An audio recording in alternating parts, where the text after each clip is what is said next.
this afternoon. Tony, could you please call the roll? Jimenez, Present. Perales, Here. Cohen, Here. Crosco, Present. Davis, Here. Esparza, Here. Arenas, Here. Foley, Here. Mahan, Here. Jones, Present. Liccardo. Present. Thank you. Thank you. If you're able to stand, please join us in pledging allegiance. I pledge allegiance to the flag of the United States of America and to the republic for which it stands, one nation, under God, indivisible, with liberty and justice for all. Thank you. Today's invocation will be provided by Father Peter from Our Lady of Lavang Parish. Councilmember Perales will tell us more. Yeah, thank you very much, Mayor. And it is my pleasure to introduce Peter Loy Huynh, who will be doing our invocation today. Father Peter was born in Vietnam. He migrated to the United States when he was 14 years old, and he entered the cemetery at 19 years of age and was ordained as a priest after 12 years. And after his ordination, he was appointed to parochial vicar at St. John the Baptist Church in Milpitas and St. Francis of Assisi in San Jose consecutively. And later on, he was assigned pastor at St. Elizabeth Parish in Milpitas. And presently, he is pastor of Our Lady of Lavang Church in San Jose, formerly known as St. Patrick Proto Cathedral, entrusted with the pastoral care of 99% Vietnamese parishioners and a personal parish of the Vietnamese community in San Jose. Today, Father Loy will be reciting a prayer of public service. Thank you, Father Loy. Hello, my name is Father Loy, pastor of Our Lady of Lavang Parish. I would like to thank Council Member Mr. Perales, the Mayor, and the entire City Council for having me today. Today I will be leading a prayer of service. In the name of the Father, of the Son, of the Holy Spirit. Amen. Gracious and loving God, we praise and give thanks to you for this opportunity to gather us all in this assembly, entrusted with the calling of public service. We ask you to open our minds and hearts to work as a whole and together on a shared mission. We pray that you give us the courage and strength to implement all the decisions that we are making today. We beseech that you provide us with a fair mind and heart to treat each other equally in the spirit and image of the loving God. We may always be guided by the spirit of community, by the spirit of justice, and by the spirit of love. We offer all of this in the name of Jesus Christ our Lord. Amen. In the name of the Father, of the Son, of the Holy Spirit. Amen.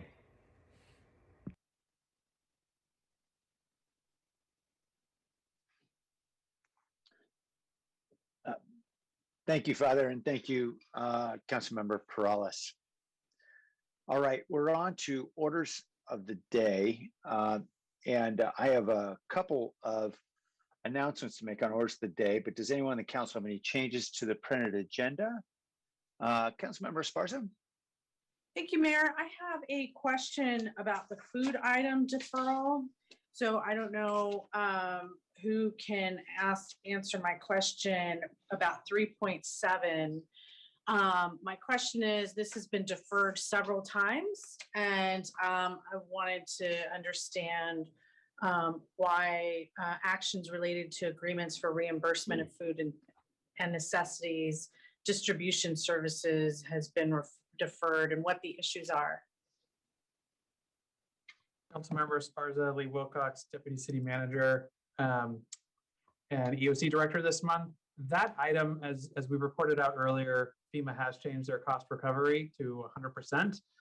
And so that has changed the way we want to go about the reimbursement agreements. So we are working through issues on our side with our recovery experts, but those cities are also working through with their recovery experts on how that funding would work. So it's simply a matter of figuring out the new equation with the cost recovery being borne by FEMA. Okay, thank you. I was just concerned that kept getting deferred, but I understand there's a large list of cities. And so if that's the only issue, I'm sure that's a lot of coordination there. Okay, thank you very much. That's it for me, Mayor. Thank you. Are there other changes to the printed agenda? Okay, I wanted to make a couple of announcements, well, somewhat bittersweet in each case, because we're seeing two very accomplished, exceptional leaders in our city team moving on with their lives. Both are wrapping up their city service, and I suspect we may be seeing them in other roles. I don't know in other ways, but I know Ed Moran has told me he's interested in retiring, and so after 30 years as assistant city attorney, most recently for many years, really, he's been assistant city attorney, serving the council, serving residents of the city of San Jose. Ed certainly deserves a break. You know, for much of the last decade, I know he served under Rick in overseeing the larger half of the city attorney's office that handles all the transactional matters, the statutory drafting, all the work behind the scenes. It's not in the courtroom where the litigators are. It's all the daily emergencies that every department grapples with throughout the year. And Ed has led that team incredibly well with extraordinary competence, with always sage advice, great intellect, and I'm grateful for his longstanding service in that role. He was instrumental in drafting a lot of city covenants to ensure affordable housing would get built. First inclusionary housing agreement was drafted by, he's been obviously working with Shasta and the entire team have just been invaluable in advising the city on housing issues ever since that time. He's advised the Office of Economic Development on many important projects. Just, recently, just during the time I've been here as mayor, the Earthquake Stadium, Coleman Highline projects, a whole host of really critical projects for our city. Played a very significant role in helping to form San Jose Clean Energy, which I know we're all very proud of, which is creating a more sustainable future for all of our residents for many generations. I know his leadership will be missed, but also his mentorship. I heard that very clearly from many members of the city attorney team. Just talk about how grateful they were in past months for Ed, for his very calm and steady leadership, understated but always firm and unwavering in integrity, a great passion for public service. We're going to miss Ed as he moves on to the next chapter of his life, and I certainly wish him the best in his retirement. I wanted to ask Nora if she might say a few words as well, since I know Nora's worked closely with Ed for many years. Nora?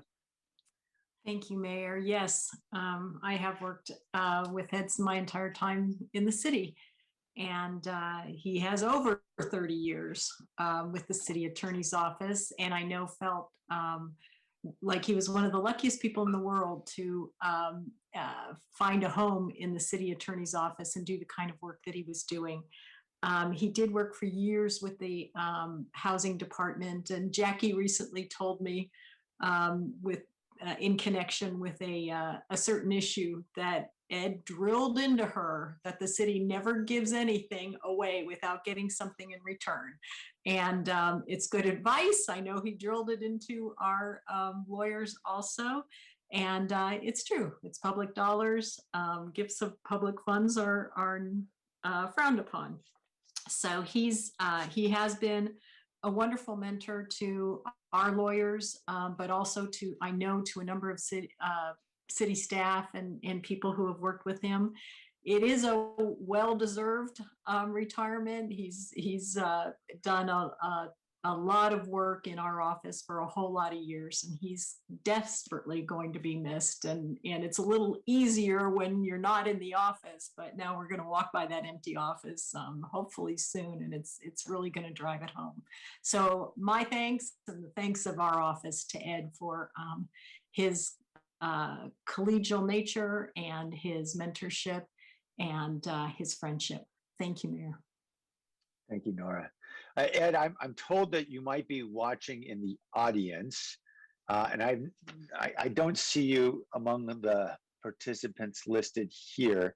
But if I want to ask Tony or Henry might be able to let Ed in if he wanted to say a few words. I'm not.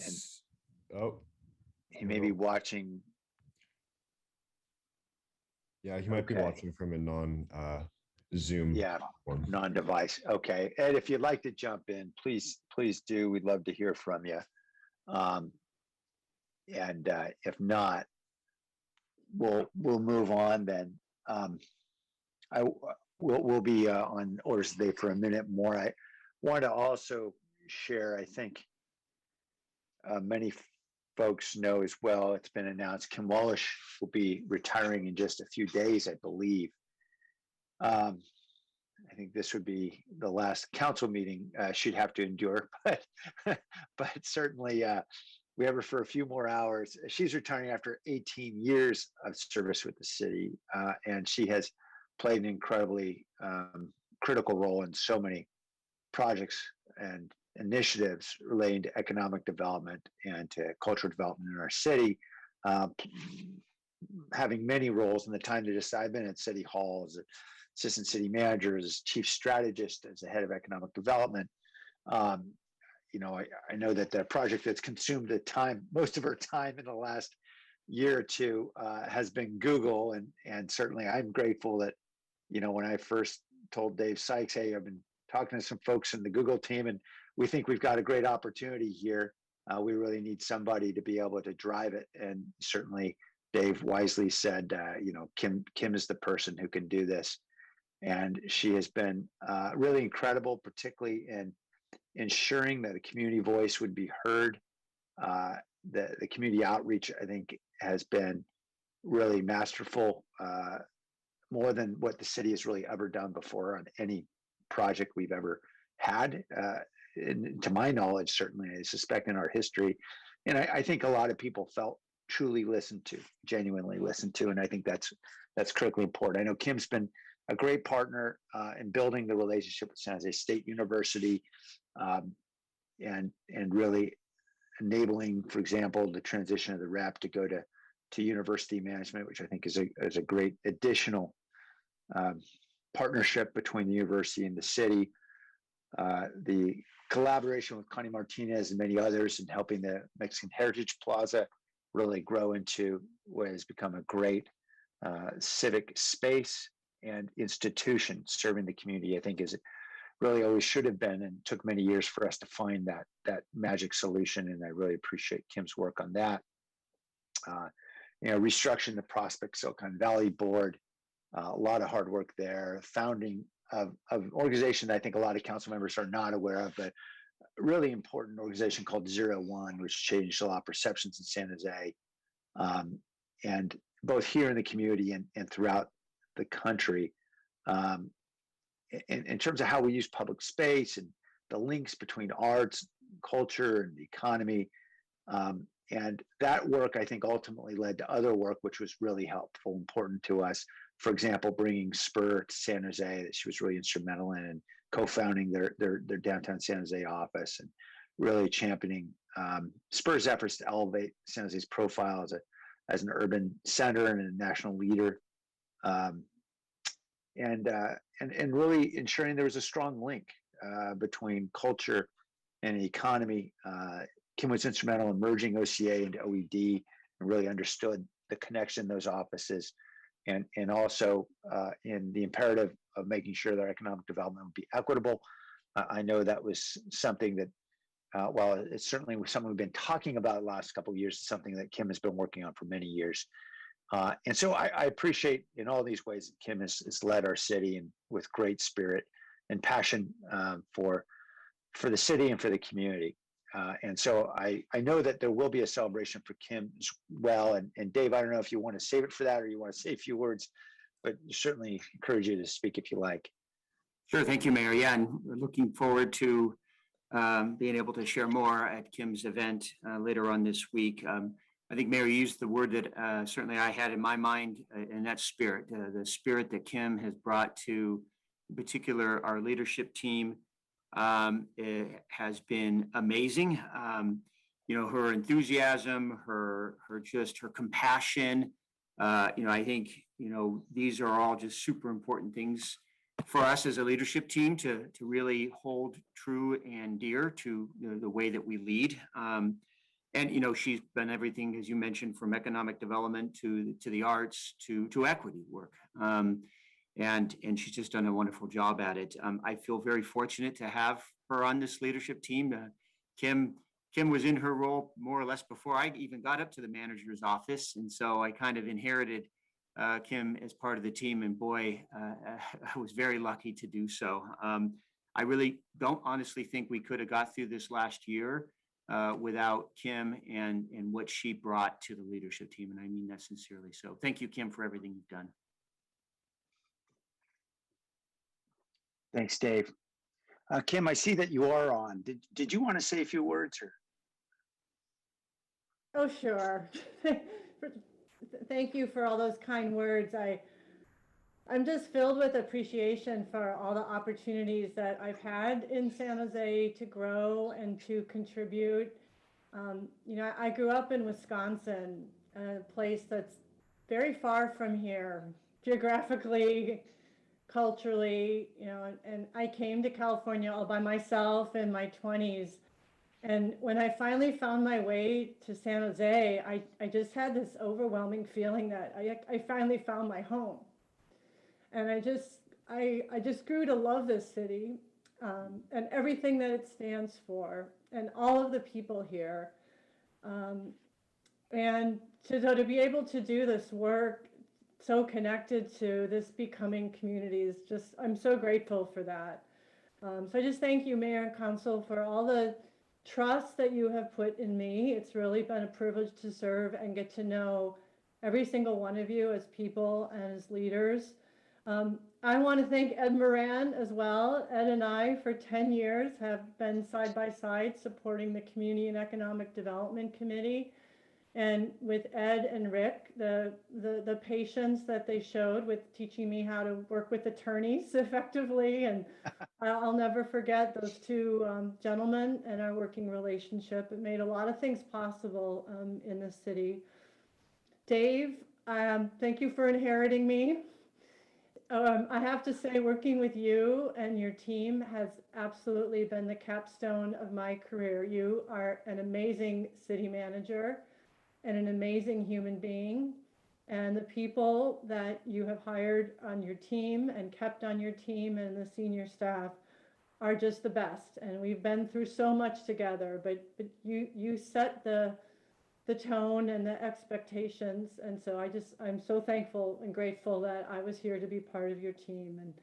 And my wish is just that all people in San Jose, regardless of background and color and orientation, all the beautiful diversity here, that everybody can experience that sense of welcoming and belonging and community and ability to contribute their unique gifts and talents that I've just been blessed to experience in this city and in this community. So that's my wish for all of you. And just with gratitude and thank you for this today. Certainly didn't expect this, but it's quite nice. So thank you, appreciate it.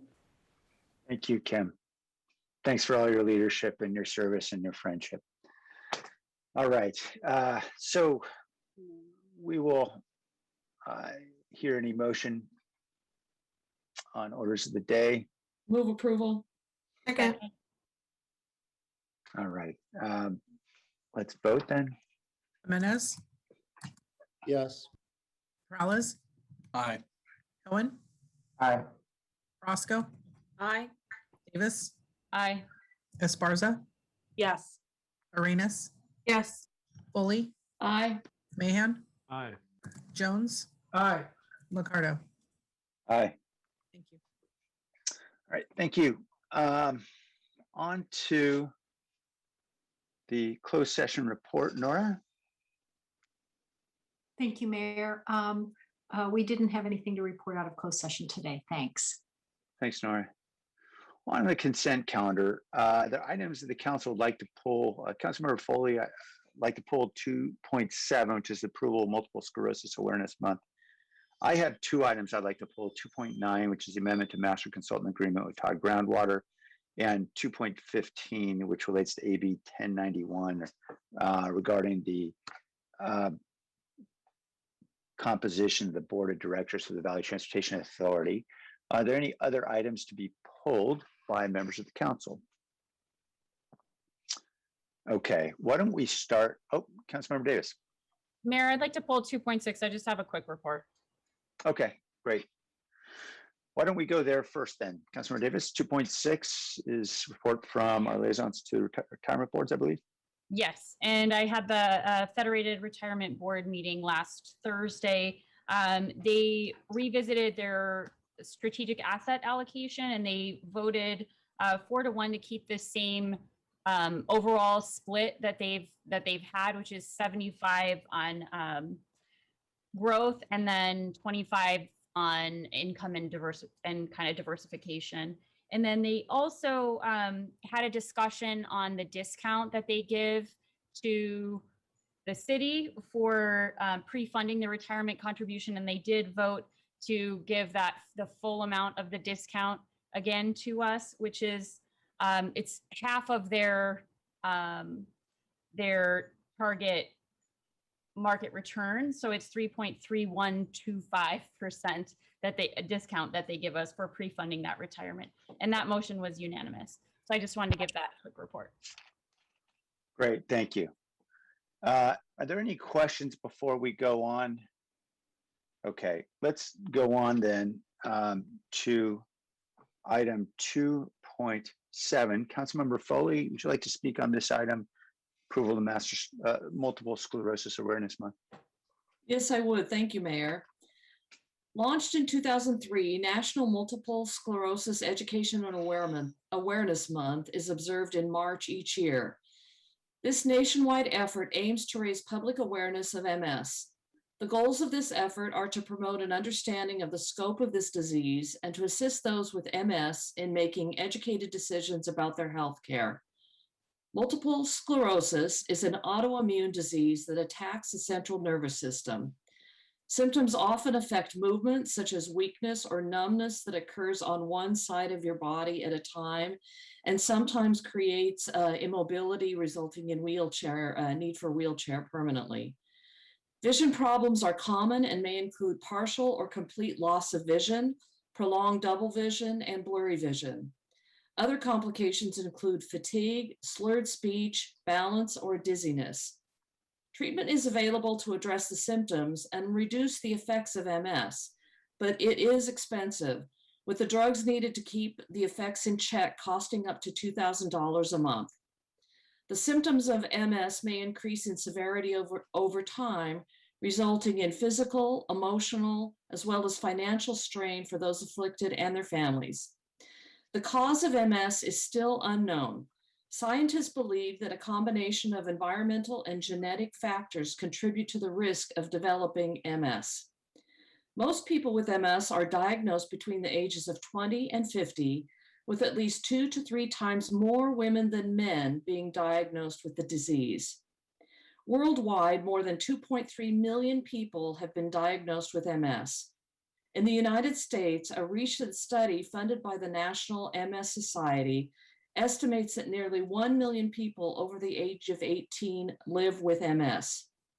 My sister, cousins, and family friends are among them who suffer through MS. While there is no known cure, we spread awareness of a disease that affects so many in this country. Let's work to fund research for a cure. As we move forward, let's have hope and faith that one day researchers will find a cure for this disease that affects so many. Please join me in acknowledging Multiple Sclerosis Education and Awareness Month. Thank you.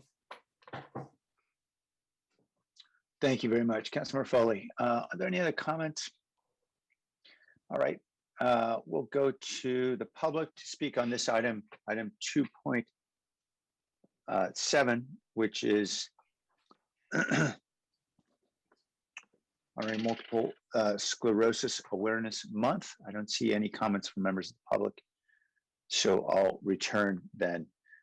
Item 2.9 is amendment to a master consultant agreement with Todd Groundwater. And Jeff, I see you're on, so thank you for jumping on the Zoom. The question I have really is trying to understand the strategy here, whether we're really looking to underground aquifers in North San Jose as a long-term source for water supply. I understand the need to find more diverse sources, given all the challenges with Hetch Hetchy. But I'm also aware that there have been some longstanding concerns, particularly with sea level rise. And, you know, if we have another drought, certainly with depletion of aquifers, and what the combination or either one of those things can do ultimately to potentially promote saltwater intrusion that could really destroy those aquifers, at least make them unusable for human drinking. And I just wanted to understand, is this I guess, are we serious about this strategy, or are we just trying to figure it out? Thank you, Mayor. Jeff Provenzano, Deputy Director in ESD. And if I understand, the strategy would be to look at groundwater as a long-term viable water supply, that type of strategy. Yes, actually, saltwater intrusion for us is a minimal to no risk. Just how the aquifer developed over millennia. We're very fortunate here in Santa Clara County, this part of Santa Clara County, especially where San Jose is, and that our aquifer dives deep under the bay. It's protected by impermeable layers and then a couple hundred feet of bay mud. So even though sea level may rise over time, it's not expected to get into our drinking water layers. In addition, it's under pressure. The aquifer goes up at an angle, and that water pressure helps to keep any saltwater intrusion out also. So as long as we have water supply to recharge the groundwater table, which is important to us, then it should be safe from saltwater intrusion. And does the depletion of that groundwater at all increase the risk of that intrusion? No, not necessarily. The saltwater is much higher than the aquifer would be far beneath the bay. Okay. The way it would get in would be in the upper level of the aquifer, which we don't use for drinking. We use confined layers that are much deeper. It's possible more brackish water could infiltrate into this upper part, but again, that's not something that we rely upon for drinking water. Okay, that's great. Thanks, Jeff. I know that this is an issue that came up 5 or 6 years ago. I just want to understand if it's we still think it's a risk. Thanks for all that information. Are there any comments on 2.9? Okay, I'll go to the public. Are there any members of the community who'd like to speak on item 2.9, which is amendment to master consultant agreement with Todd Groundwater? Blair Beekman?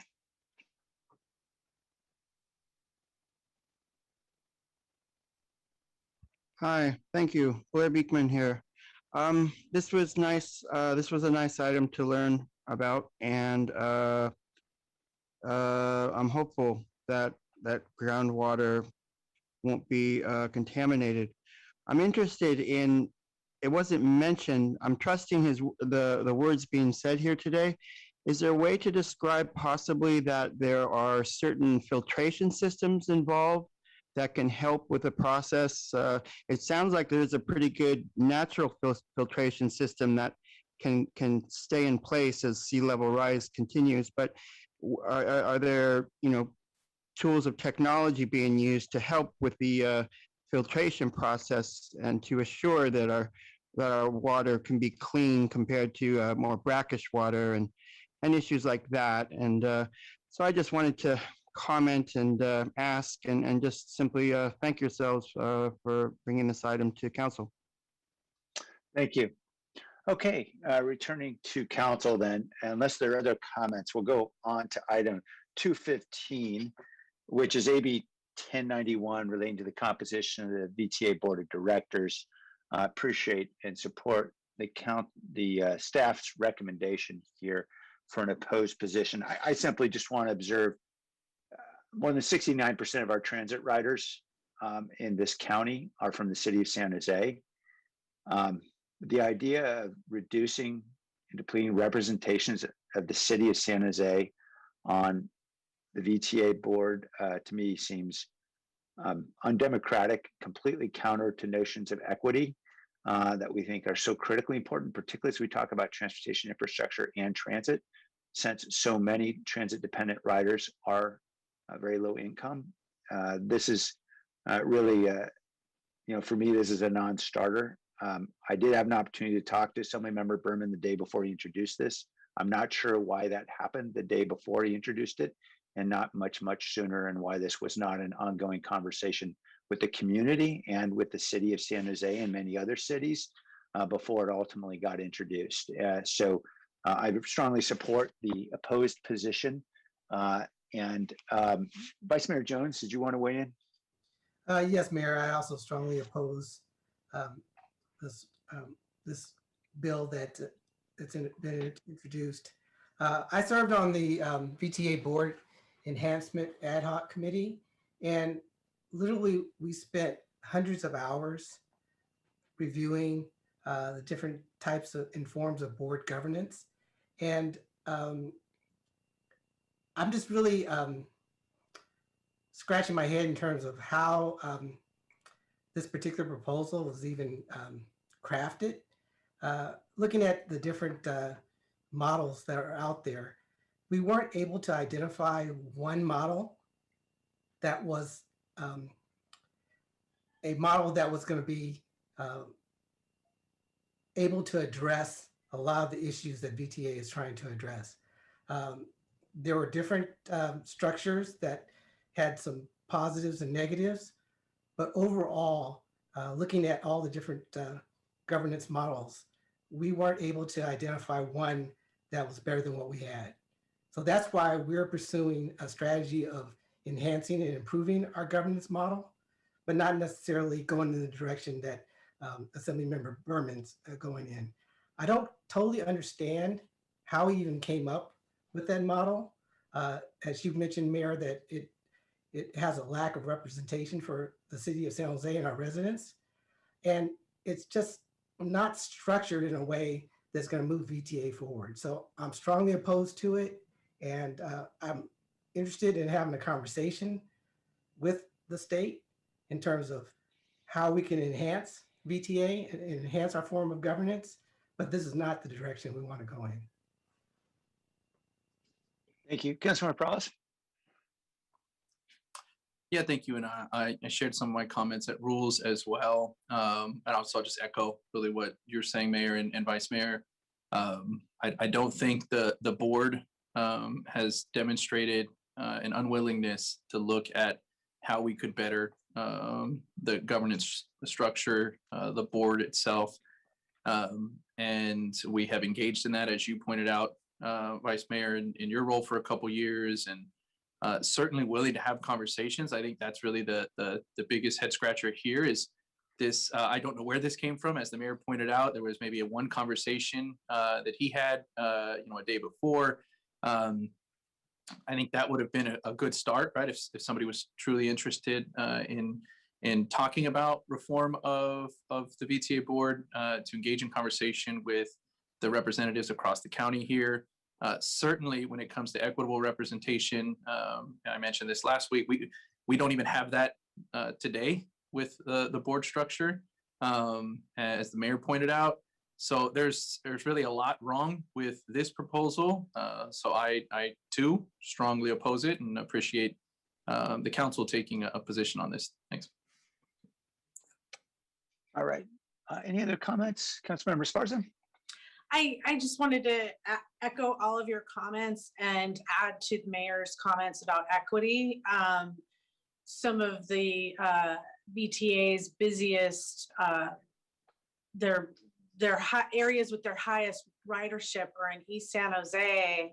And so leaving us out would further disenfranchise parts of our county that need these types of services. And it's, again, I do not serve on VTA, but I don't understand how we got here either. And I oppose it. Thank you. Thank you. Okay, any other comments? All right, we'll go to the public now for comment on 2.15, AB 1091. Roland LeBrun.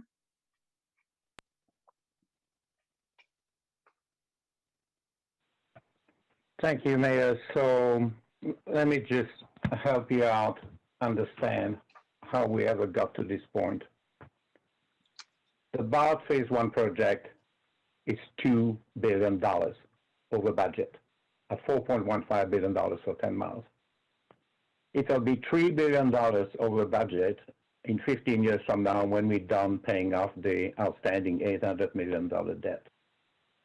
The system currently is carrying 500 passengers a day with an operating subsidy in excess of $300 per passenger. This is where all the money went, and this is how the buses on the east side and everywhere else got crippled. The status quo is no longer an option. The time has got to come for change. I'm not sure whether the way 1091 is phrased right now is going to be the ultimate solution. But the bottom line is that the status quo is no longer an option. And I'm asking at least some of you to please support this bill in the interest of your constituents. Thank you. Thank you. Eugene Bradley.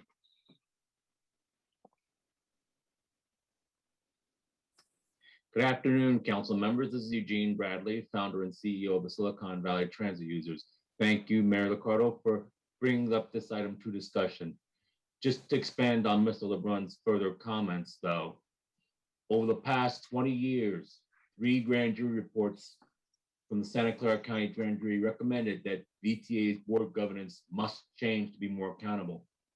It sickens me to have to read about how much money VTA has basically blown on BART, as Mr. LeBrun suggested, with all the cost overruns, while in the meanwhile, with every ballot measure for sales taxes that this county passes, within months, bus service is reduced after it was promised that bus service would increase. It just puzzles me to hear Mayor Liccardo comment about equity when he helped vote to reduce some of that bus service, thus not having that equity at all. So that comment alone is rather puzzling given his record as VTA board member and sometimes even chair. So our group will be strongly supporting this measure, that is this bill that's in the state legislature, with some modifications to provide some more seats for San Jose and to provide something that this county has never really had, a directly elected VTA board that is accountable to the public, your bosses, something that is missing, and maybe one reason why VTA is always considered one of the worst performing transit systems in the entire world, if not North America. So I understand some of you may be strongly opposed to it. It seems to be just a classic fear of politicians afraid of losing their power. So I don't expect this council to support this bill in any way, perhaps out of fear of losing their power, but think about it. If you cannot properly reform VTA, then maybe it's time just not even have a transit agency at all. Thank you. Mr. Soto? Yes, thank you, Mayor. My concern was just the fact that there is this kind of conflict going on between the person that authored this this proposal. And then you have the cities kind of, the council's kind of push back on it. I think that there's a lot of information that the public doesn't know with regard to VTA and BART kind of merging together and formulating policy that affects the citizens. So I think that maybe a more richer conversation and ostensible conversation can be had so that the citizens can be more informed about what it is that really is happening and going on. Because to say that we as a public are equipped with the exact same information that the council is equipped with is just not true.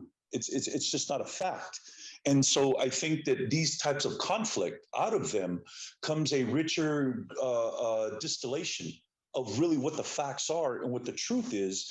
And then we as the citizens can decide from that point what is in our best interest rather than paternalistically being told what is in our best interest. And so while I don't really have an opinion one way or the other because I don't have enough information, I think that sometimes when we have these kinds of challenges, then we do get more informed and then we're able to move forward making better decisions that are in our best interest. Thank you.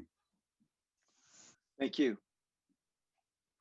All right, returning to council, just note, I know that one of the commenters suggested that Assemblymember Berman's bill would actually allow for direct election of board members. My recollection, Benna, is that actually it would be appointed members, no one would be elected by anyone. Is that right, Benna? That's correct. The bill says that the mayor would appoint members and be confirmed by the city council for the case of the city. And then same for the majority of the seats for the board of supervisors, that each district would be able to appoint somebody, a resident, and then that would be confirmed by the overall board of supervisors. The bill is silent on the 2 seats for the rest of the county and how those members would be appointed, but it is not Right. elected members. Yeah, and I guess, what's puzzling to me is, anytime you go to the state legislature to change anything involving a transit agency, generally you need everybody singing Kumbaya and locking arms, moving together. And everybody knows that. And so you don't send a bill, you don't put a bill out unless everybody's in agreement. But I know this isn't just a San Jose objection. I just heard the, Representative from Cupertino saying City Cupertino is opposed. I mean, even North County cities are opposed that are in some of the members Berman's district. So I'm just trying to understand what is sort of the objective here if it's not going to go anywhere because you got all this local opposition. Right. I know from Assemblymember Berman's fact sheet, he really talks again about those grand jury reports and the call for additional board governance changes. But I think the vice mayor put it well, that VTA has been pursuing different kinds of reforms to strengthen the board. And I think the outstanding question is whether or not this bill would be the right fix. Right. Councilmember Esparza? I think that's from before, Mayor. That's from before. Okay. All right. All right then. So the staff's recommendation is to oppose. We have all the remaining items on consent, which have not yet been voted upon. So we'll entertain a motion. Councilmember Cohen? Yeah, I'll just make a brief comment. Last week at the Rules Committee, I suggested that I wasn't completely sure about this bill and what position the city should take. I've been a strong believer that BTA governance structure needs to be reformed. I've listened to comments in the past last week at Rules and today, and talked to people during the past week about it, and have concluded that this isn't the right reform approach, but that we should still be, I want to be supportive in general of reforming governance structure, and I would be considering supporting something that might have been proposing direct election or some more democratic process for VTA's board, but this doesn't do that. And I'm not sure how leaving it in the hands of a council councils to appoint people really changes the accountability and it makes it any more accountable than the current setup. So I will vote with the council to oppose the bill. I just wanted to clarify, since last week I was quoted as being unsure about my position on it. So I wanted to clarify my position. Thank you, Councilman. Is there a motion I'll make a motion. I just wanted to make a comment really quick. Oh, sure, Councilmember Sparta. The background, I don't know if many folks remember the background of VTA, but VTA was created to not have like all these separate transportation departments. And I'm sure John Ristow or Benna can give us all that history, but there are reasons why VTA was created. It was to make it more efficient for our county and for the cities in it, and to have more accountability. So maybe someone could send Assemblymember Berman the history as to how we got here. So with that, I'll make the motion for the recommendation to oppose AB 1091. Second. Thank you. All right. I think you want to incorporate the rest of the items on consent there, Councilmember? Yes, and I'll include the consent. That's okay with Councilmember, I think it was Arenas who seconded? Yes, sir. Great, thank you. Are there any comments from the public on any of the other consent items at this time, since that's the motion? All right, I see no hands, so we'll go back to the council for a vote. Jimenez, Yes. Morales, Aye. Cohen, Aye. Roscoe, Aye. Davis, Aye. Esparza, Yes. Arenas, Yes. Foley, Aye. Mahan, Aye. Jones, Aye. Ricardo. Aye. All right, thank you. We're going to the report of the city manager, 3.1. Dave? Yeah, thank you, Mayor. We have no report today. Thanks, Dave. 3.3 is going to be heard at 7 p.m. So we'll move on to item 3.4, which is semi-annual open audit recommendations. We do have a presentation. Welcome, Joe. Good afternoon, Joe Rice, City Auditor. I'm here with Brittany Harvey from our office, who's going to share her screen. So we are here to present our status report of open audit recommendations as of December 31st, 2020. The City Auditor's Office monitors progress toward implementing recommendations from past performance audits and provides regular reports on the status of those recommendations. Our last status update was released in March of last year. Normally we issue status updates every 6 months. However, we did not issue a report as of June 30th, 2020 due to the workload impact to the organization resulting from the city's COVID-19 response. So this report shows a progress on 287 audit recommendations, 55 of which were from audits issued or accepted by the City Council in 2020. Since our last update, 37 were implemented or closed, and 173 are partly implemented by departments. And many of the open audit recommendations are expected to be implemented within the next year. However, as we all know, competing priorities may delay implementation.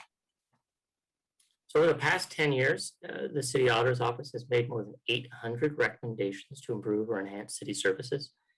Of those recommendations, 70% have been implemented or closed, and 52% of audit recommendations made in the last 5 years have been implemented or closed. To give a sense of the breadth of the work that's been done to implement past recommendations, I wanted to highlight a few. So the fire department formed a public information advisory committee, and the committee work has involved developing a junior firefighter safety video series, social media outreach, and revising outreach material for children. This closes a recommendation from our 2013 audit of fire prevention. Planning, building, and code enforcement can now support electronic plan submissions and plan reviews for development projects, and this closes a recommendation from a 2014 development services audit. Public Works Office of Quality Assurance improved its outreach around wage compliance, including conducting a virtual Public Works Construction Academy. And this closed a recommendation from our 2017 audit of quality assurance. Department of Parks, Recreation, Neighborhood Services has made some progress on recommendations related to our 2019 audit of the Mayor's Gang Prevention Task Force, including developing new monitoring procedures around safe school campus initiative activities. There is still work to be done on this one, as you all know. Finally, Finance has developed relationships with some high volume vendors, including Amazon and Home Depot, that were identified in our 2019 procurement card audit. The goal will be to simplify some purchases and ensure the city receives favorable pricing or other benefits. So these are just a few of the examples of the different recommendations implemented by departments. There are 250 audit recommendations still pending, and as noted earlier, 173 are partly implemented and 77 are not yet implemented. We estimate the potential budget savings associated with open audit recommendations at around $10 million. This includes transferring in lieu fees collected or for completed public improvements that remain unspent or deposited incorrectly, lowering comp time balances among sworn employees and others. As shown here and in our online dashboard, we classify recommendations by intended outcome: operational efficiency, transparency and accountability, improved service delivery, and securing city assets. In the areas of operational efficiency, an example from a recent audit relates to streamlining the fleet replacement process from our 2020 fleet maintenance audit. These types of recommendations often include business processing type recommendations from past audits. For transparency and accountability, an example here is a recommendation for regular and detailed reporting on the status of select technology implementations from our 2019 audit of technology deployments. These recommendations are often about the use and reporting of performance data.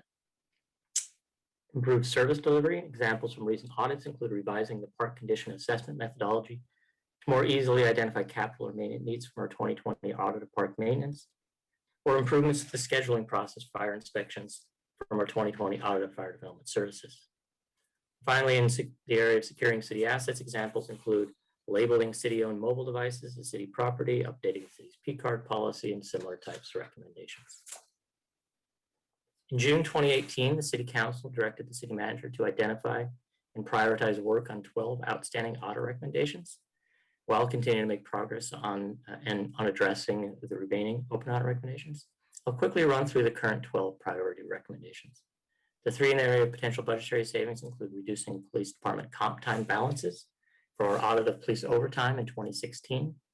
The number of sworn employees with large comp time balances unfortunately continues to increase in the associated liability. Most recently, we calculated around $21 million. Obtaining more favorable contract terms from golf course operators from our audit of golf courses in 2015. With the payoff of the outstanding debt related to the Los Lagos golf course and recent increases in golf revenues, PRNS canceled its most recent RFP plans and are exploring options, including short-term lease development for the operations of the three courses, and plans to bid all three in an RFP in 2022.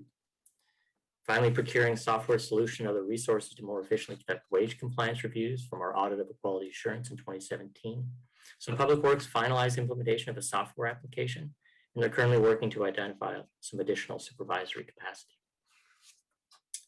In areas of operational efficiency, developing contract management policies from audit of consulting agreements from 2013.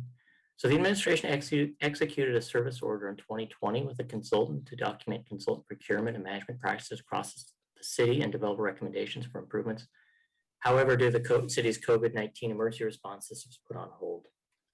Volunteer program guidelines. So this is from our audit of the city's use and coordination of volunteers from 2016. Administration utilized an Encore Fellow to develop a draft volunteer policy and management guide. And a cross-departmental working group was established in 2018 to review and to add to the draft. Again, because of the city's COVID response, this past year that was put on hold. Developing a technology deployment policy from our audit of technology deployments in 2019. So a draft policy is in final reviews by the administration. The policy will require project charters that define roles and responsibilities during technology implementation projects and address other recommendations that were included in that audit. For improved service delivery, the three priorities include improving public education from our 2013 audit of fire prevention. The fire department's strategic business plan includes goals to expand community partnerships and promote public education. The department hired a public information manager and a video multimedia producer to develop a work plan to expand public outreach, and finalizing that work plan will complete that recommendation. Housing department outreach to tenants and landlords. This is related to our audit of the apartment rent ordinance, or the ARO, from 2016. So the housing department has made significant progress on this one, providing additional outreach to tenants and landlords, explaining ordinance updates, updating its website, including adding an interactive map with addresses covered by the ARO, making communications available in multiple languages, and accepting petitions online. Updates to its lobby space to allow easier access to information for drop-in customers is the final piece, and that's pending. Updating the Police Activities League operating agreement, or the PAL operating agreement. This is from our audit of PAL 2018.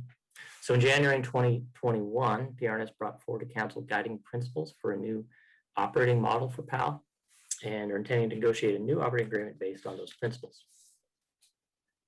Lastly, the 3 priority recommendations in the area of citywide security or risk mitigation include improving lease management, including updating expired leases, as from our audit of the city's oversight of financial assistance to community-based organizations or CBOs. All current below-market leases are now up to date, and the department is working with the finance department to procure property management software. Revising the city procurement card policy. The city spends roughly $14 million through city-issued procurement cards, or P cards. Finance is working on revising the P card policy, dividing into 2 parts. 1, a high-level administrative policy, and 2, a detailed administrative guide. Both are in draft form as finance has worked to incorporate recommendations from our most recent P card audit, which was in the fall of 2019. Finally, developing a mobile device policy. So the administration has been working on new mobile communications and device policy to address recommendations from our 2016 audit of mobile devices. And this includes such things as mobile device management, information security risks, and other items. More information about all open audit recommendations is available in the appendices of our report and online in our interactive dashboards. The dashboards can be found on our website at that link on the slide. With that, we'd like to thank all of the affected departments for their efforts to implement audit recommendations and for their assistance in compiling this report. We'd be happy to answer any questions, and we ask that you accept the report. Great, thanks, Joe. Yeah, I know there was a supplemental report. Did John or anybody from the CMO want to provide any information about that before we move on? Thanks, Mayor. John Cicerelli, Director of Parks, Recreation, Neighborhood Services. We don't have a presentation or anything extra to share. It was for information as requested through the NSC committee. Got it. Okay, thanks, John and Joe. Okay, we'll go to public comment first, and we'll come back to council. Kira Kazantzis.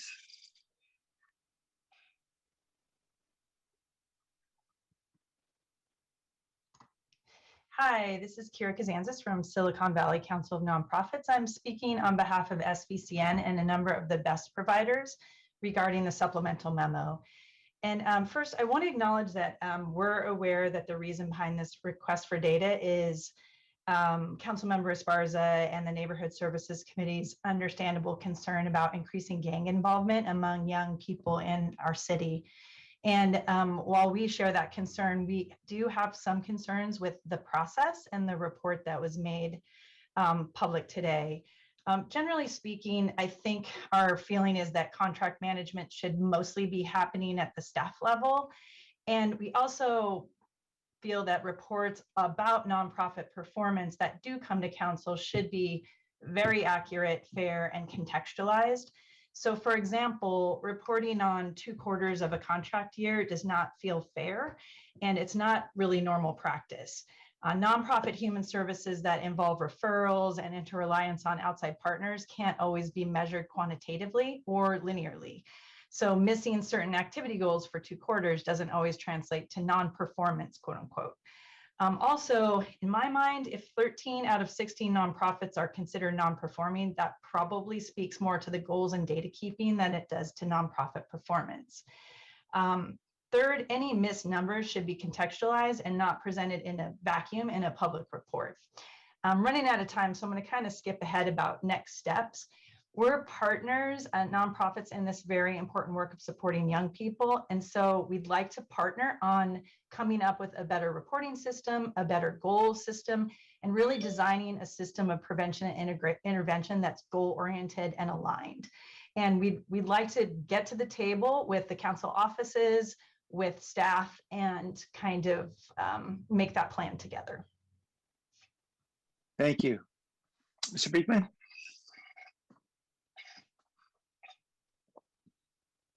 Hi, Blair Beekman here. That was amazing. Thank you for the words of the previous speaker. Yeah, I mean, this item for for people trying to understand reimagine and equity and what we could do with those concepts in the next few years. This item really tried to speak to that. And the last speaker really tried to speak to, constructive changes that can be made. And I think that's what you're asking for as a city government. And so, good luck in these ways to address equity and reimagine. You mentioned technology deployment issues that you've been working on since 2016. Thank you that you're really considering the ideas of a surveillance and technology ordinance and a privacy advisory board or council. You could use your own sunshine ordinance ideas to help develop the future of technology deployment as, as what I always try to say, an equal shared process of not just deployment, but open public policies that go along with the deployment. That I think it's to work on the open public policies with a community that can not only develop good internal practices, but it just radiates them throughout a community. And it develops the good skills and practices and just good feeling that the previous speaker was trying to ask and work towards. And that it's a way that we can really learn to trust each other as a community. And that builds bridges. And I hope you, good luck in the work and the efforts of what open public policy working hand in hand with deployment and how you can do that in the future. Thank you. Thank you. Daniel Martinez.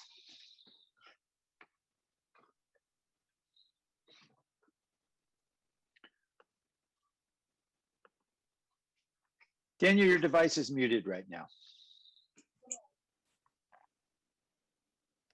There you go. We can hear you now. Hello. Hi, we can hear you. This is Welcome. Jesse Nieto. Welcome, Jesse. I would like to talk about New Hope for Youth. I've been in this program for 2 years now, and I would just like to talk about all the things that they've done for me and all the people that I've worked with.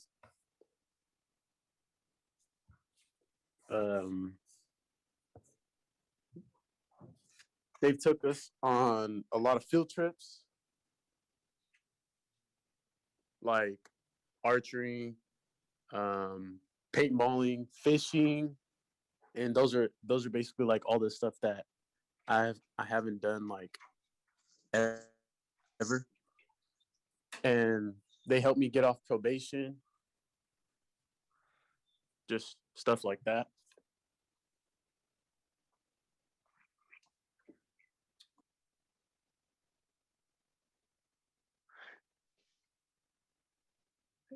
Thank you. Don? Welcome.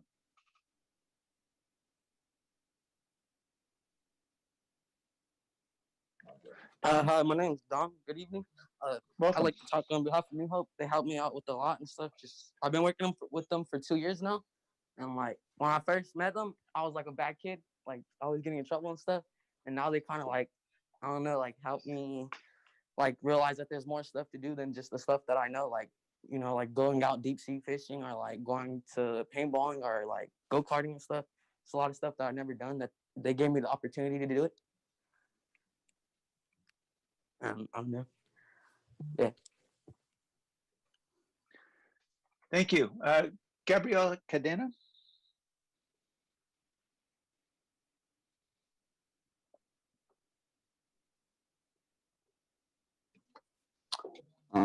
Hi, my name's Gabriel Cadena, and I've been working with New Hope for a while now, and my experience with them has really been helpful because they've showed me how to make better decisions, and they kept me out of trouble. And for like example, they took us to do activities like fishing and archery, and we do tournaments with like a group of kids, and it like bring everybody together, and like it'd be different. And I was working with different staff, and all the staff were like so helpful towards the kids and like everybody, it's like everybody like works together, and it's like a something we all do, and it's just like it helps me a lot, and it keeps me like focused on better things. So like yeah, that's really helpful. Thank you, Gabriel. Fly Zoom 1. Sorry about that. Good afternoon. My name is Susie Rivera. That must have been left over from a training earlier. I'm the Executive Director and VP of Youth Voice Initiatives at Fresh Lifelines for Youth, or FLY, and also a leadership member of Silicon Valley Council of Nonprofits. Just to reiterate what some of my colleagues have stated, 2 cycles is not reflective of total performance and how recruitment, partnership, and collaboration may be considered in terms of reporting and contract requirements. And FLY and my other nonprofit brothers and sisters bring critical and important work that successfully impacts the lives of our youth and the community. My hope that is all this work is truly captured in the reporting requirements. And my team who's working with BEST are incredible, creative, responsive, and compassionate, and go above and beyond to do this work along with all the other nonprofits. And that needs to be acknowledged and reflected in the reports, with the BEST funding. And make no mistake, it's not just about the efforts. They reach outcomes and they create meaningful spaces for our young people to thrive.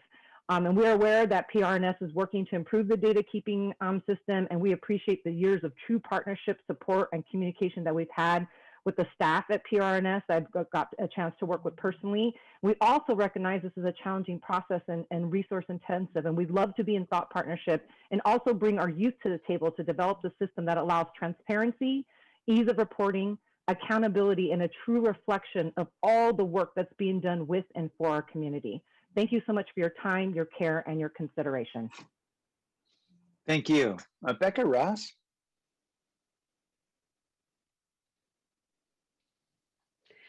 Hi, this is Becca. I'm speaking on behalf of Teen Success Inc. And I just wanted to first reiterate what my past BEST grantee colleagues have said, that we appreciate that the council understands that you can't understand the impact that's happening just looking at 1 to 2 quarters and just looking at units of service as an overall end. That we also appreciate in the memorandum that it's also talking about looking at how to look at impact and outcome, which UOS, our units of service, don't always say. And we're just so appreciative of our past BEST support and BEST partnership, because with that, we've been able to support over 85% of the young women in our program, and the young mothers that we work with have graduated high school, as compared to 38% of young mothers nationally.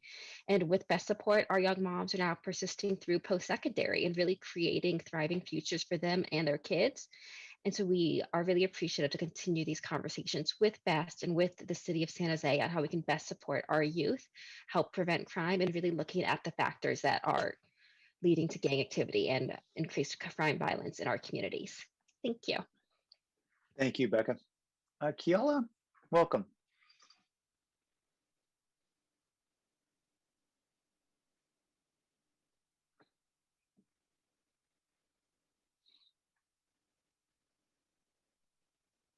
Hello?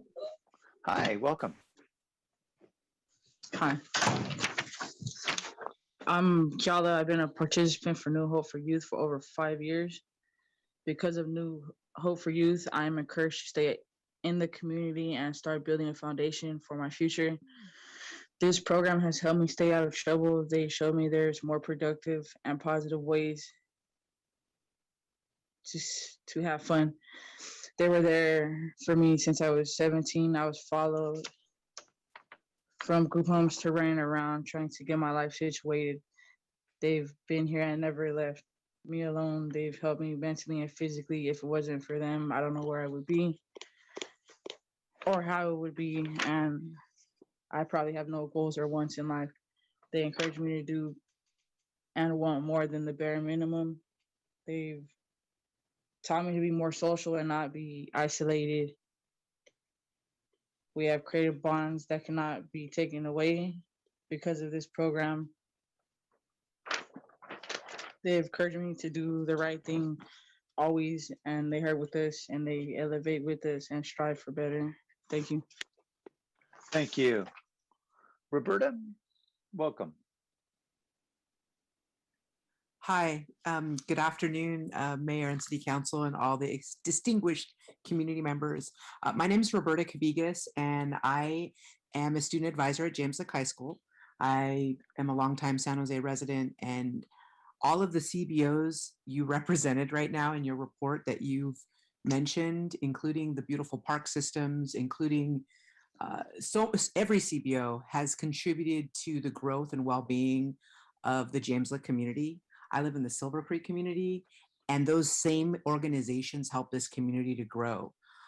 I do know that when we're looking at funding, I know how difficult that is. However, if you're looking at kids that fall through the crack, if you're concerned about what's going on the streets now, what would it be like without those organizations there? They're key. They do work we're not able to do. They do work that schools are not even able to touch with a 10-foot pole because of the constraints we're under. Without New Hope for Youth and other organizations that provide a strong hold for a community's base leadership and students to flourish and grow, I'm not sure what our city would look like. I would beg of you to look around the room you're in, every single one of you, and look at the privilege all of us have. Not everyone in the city has that. And I'm very proud of this city for continuing to offer opportunities for New Hope for Youth and other organizations to provide those privileges to other students and families who don't have those on a regular basis and who have not had those resources for generations. I hope you consider continuing to fund these, and I do appreciate the hard work you do because this is difficult work. Thank you, and thank you to all of you that are here right now. Thank you. Simon?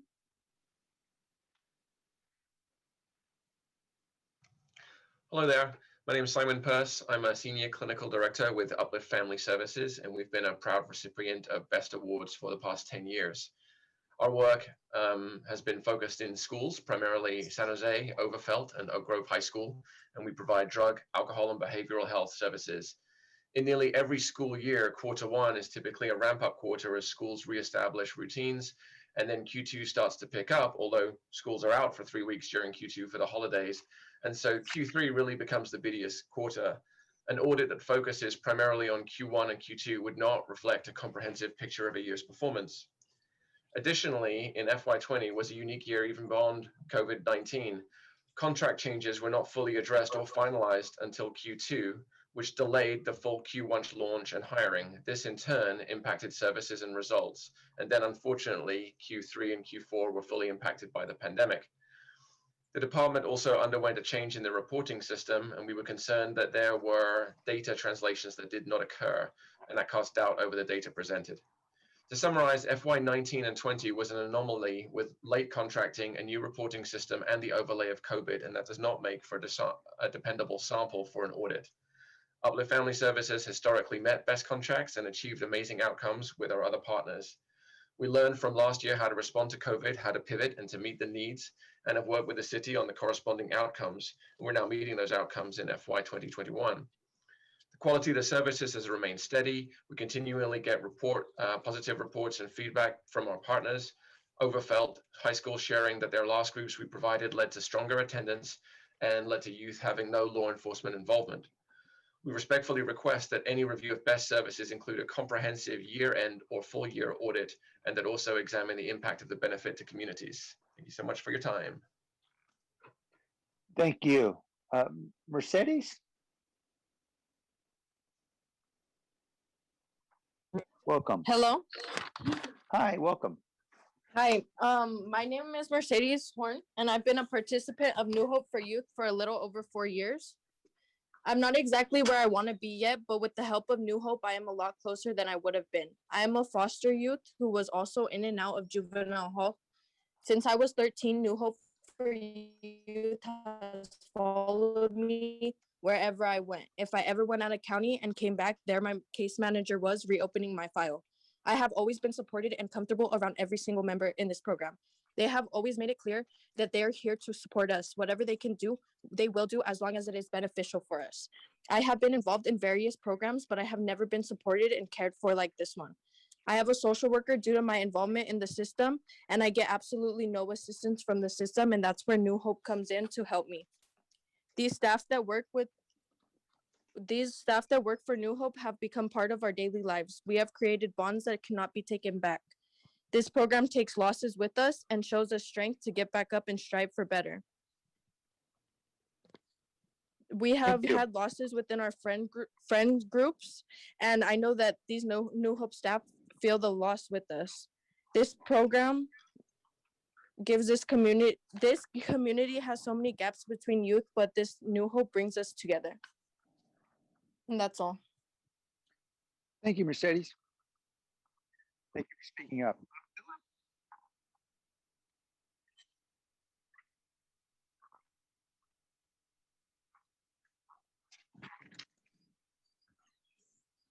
Philip, we're not able to hear you yet.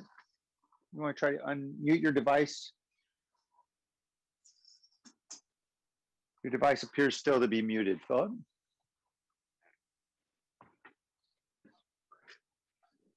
Philip, we're still not able to hear you. There you go.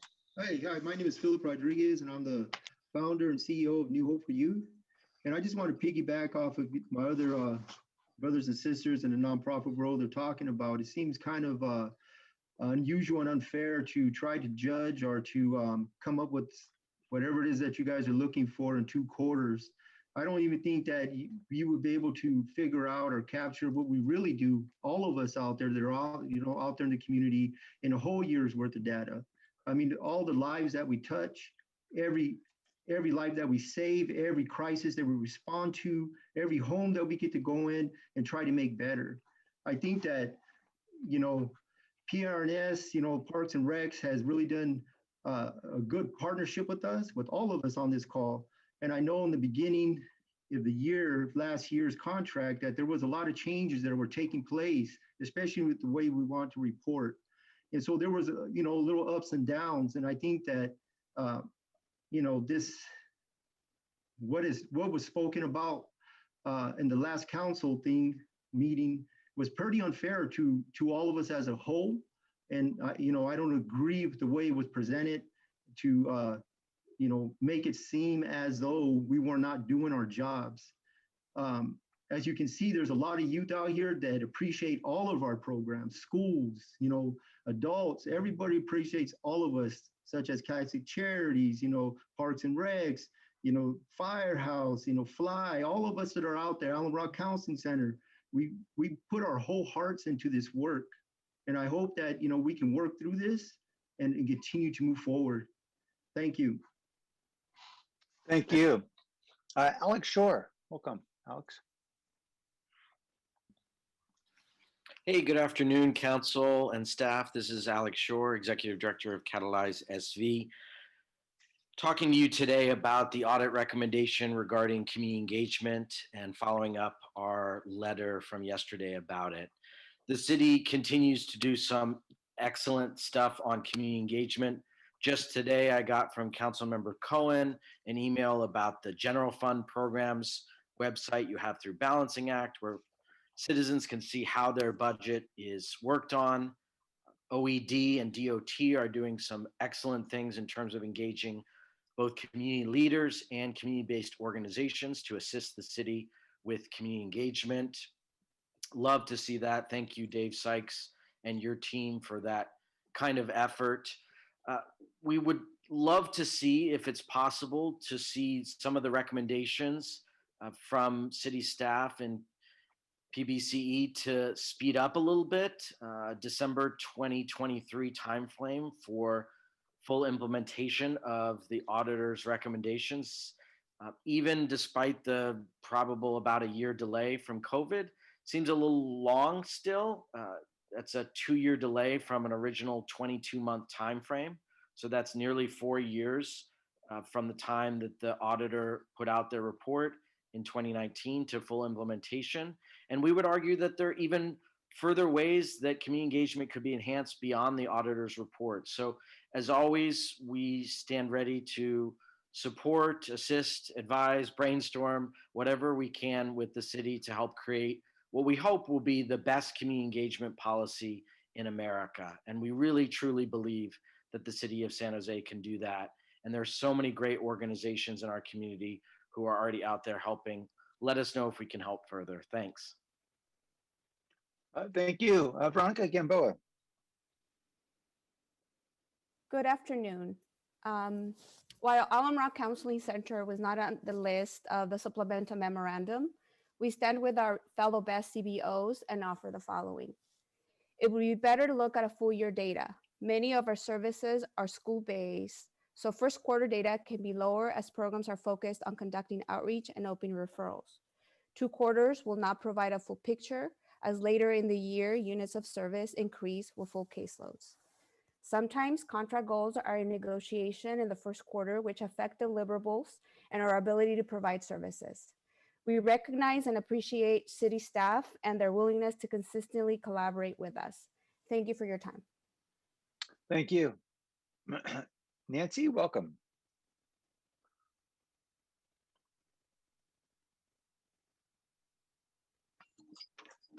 Hello. Hi, welcome. Hi, I wanted to speak behalf on New Hope for Youth. I wanted to say that I've been with them for 6 years, and for those 6 years, they have always helped me. They have never let me down whenever I had asked for help, either if it was for homework, family problems, whatever it was, they would always be there, answered my calls whenever I needed them. And whenever I had problems at school too, they would always be there in the principal's office with me, with my mom, talk to her or like translate for my mom to understand what they were trying to explain to her what I did or what I did wrong. And yeah, I wanted to say like they would always just help me, never turn their back on me. And whenever like there was stuff going on, they would find solutions on like, even if it was out of their control, they would always try to find a way to like help me with that situation.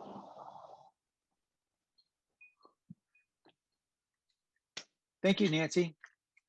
T, welcome, T. Hi, my name is Isabella. I'm a student at Oak Grove High School, and I'm here to talk on behalf of New Hope for Youth. I've been with New Hope. This is my 2nd year. They give kids opportunities who can't afford outside help. They give us a safe place to talk. And basically, especially now more than ever with COVID, and we're home all day doing kids doing God knows what, and they help us out. They help us take us out and get us out of the house and living a little. I know that a lot of communities in San Jose have already an idea of how some of these kids are, and they already have their perception on them, and New Hope helps them with any way possible to give them more opportunities at life. And New Hope has given me more opportunities than I could have ever imagined. And especially, I can't imagine other students who, like I said, can't afford outside help. So I think that New Hope is really, and all these other organizations and programs really do help us out a lot. They open our mindset to want more in life. And yeah, that's all. Thank you. Thank you. Wendy Aguirre. Hi, my name is Wendy Aguirre. Hello, good afternoon. My name is Wendy Aguirre. I just wanted to put out there how much New Hope has helped me. I've been working with them for almost about 3 years. I couldn't have thanked them more for what they've done for me and my family. They've always checked up on me, not just me, but my family. Once the pandemic started, every week they would bring food to my family. They take us to do activities with other youth. They help us interact with each other. They help us get along with other youth. They took me to do activities that I've never done before. And well, yeah, they helped us a lot. And honestly, it would really affect me if New Hope is not there for me, because ever since I started probation, they've helped me a lot with probation, with school. Once I started school, they bought me a laptop to do my school. They got me a uniform for my school. They also bought me a backpack. They helped me a lot in just everything. So I honestly will be sad if New Hope is not there for me anymore. Thank you. Thank you, Wendy. Sarah Reyes. Hi, good afternoon, everybody. Sarah Reyes here, Senior Division Director at Catholic Charities, and I ditto what my peers beautifully articulated, and also thank the youth for their voice. What I need to add is agencies often have to disclose to the city and other funders if they're not in good standing. And when we're applying for RFPs, and publicly identifying the agencies as being out of compliance, can have serious impact and consequences to future opportunities. Public documents have all these agencies listed on there based on a quarter one, quarter two report. And then another item is really looking at the shutdown hit days later. All the services, best providers, Catholic Charities really responded to the community needs with food, support, resources. At the Washington United Youth Center Catholic Charities that Catholic Charities manages, we became an emergency response site, and we're able to modify our grant agreement through BEST, and we served over 5,000 youth and families, and that is not acknowledged in a report for quarter one and quarter two. And then lastly, what I'll say is, as I'm hearing everybody speak, it does sound really disheartening. The agencies are gathered today because of this unnecessary stress, impact on their morale and fear of losing funding or whatever this means in the future. And instead, I hope that agencies would have been gathered here today to acknowledge the resiliency and dedication to the community they serve and the pivoting that they did, especially during COVID. Thank you. Thank you. Andrew Bedoya. I'm sorry, Vince Owasaki.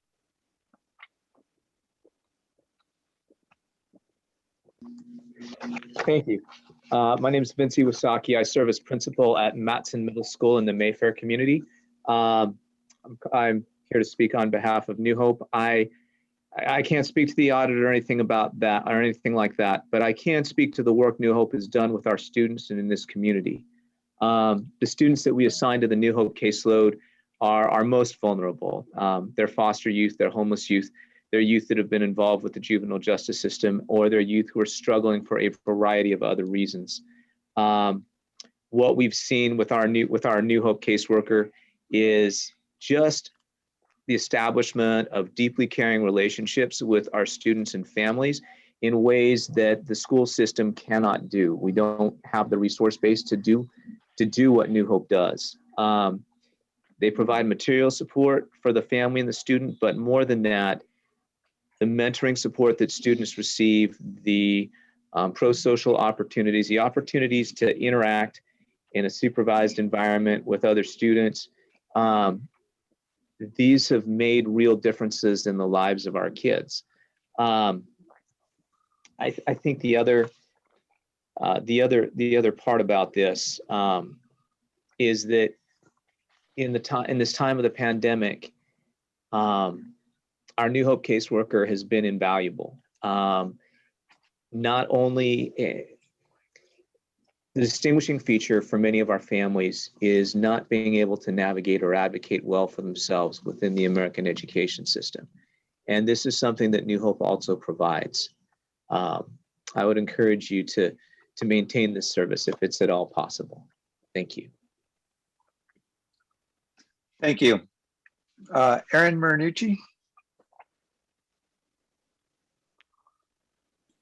Hi, thank you very much. I appreciate the time to speak. I'm speaking on behalf of, I'm one of the co-founders of Overflow Sports Academy, and we're partners with Catholic Charities. I'm speaking in regards to the supplement report and the funding. First off, and I'm also a business owner here in San Jose. I've lived here for 47 years, and I've been partnered with, our team's been partnered with Catholic Charities for the last 5 years. And living in Willow Glen and knowing that we're just miles away from the Santee community and the Washington Center community, and not understanding that community ever. I mean, I didn't know that these kids needed a safe place to stay. And that's where the Washington Center actually provides. So they've given us an opportunity to bring peers of our community into that community to work with these at-risk children. And right now we're working on an urban farm and a business model for them to understand how to start their own business and run their own business from soup to nuts, as well as a robotics program that's going to be coming out shortly. But they've given us an opportunity, again, like I said, to raise awareness of other folks in the community that are not aware of children that may not even eat but once a day at school, right? So I think it's unfair, especially as a business owner here in San Jose, to look at a report at 2 quarters of a report and then to respond accordingly. I think that, and I would ask that you guys would revisit a full year at least. I really, again, just 2 minutes is really a tough time to speak about the love these folks have for this community. They are part of the community. They are from the community, and you can see these children and the effects they have on them. So thank you again. Appreciate the time. Thank you. Brandy Johnson. Hi. My name is Brandy Welcome, Johnson, and I'm speaking on behalf of Catholic Charities through the program Washington United Youth Center. I participated with Catholic Charities for about 6 months, and I can proudly say that Washington United Youth Center has been the best program I've been a part of. With the services they provide, it has really impacted my life as well as many other families. They provide our youth with life skill groups, substance awareness groups, and they even went as far as helping some of my peers and myself to get a job. The youth and staff here are such amazing people, and they've really made it out to be like we are one big family, and the Washington United Youth Center is our home away from home. They gave me an outlet and a safe space to always depend on and allowed me to better my mental health. I know that without the programs, the youth of San Jose will be saddened, and we won't have anybody to call on when we need them or anybody to help us. Thank you. Thank you. Marissa Hathaway.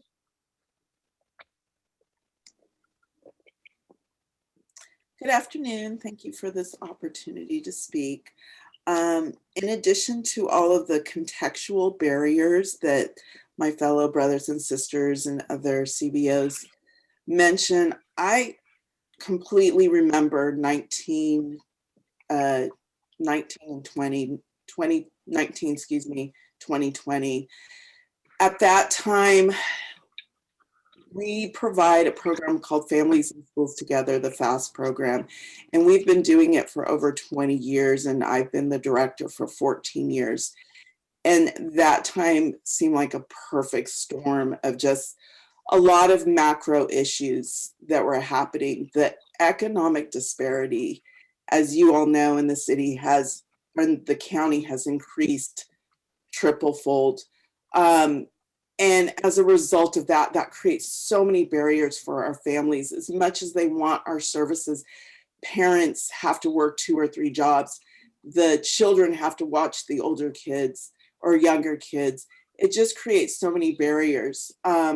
But we pivot, and we pivoted.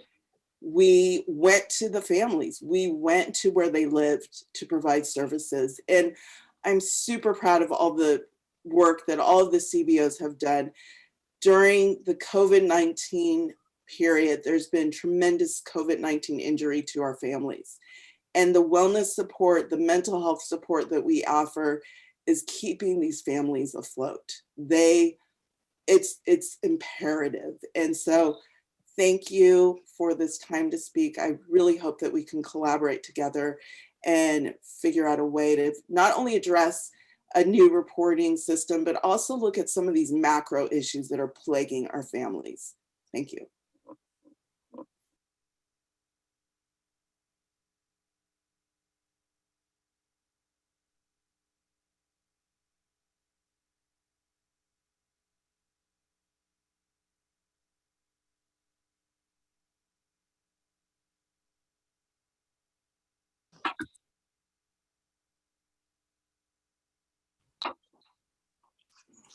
I'm sorry, my computer just turned off. Has the next speaker been identified? Uriel Rios. Yes, thank you, Uriel. Yes. Good afternoon. Good afternoon. My name is Uriel Rios, and I'm speaking on behalf of New Hope for Youth. This program has helped me by sending someone to the school that I can get along with, and someone that I can trust and help me get through my family problem. They also helped me get a phone because it was important for me to have communication with New Hope and my teachers. They as well helped me with my grades and made it possible to graduate and enter high school. When COVID started, they would always check up on me if I needed food or help with any homework, because it was really stressful for a lot of students like me to do online school. That's it. Thank you, Mr. Rios. Anita Rubio?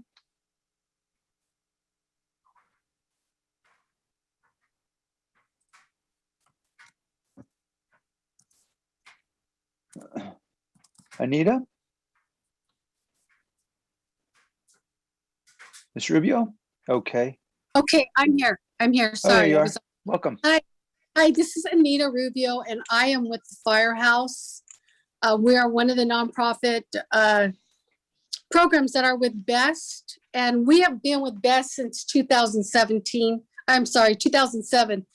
And I just wanted to say that we appreciate the partnership with Parks and Recs and the opportunity that we've had to work with all the other amazing BEST CBOs who are making such a big difference in the lives of youth and families in our community. And of course, I want to reiterate everything that everyone's already said, and I don't want to repeat it, but I do want to make a few comments. One is, during COVID, Firehouse has provided groceries to over 1,000 families. And this was coming from Firehouse without a partnership. And also that we are developing community leaders with the youth that we work with, along with all the other CBOs. This is a community effort that we have here with all our partnerships and all the passion that people have in the community.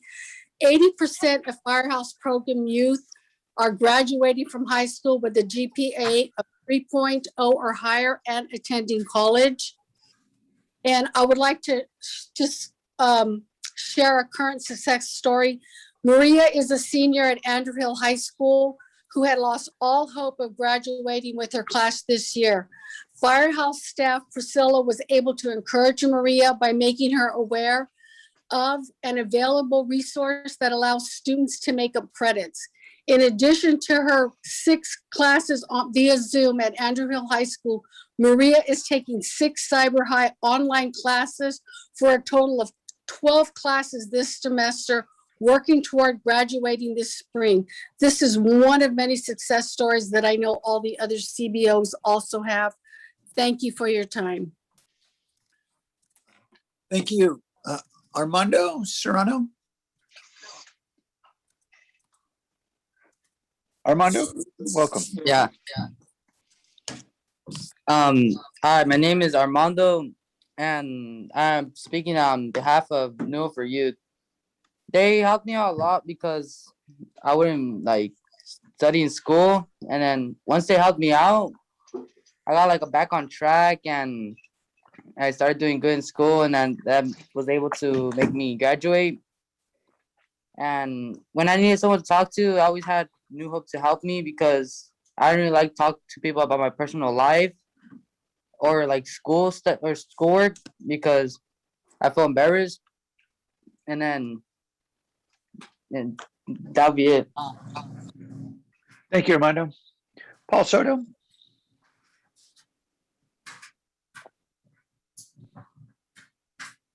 Paul, your device appears to be muted right now. We can't hear you.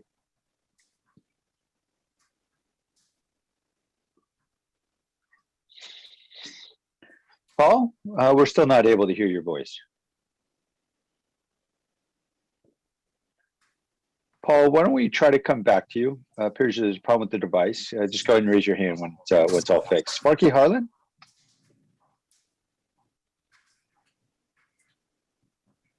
Hi, Sparky Harlan, CEO, Bill Wilson Center. Bill Wilson Center just happened to have the luck of the draw, and we happened to meet all our goals for these 2 particular quarters. But if you pick 2 other ones, for instance, this year, you would see a different story. And why is that? You fund our downtown homeless youth drop-in center.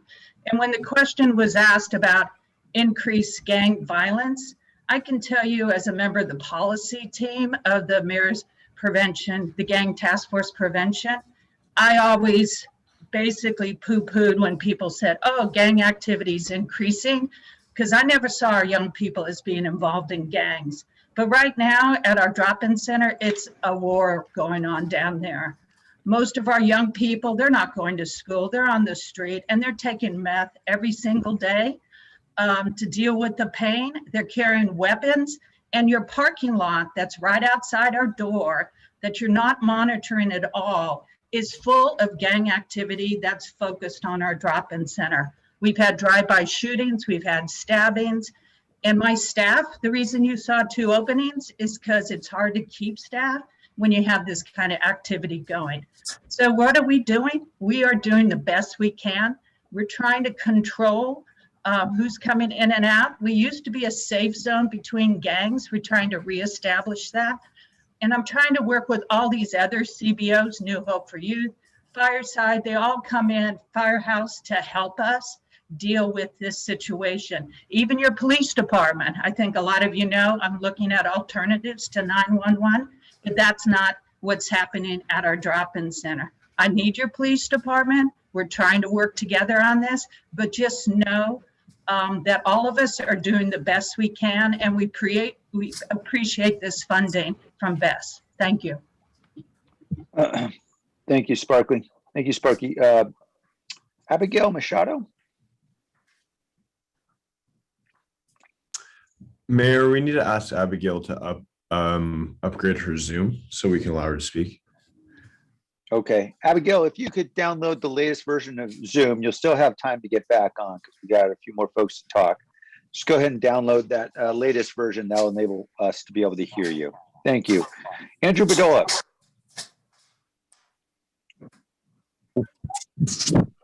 Hello. Hello, welcome.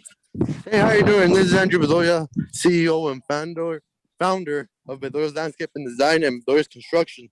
I'm here to talk about Firehouse. Help me out. I'm a class of 2016. I was with Firehouse, and then I was a straight F student, freshman in my sophomore year. I got arrested for gang violence, and I got arrested in gang violence in my 8th grade, and then for gang violence, and then I was just trying to stay on that path, and so I met Firehouse in freshman year. I didn't really listen to them, but the most important thing that they helped me was that they helped me they were motivating me. No, they didn't give up on me. So and then even though I still had straight Fs, sophomore year they kept talking into me, saying you know what, there's better than me in life. So and then I started to change my path around. So I changed my path. Junior year, I got all my credits. Did as much class as I can. I did everything I can to get extra credit. My senior year, graduated with all my credits, 4.0, from a straight F student from freshman year to senior year with the 4.0, graduated with extra credits. I'm an entrepreneur. I'm a businessman. And then I want to thank Firehouse a lot. Also, my case manager, he also helped me fixing my classes. But the most important part was Firehouse motivating me. And if it wasn't for them, I probably wouldn't own my own business. I'd probably be in the wrong path right now. I probably wouldn't be here right now. But thanks to them motivating me, I'm a businessman, and I'm happy to say Firehouse is the best deal for me, and they'll help a lot of students around. Thank you. Thank you. Angel Corona?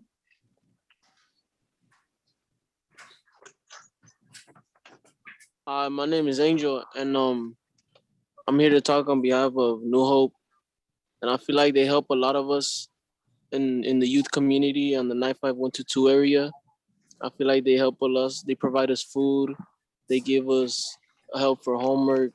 Then they help me a lot with my probation, trying to keep my grades in the right. They're trying to keep my grades good, and I feel like the New Hope should stay because they mean a lot to us here in the 95122 area, and they help a lot of my friends out, and they go take us on trips. And yeah, New Hope helps us a lot. Thank you, Ms. Corona. Arturo Murillo.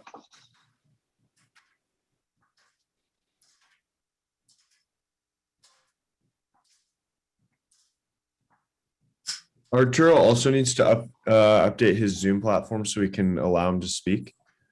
Okay. Hey, Arturo, if you could go download the latest version of Zoom, that'll enable us and a lot of other folks to be able to hear you.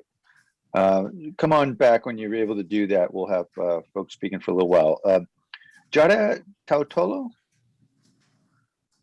welcome.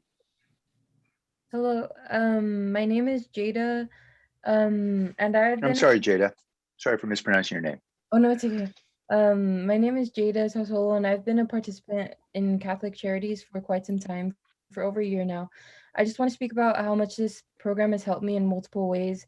It saved me by having so many programs available to the youth in the community.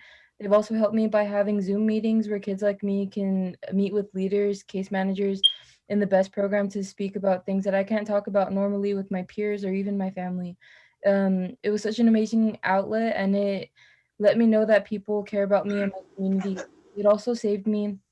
We also had we also have art night where youth like me can attend to paint. We bond together, and it's truly a source of light in my life. We do need this outlet as like kids that grow up in the east side San Jose, like the 9592 area. We've already established amazing relationships with staff and the program in general. Anytime I needed help, they would be there and they would make me feel like I belonged to the community. They allowed me to have more access to social mobility. They even constantly checked on me during COVID and always dropped off food to my family. And I'm so grateful for this safe place, and I'd be very sad to see it go. Thank you. Thank you, Jada. Jesse Sanchez.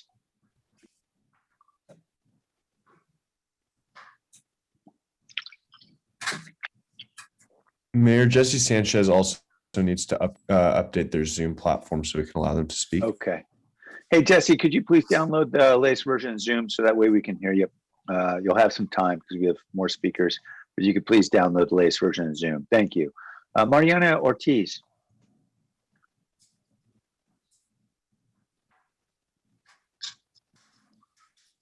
Hi, my name Welcome, is Mariana. Mariana.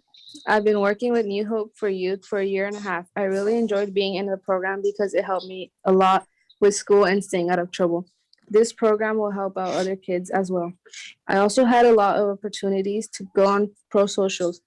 They would also always check up on me and my family to see if we needed anything.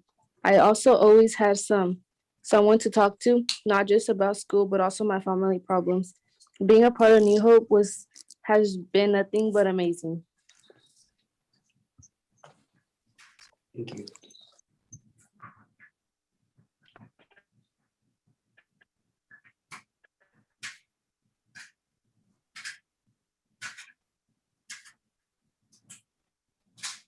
Thank you. Noemi Ortiz.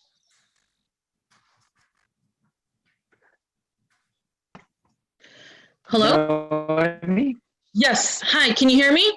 Welcome, guys. We'll be able to hear Hi you. there. Yep. Hi, so my name is Noemi Ortiz. I'm the program manager for the FAST program at Family and Children Services, a division of Kaminar. Thank you for listening to us and taking our input. I understand that your job right now is a difficult one because although on the surface, it appears that you are deciding on our future budgeting and our jobs, it is in reality the youth and families that will lose out on great programs that have helped them throughout these difficult times. The pandemic affected everyone on different levels, and those of us that are still standing have been able to use creative, out-of-the-box means to still support the families.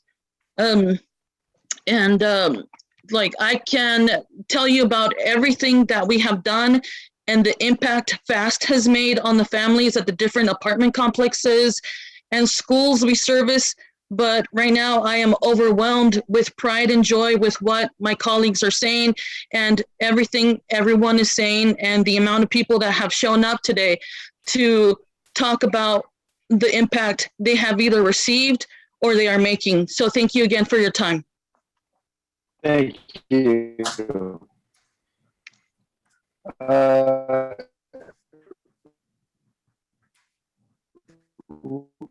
Rajaban Marshall. Welcome. Rajaban, your device appears to be muted, so we're not able to hear you until the device is unmuted. Hey guys, can you guys hear me? Yep, we can. Welcome. Okay, good afternoon, guys. Hey, This is Rajiban Marshall. I have Philip here to speak on my behalf. Thank you. Hello, I'm here to speak on Rajiban Marshall's behalf. My name is Philip Armenta. He understands English. He's just working on his pronunciation. He has been a participant in the Catholic Charities for almost over 3 years now since he came to America. They helped him graduate from high school. He graduated with a 4.0. He believes that he wouldn't have been able to accomplish this without their help. Also, they helped him find a job. He is also enrolled in college as we speak. He is honestly a true success story. He is living proof to show that Catholic Charities does impact the community in a positive way. And he is a true success story. He has 2 vehicles. He is very successful. He owns stocks in the stock market. He is just an outstanding example that Catholic Charities is doing a tremendous job at what they do. And I hope that their program can continue in the future. And Rajiban Marshall is living proof. Thank you so much, Council. Thank you, guys. Thank you, Rajiban. Mayor, can you restate the item before Senator us? Reyes, Mayor? I can. Okay, thank you. I will. And just so everyone knows, this is not a matter for the council to decide on funding of any nonprofit organizations. This is the semi-annual open audit recommendations, and we're merely accepting a report. It appears that there's been some enormous misunderstanding that has been spread, and I'm not sure what the source is, but clearly a lot of people believe that somehow or another this is a decision we're making to cut funding to nonprofits.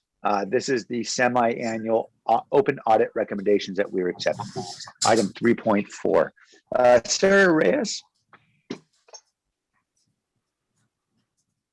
I have spoken already, but I could definitely share more. But I'll go ahead and. Okay, thank you, Sarah.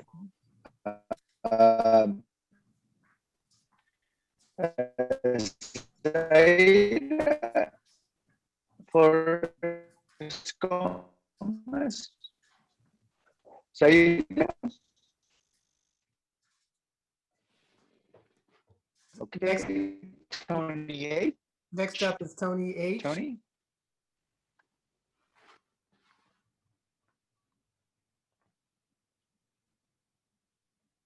Go ahead, Tony. Okay, good. Hello, my name is Mia. I have been a participant with Firehouse for the past, I think, going on 4 months now. Before this, I used to know them when they used to go to the Seven Trees Community Center. They have really helped me and my family out, especially during COVID. They have brought us groceries or helped us with anything we've ever needed, and they'll check up on us, either calling or if they have time, they'll come stop by to see how we are. And without this program, I don't really know what's going to happen in the future. Thank you. Paul, go ahead.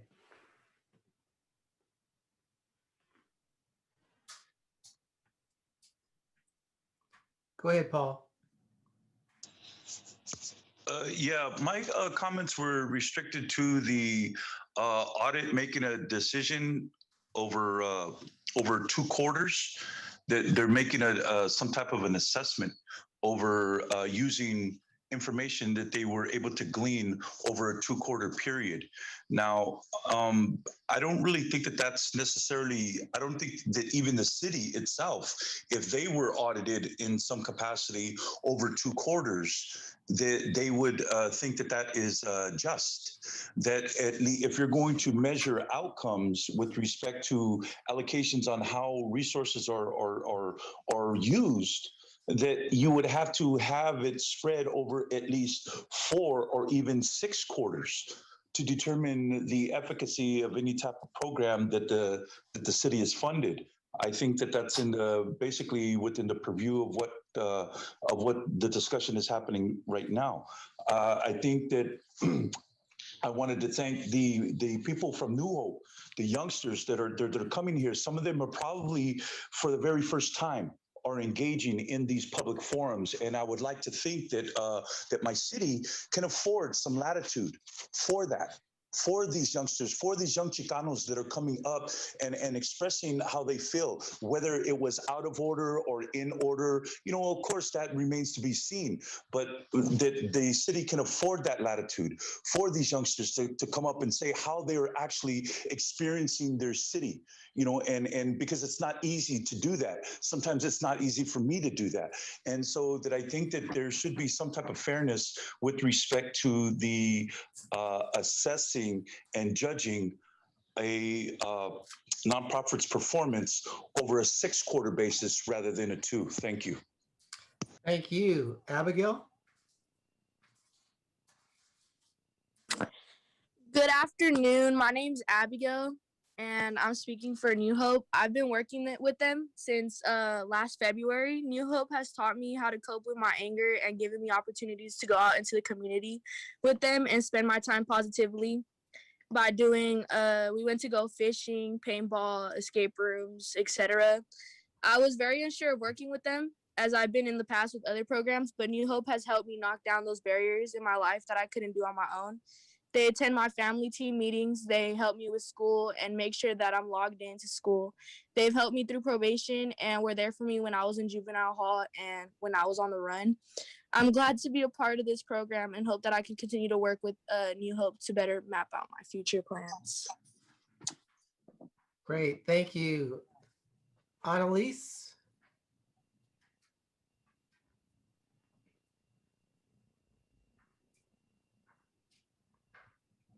Annalise, go ahead.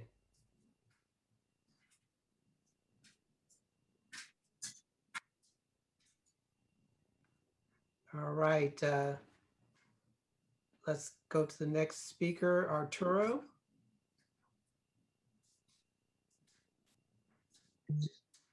Hi, can you hear me? Yes, loud and clear. Okay. Hi, my name is Arturo Murillo. I'm the Community Outreach FAST Partner at Family and Children Services, a division of Kamenar. Before that, I was a participant in the FAST program for 4 years, and then I was a volunteer for about 2 years. FAST has helped me in a lot of ways. It has helped me become closer to my family. It has helped me become friendlier, talkative, more social, and also more mature than others at my own age. I really liked the program because the staff were very welcoming. They were helpful from day one to the last day, and even beyond that. After I graduated from the program, the FAST team continued to check up on me. They encouraged and motivated me to continue attending school and work on improving my grades.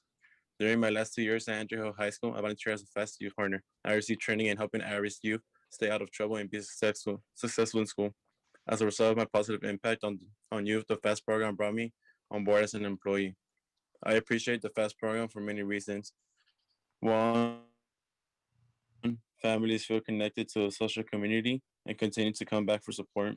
2, the program is providing English, Spanish, and Vietnamese.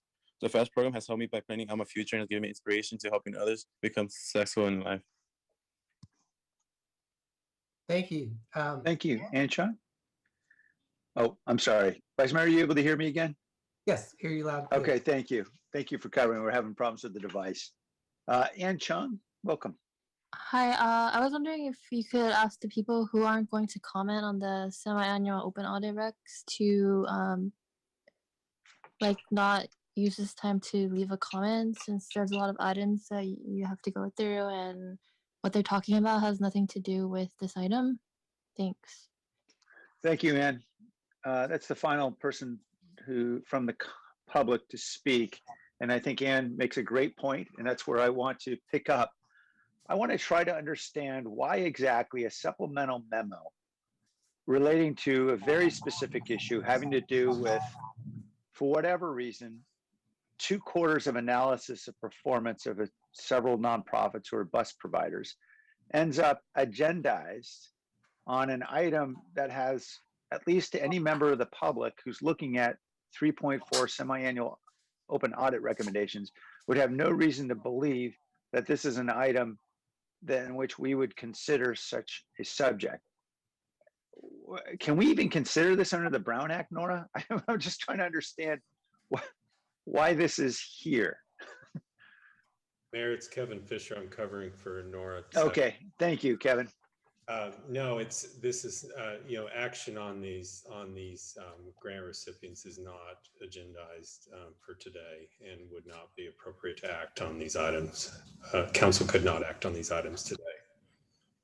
Okay, and I'm not even sure why if we're accepting a report on semi-annual open audit recommendations, I understand this may be related tangentially to one of the audit recommendations out of the hundreds. But why is this being this supplemental memorandum submitted on this item 3.4? And why isn't it a separate item so members of the public can be properly informed about what this is about and what it's not? Does anybody know? Mayor, I need a little help from staff. I believe this was some sort of referral out of a committee that requested yes, this. the neighborhood services. Okay, and I believe they asked that this information be attached to this item. So I don't have Okay, all the history on it. So John, is this here because the committee specifically requested to be attached to this item? Yes, Mayor. Okay, I don't understand it, and it's not helpful, I think, in terms of public transparency to understand what it is we're doing on our agenda. And I think the last person in the public said it very well. This has no business being here. We should be separately agendizing. I don't know why we're only analyzing 2 quarters of activity. And I have no idea if the point of this, and I would agree with the fundamental premise, I think, of the committee, which is trying to ensure we have greater accountability of our nonprofit organizations. I would hope what we would be doing is looking at a longer period of time for several of these organizations, stretching back several years, that would enable us to come up with a clear assessment. So I know my colleagues will speak to this, but I have to say I'm scratching my head here trying to understand why we've just heard an hour of testimony from a lot of really upset, understandably concerned community members, many of whom are being served by these nonprofits. And I'm not sure why this needed to come to the full council before it was clearly baked. This is far from fully baked. And so I look forward to hearing this discussion. Councilmember Carrasco.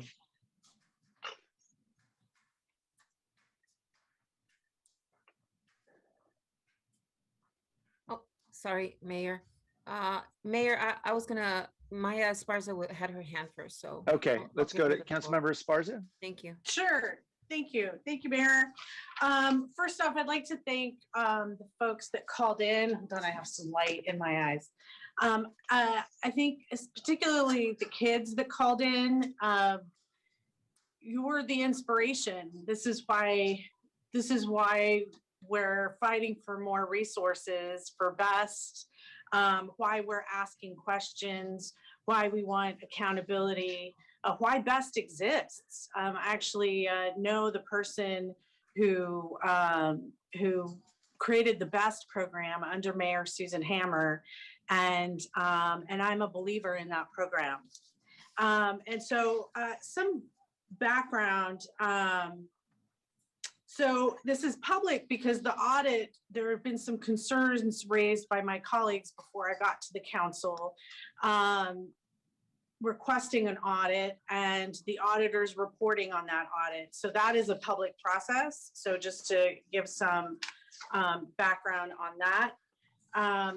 And we asked for let me give some background. So Mayor, Vice Mayor, Councilmember Carrasco, and myself have had a lot of questions about BEST, about how we administer it, how we oversee it, and we've had more and more questions as we've gone in there. I represent a lot of communities that are gang impacted, and in fact have seen firsthand increases in gang violence. I live down the street from an area that has shootings fairly regularly. So I hear it. So that I don't need to read about it in the newspaper. This is my community. And this is why we need strong programs. And so the NSE committee, we did ask for some information that was issued in the supplemental. So I'm not sure how folks have been misled or where the misunderstanding came from.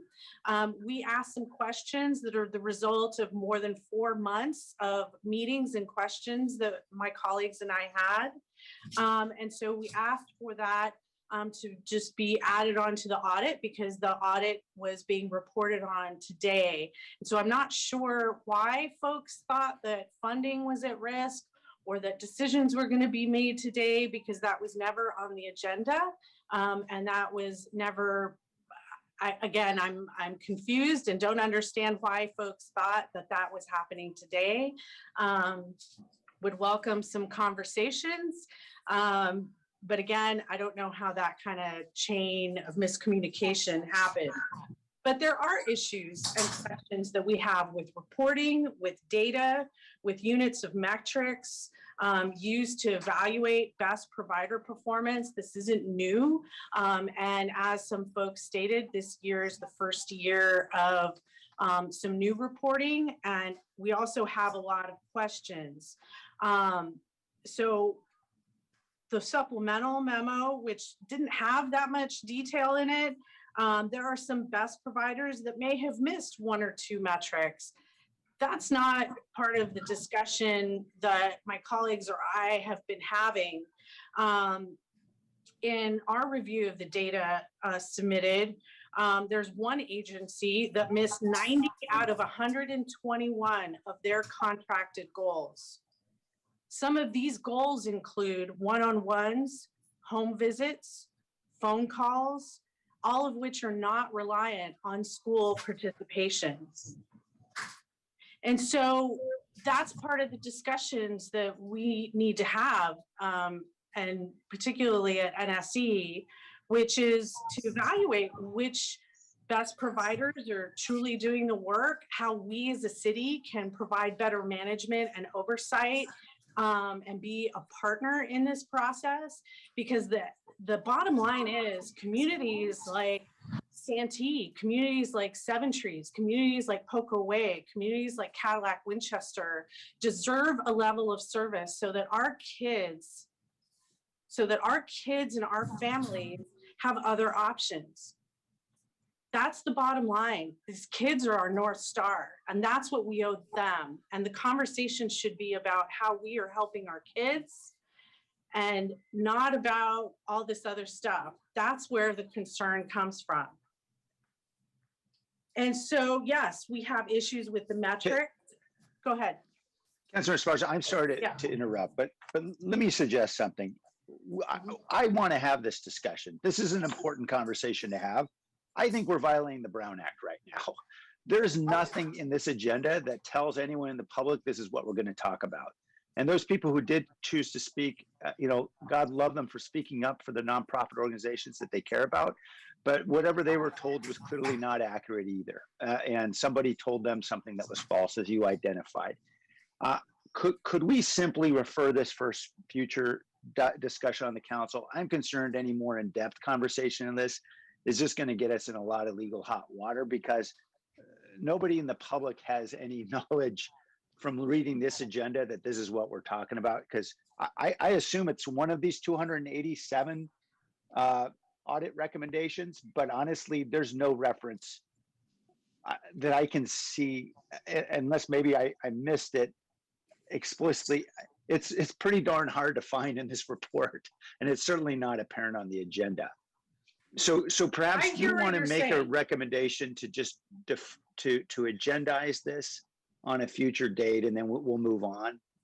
I'm happy to. In fact, I'll make a motion to agendize this to the full council at the direction of NSE, which will review some more information on April 8th.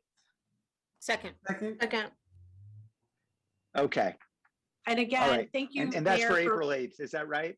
No, NSC is April 8th.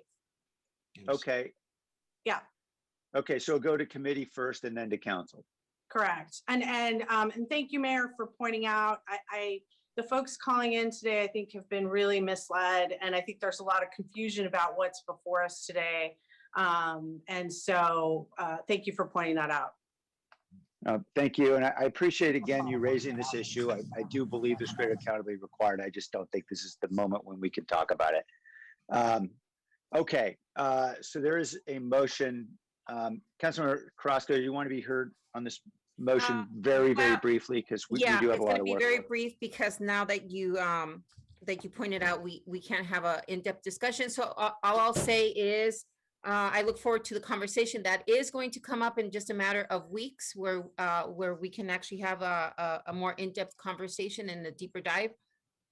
And I want to really thank everyone that came out to speak today, but I especially want to thank the young adults that spoke up today. Regardless of what they have been told, regardless of why the reason they showed up today, the fact that they are participating and that they're engaging is inspirational. I think to many of us, it is for me. And what I want to say to them, as well as to our organizations, we love the partnerships that we have with our providers. We won't get into much detail here, just to say that, the city of San Jose, just like the schools and other organizations, can't do it without important and critical partnerships, but those partnerships have to be also held to their contracted goals and obligations. And but again, really want to call out the articulation of these young people. We hear you loud and clear. We think it's important to do everything we can to support you. That's our responsibility. And we're going to continue to do so. We're inspired by you and we want to keep hearing from you. Thank you so much. Okay, thank you very much. Angel? Yeah, Mayor, just very quickly, I just want to make sure, because I want to make sure there's nothing implied here. City staff did not at any time communicate to any nonprofits that any of their funding is in jeopardy. I want to make that very clear and very public. I do believe that people are responding to the conversation that we had at our last NSC meeting, which was a very productive one. But I just want to for the record, make sure that that's made very clear, because city staff, there has been absolutely no communication implying that anybody's funding is in jeopardy. So I just thought it was important to make that public statement. Thanks for clarifying that, Angel. Appreciate that. Okay, so this is going to go to committee and I suspect eventually back to council. And hopefully it'll be properly noticed so that everybody can know what we're really doing and what we're not. On that motion, and also, is that motion also to accept this report, Councilor? Yeah, I was going to say that to include accepting the report. Yes, thanks. Okay, great. Let's vote. Jimenez, Yes. Morales, Aye. Cohen, Aye. Carrasco, Aye. Davis, Aye. Esparza, Yes. Arenas, Yes. Foley, Aye. Mahan, Aye. Jones, Aye. Pardo. Aye. Great. We're on to item 3.5, which is the annual summary of labor negotiations.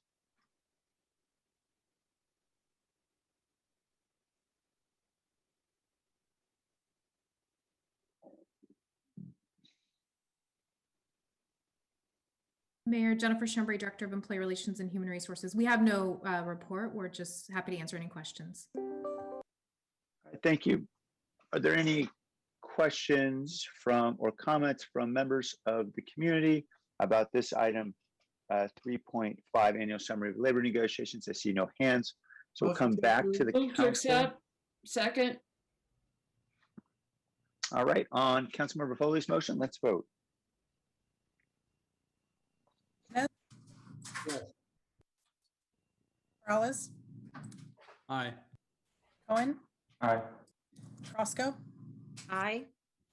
Davis, Aye. Esparza, Yes. Arenas, Yes. Foley, Aye. Mahan, Aye. Jones, Aye. Ricardo. Aye. That went very quick, so I did not get the seconder. I'll take the second. Thank you. Great. Thank you. We're on to item 3.6, which is the Spring Intergovernmental Relations Report. Great. Thank you, Mayor. We've got a brief presentation that Alex will be showing. But good afternoon, Benna Chang, Director of Intergovernmental Relations for the City of San Jose. I'm joined today by Alexandria Felton, our Senior Executive Analyst, and as well as Leslie Polner, who is our Federal Legislative Advocate. So thank you, Leslie, for coming in from DC. So we're here today to give our spring update on intergovernmental relations activities. Next slide, please. We'll provide an overview of the recently passed American Rescue Plan, share the latest on our advocacy on COVID response, and then review this year's city-sponsored and supported bills. So on March 11th, the president signed the $1.9 trillion American Rescue Plan. This legislation passed the House and Senate along party lines, and we believe that this is the last major broad-based COVID stimulus bill. Even if there are any future stimulus packages, it is highly unlikely that there will be any more direct local funding. Next slide. We sent out a detailed info memo last week on the American Rescue Plan and just wanted to highlight some of the program aspects of this very large package here. And yellow highlights are the areas that the city would receive direct funding. So by far the biggest portion of this funding comes from the Coronavirus State and Local Recovery Fund, where the City of San Jose is estimated to receive $223 million. Half of this will be distributed within 60 days of the bill passage, and the other half will be distributed in 2022. The deadline to spend the funds is December 31st, 2024, and funds can be used to replace lost revenue on COVID response and mitigation, premium pay, and investments in water, sewer, and broadband infrastructure. Funds cannot be used on pensions or to lower taxes. More details are coming in on this program through additional Treasury guidance, and the city has already submitted questions to the Treasury Department to clarify certain aspects of the program. On housing, the city is estimated to receive $11.8 million to address homelessness through the Home Investment Partnership Program and additional funding for the Emergency Rental Assistance Program. On the Emergency Rental Assistance Program, the program eligibility requirements are very similar to what was passed in the December program. And although we haven't seen any city estimates for this funding, we anticipate to receive that soon. The airport will also receive direct funding for ongoing operations and funding to support concessionaires. And then finally, the library will be eligible for broadband funding through the existing E-rate program. So in addition to the funding coming directly to the city, our residents and businesses will also receive direct assistance as listed on this slide. Just wanted to spend a quick moment to highlight the child tax credits. The changes to both the amount of the child tax credits and the fact that they will be distributed monthly instead of as a tax refund are really pretty revolutionary. And Columbia University estimates that these changes alone will help cut child poverty in half. So it's really exciting. The bill also includes utility assistance for both water and energy. And for all of these programs, we expect additional program guidance and amounts coming out from the federal agencies in the next few weeks. And we are currently actively engaged in providing feedback and helping shape many of these programs. With that, I will turn it over to Alex.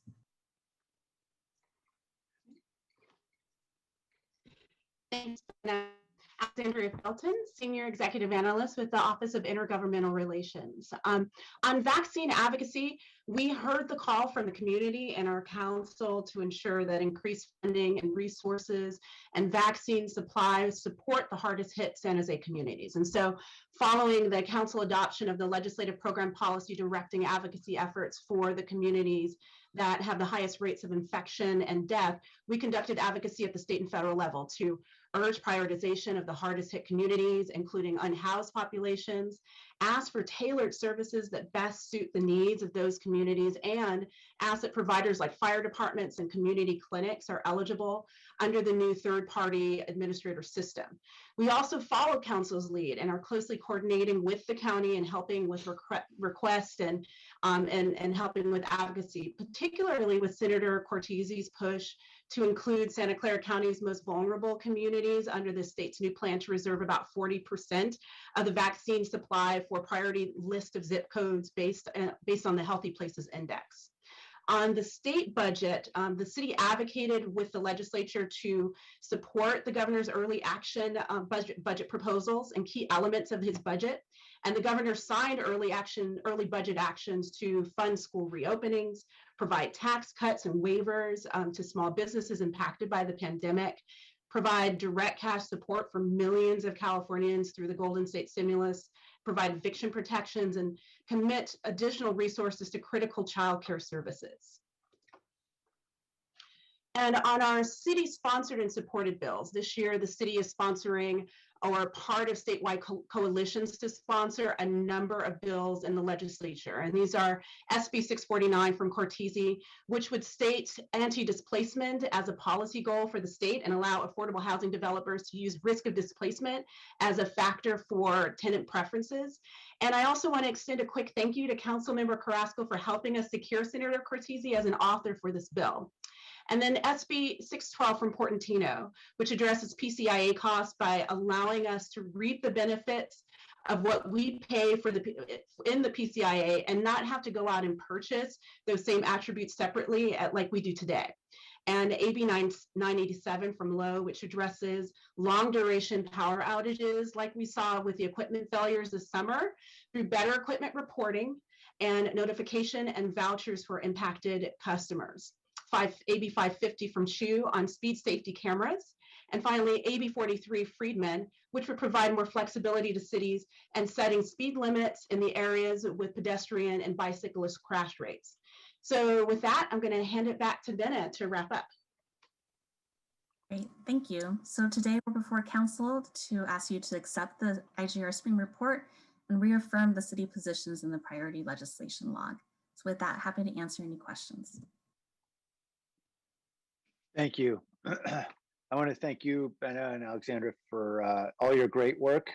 We've had a very active and busy time over the last year and a half. I really want to thank our partners, Cruise Strategies in Sacramento, Steve and Vanessa have been doing great work for us there. And then in Washington, D.C., Holland and Knight, Leslie, Eve, and Lori. And I think we have Leslie here now, and I think also Steve from Cruise Strategies as well. Is that right?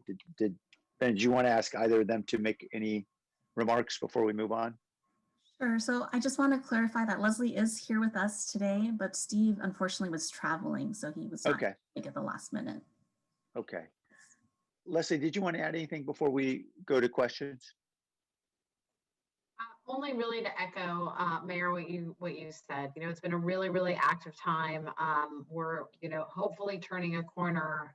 The American Rescue Plan, I think, was really the plan that we had all hoped that we would get, and it's thanks to your advocacy at the federal level and council, really pulling together to make this happen. So very exciting. And next up, we're turning to infrastructure, and we'll have an update on that as well soon. Thank you. I know there's a lot at stake in the infrastructure bill, so thank you for in advance for all your work there. Okay, let's go to the public and see if there are any public comments on this item, which is 3.6, Intergovernmental Relations Report. Michelle Dauber.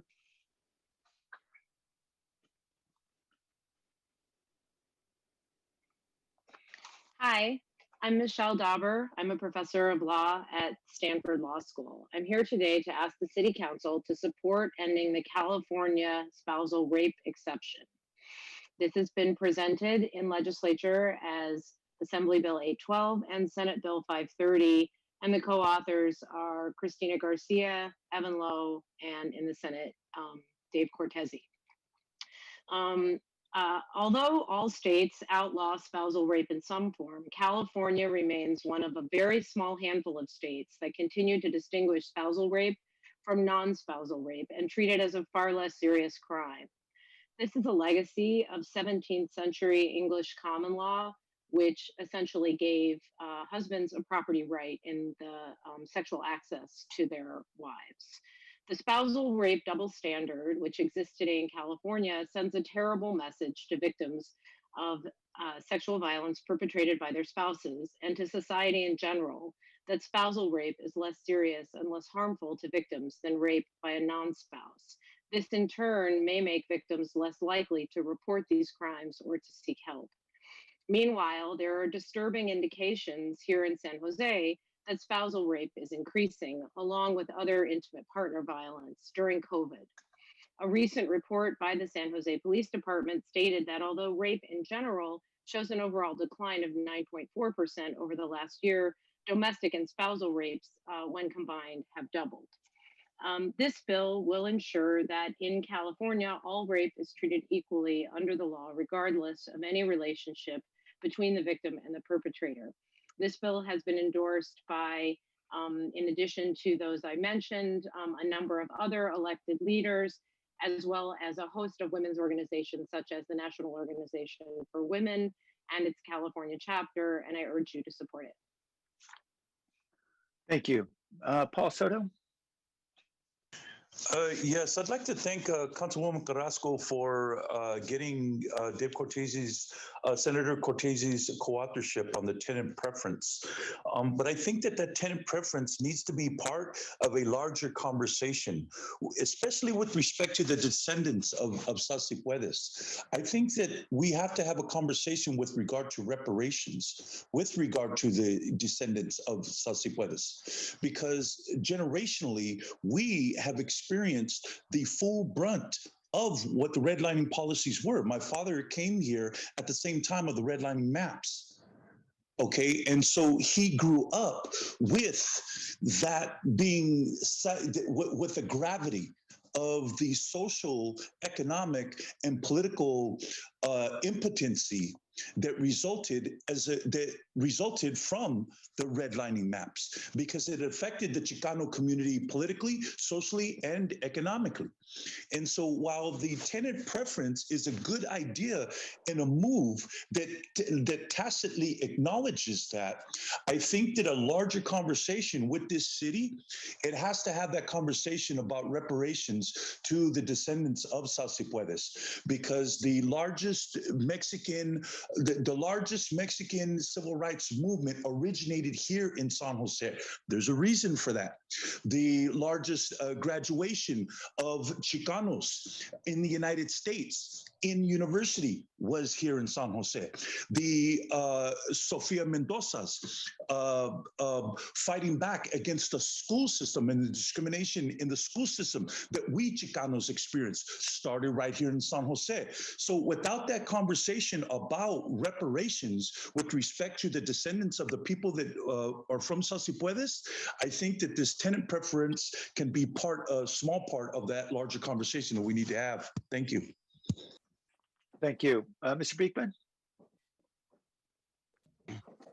Hi, Roy Beekman here. Thank you for this item. You know, I'd like to thank Councilperson Carrasco for her words on the item two previous from this one. You know, she thanked you know, the people who tried to speak up. That I felt I learned important lessons, and I felt it was a very community-minded, good effort, and I really thanked them for that effort. And that, you know, in reading over the memo, they didn't violate any Brown Act things. I don't think. I think they followed that part well. It's just a matter of you know, there's certain issues you want to work on. I think that whole an hour of public speaking should be commended, and we need that public speaking for issues of gang violence and just our community issues. We need that good work, and we know that, and I just wanted to remind everybody of that. Thank you. For this issue, there is, you know, a lot of tech issues, it seems like, involved. And I wanted to remind the importance of, for all the tech you'll be doing, really consider how open public policies and sharing with the public, you know, this sort of this technology, it is what creates our more harmonious future and our better sustainable future. It isn't just the tech. It is the open public policies with the tech. And that's what has to work hand in hand for our good sustainable future. And another quick reminder that, you know, in this time of COVID, you know, our state legislator, our federal legislators know the power that COVID is not the fault of the everyday person. And they work towards that. They advocate towards that. And I hope we can all acknowledge that and be hopeful in that. It's not a question of blame. Excuse me. It's not a question of blame. It's a question of working this out well, and so no one gets hurt. Thank you. Thank you. And Mr. Beekman, there was no suggestion that any member of the public could ever violate the Brown Act. It's the only violation can happen if the council were to be discussing items that are not agendized. So that was the concern. Tim? My name is Tim McKenzie. I use he, him pronouns.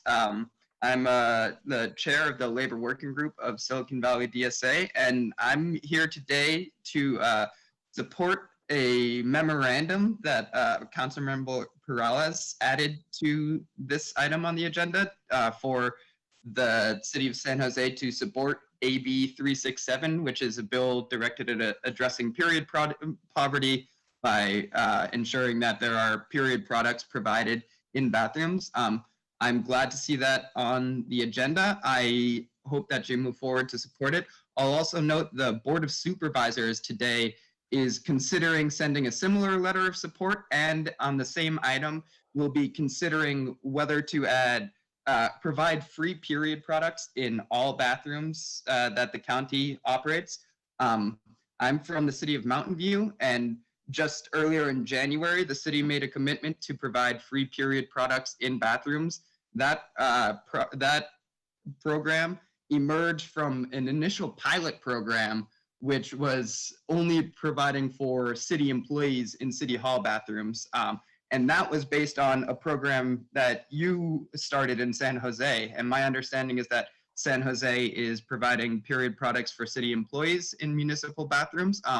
And I hope that you will consider following in the footsteps of Mountain View, who took your lead initially, and what I hope the county will be doing later today, and will consider providing free period products in all municipal bathrooms. And I thank you for the support of AB 367.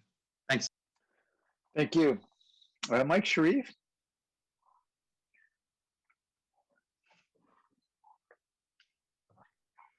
Hello. Thank you, Mr. Mayor, council members. My name is Mike Sharif. I'm Senator Cortez's legislative director, calling about SB 530, our spousal rape exemption bill that Professor Dauber gave a great background to. I'll speak to directly what the bill does. We separate our rape designations in two code sections, 261 and 262. 261 is for non-spousal rape and 262 is for spousal.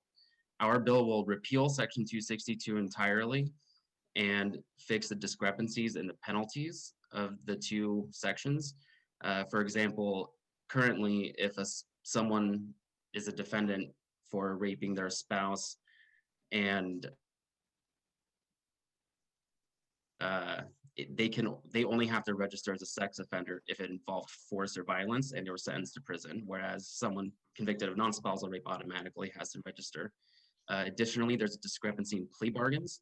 If the victim is unconscious and the perpetrator was the spouse, they are able to plea bargain, whereas if they are non-spousal and unconscious for non-spousal, they do not have the right to plea bargain. So it would equal out the penalties and delete reference to spousal rape altogether. Thank you for your time. Thank you. Catherine Hedges.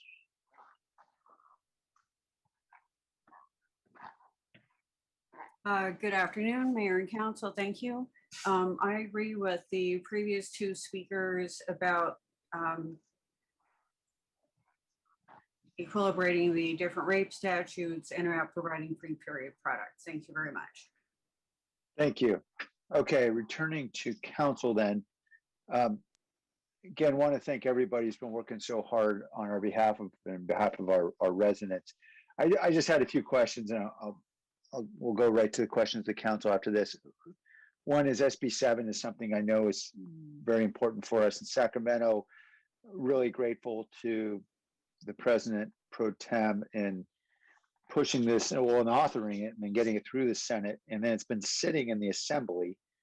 And I'm not sure, is it set for hearing or is anything happening to it? Yes, great question, Mayor. So SB 7, you're right, is in the Assembly right now. We're trying to work with the Assembly Speaker on the bill. We hear that the Assembly might have some policy concerns, not related to the piece that will allow us to proceed with Downtown West, but the other broader pieces around housing developments. So we're trying to get a better sense of what those are and are actively working with the Pro Tem's office and the Speaker's office to try to move this along. Okay.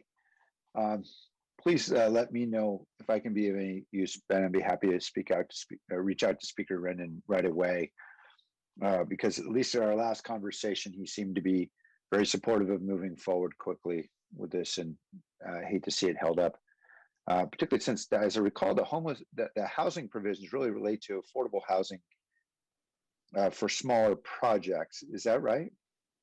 Right, it is for smaller projects. And the issue is that SB 7 is exactly the same as the version the Assembly passed last year. So it's a little bit unclear to us what additional policy changes the Assembly might be looking for. Okay, I'm puzzled as well. Okay, I know that since Steve's not here, I won't pester him anymore about state issues. I know we're going to be working on some homeless funding with a lot of other partners to see if we can leverage some of that significant surplus to address our homeless crisis. Just on, the federal funding formulas, Leslie, I know that, we exchanged some emails about how particularly, I'm not sure if it's home or CDBG, I can't remember which formula, it seems to really, I won't say penalize, but clearly reduces the allocation for a city like San Jose. And I certainly recognize that we are a city that's more affluent if measured purely by per capita income than virtually any other large city. But my concern is around some of these funding formulas, particularly given the fact that the residents we're helping may well have higher incomes, but in fact, in real terms, if you were to subtract their housing costs, are suffering the same levels of poverty in many ways that other cities are. And so I'm just wondering if there has been any movement anywhere in Congress to be thinking again about these funding formulas, since they appear to pretty substantially undermine efforts of more suburban model cities, that is cities in the West other than maybe San Francisco and Seattle, that tend to have newer housing stock and so forth. It seems to really discount our ability to get resources. And I was just reminded of this as recently as I think in the last day or two, I read a Mercury News article about Santa Cruz, which has a hugely disproportionate homeless population relative to their total population. I think they're up to 1,200 homeless, which is really horrific given the size of that city. And their funding is extremely limited in the latest allocation, and it just didn't make sense given the size of the homeless population they had. So I'm just wondering, is there any hope for changing this formula?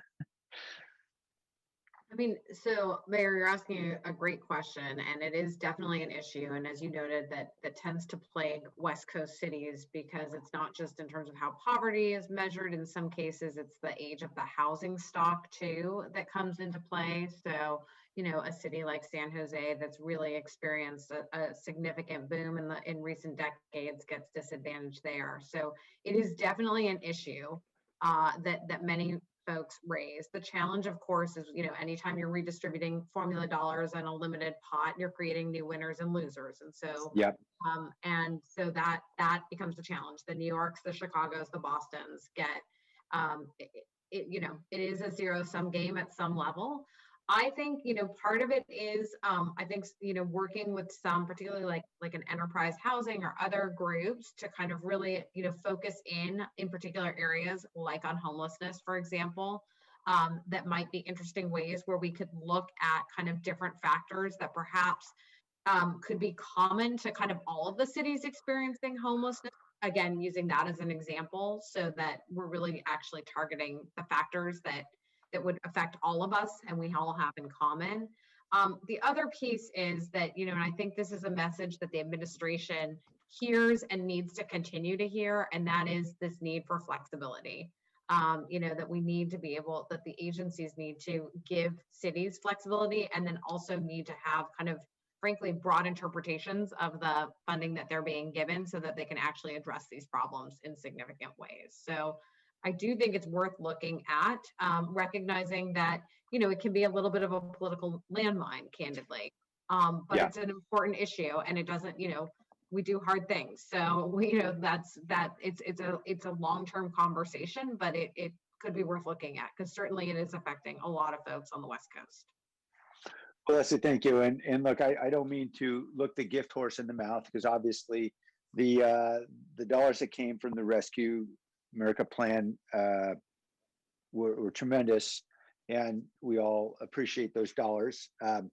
Just the ratios relative to population were pretty remarkable in my view. And I guess as I think about, particularly since, is it home allocated? What is the funding formula to follow? Is it home? It's home. So they distributed the homeless dollars via home, which is really a very imperfect program. And again, I think one of the greatest challenges that they've had is that they were trying to use existing formulas to get dollars out, because as we've seen for some of the programs where they're standing up new programs, and I can point to a couple, they're really delayed right now because they're having to administer all this guidance. So they ended up choosing home, which was really, would have preferred that they would have gone with other formulas. But yes, it is very imperfect. Okay, I appreciate your point. The reason why I think, particularly in the homelessness context, I'd like to believe there could be an argument to be made here is that, we see it's in cities in the West, pretty much from Denver to points west, where we see homelessness, particularly unsheltered homelessness, as a ratio of population extremely high relative to other cities throughout the country. And those also happen to be the cities that tend to be built more on the suburban model. It's Phoenix, LA, Denver, San Jose. And I can't help but think we're all being pretty severely disadvantaged in these allocations. Anyway, I'll leave it there. Thank you, Leslie, for all your work from afar. Councilmember Perales. Yeah, thank you, Mayor, and thank you as well to our IGR team. Certainly, I think a lot of positive news, especially in regards to the federal government stimulus package. And thank you for your work, and as well as our lobbying efforts at the state. And I am supportive of our current efforts, and just have a request in regards to adding an additional bill. And then I've had an opportunity to look over my colleagues, Councilmember Arenas and Councilmember Mahan's requests, and could support those as well. And so I am asking that we add Assembly Bill 367, the Menstrual Equity Act. And as some of my colleagues will recall, back in 2017, I helped to lead on a budget effort for supplying feminine hygiene products here at City Hall to all of our city employee restrooms, and then expanding that as well to other city facilities. And so I think we've had some very positive reviews in regards to that, and certainly in regards to equity, there was, I think, a lot of support and advocacy for that. So I appreciate this bill, AB 367, from Assemblywoman Cristina Garcia, and co-authored by Assemblymember and Oshkosh and former council member for us here in San Jose. And this would be requiring 50% of public restrooms that are open to the public. So we're talking about schools, public universities, and then other public facilities, similar to exactly what we've done here with our public facilities. And so I would like to add this to the list, and then I'll make a motion to accept the staff report and to include my memo, Councilmember Arenas' memo, and Councilmember Mahan's memo. Second. That's it. Thank you. Thank you. Councilmember Mahan? Thank you. Thanks, Ben, Alexandria, Leslie, for your great report and ongoing work. I think you definitely have the right focus. They're doing great work, and I appreciate the report. Thank you, Councilmember Perales. I was planning to do the same thing if you didn't, and I'll be brief here. I'll blame my legislative director for pushing me to make sure we're highlighting the work of our local Congress members, since he worked for a couple of them in the past. But I do think as a large city, it's important that we are identifying key legislative priorities of our local Congress members and lifting those up and voicing our support when they make sense. And I think the motivation behind my memo, and I apologize for it coming out pretty late today, but we hopefully got that to everyone's chief of staff, and you've all had a chance to hopefully scan it. The motivation here is really to identify a few key priorities being championed by a couple of our local congresswomen, Congresswoman Eshoo and Congresswoman Lofgren, that are really aligned with the spirit of focusing on pandemic response and economic recovery. And so the 4 bills that we've highlighted involve investments in nursing homes, the collection and analysis of health statistics across a pretty fragmented healthcare system in our country, a modernization of our national broadband deployment plan, which is obviously very relevant to the great work our mayor and others have been doing locally to connect everyone in our city to broadband, and then a farm worker, basically immigration reform that would be a significant step forward for stabilizing that immigrant population and securing our national food supply at the same time. So they all felt very aligned with our focus on pandemic recovery and kind of public health and economic response, and the fact that they're being championed by some of our great local Congress members just felt like we ought to get in early as a city and voice our support for these priorities. Felt very aligned to me. So that's why we've put those forward. So thank you for your consideration. And I'll also be supporting the motion on the table. So thank you. Thank you. Councilmember Rennes?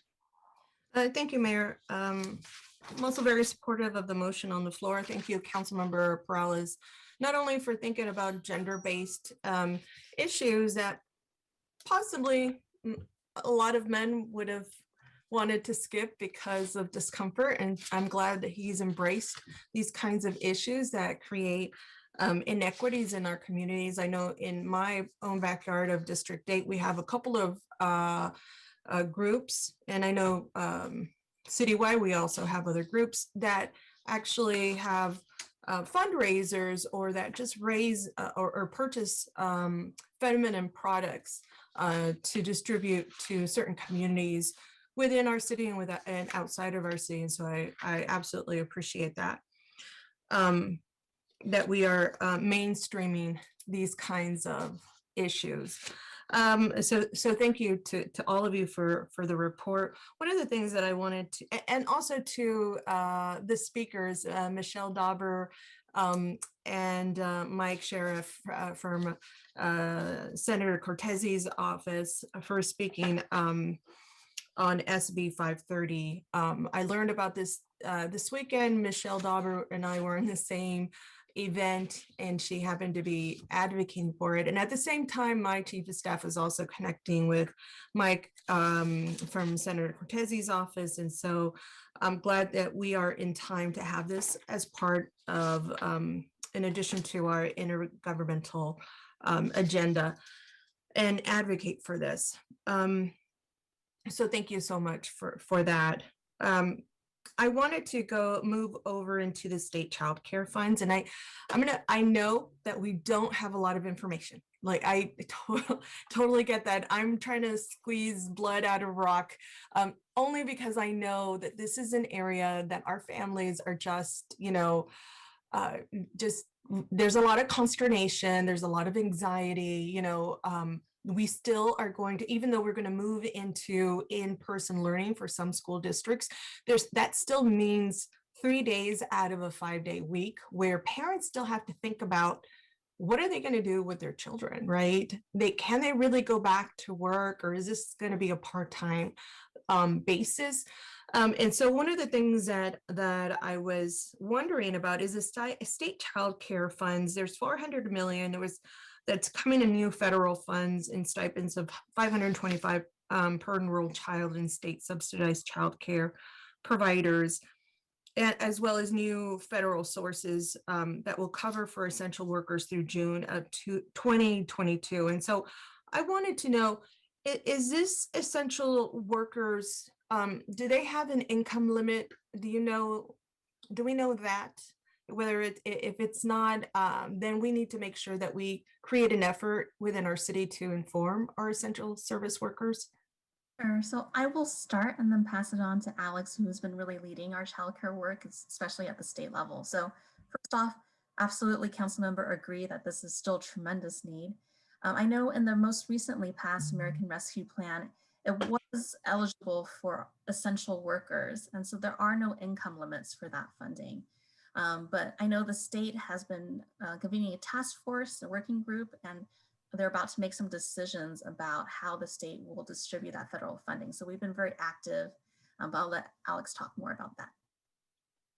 Yeah, thank you, Vanna. I mean, I think that pretty much covers it. I mean, I think the work, and I think Councilmember Arangues, I think you're correct, is that it's still early days and there's a lot of work we have to do to ensure that the money that comes to our state makes it to our community. And so those are a lot of the conversations we're having with our partners within PRNS, within the Santa Clara County Office of Education, is figuring out that really hard advocacy work we have to do to make sure that the funding reaches our community. And so we're, for instance, the child care community block development block grant, so the CCDBG. So there's a work group trying to figure out how we engage with that work group. If there are other stakeholder groups, thinking about the fact that as the money, as the legislature starts to determine how that money is distributed, how we are in part of that process, whether it's through advocacy through the budgeting process, or if there are other ways that we can influence how the money reaches our community. But that is all sort of what we're actually in the midst of doing right at this moment.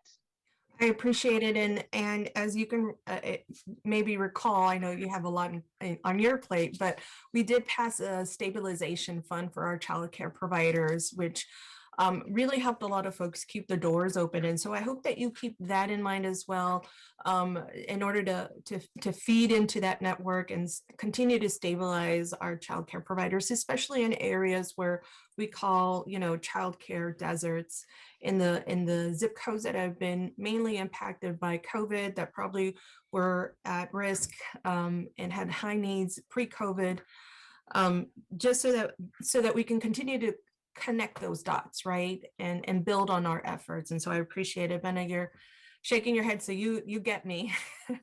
You get me there. And then in case that it continues to be true in terms of no limits for the income for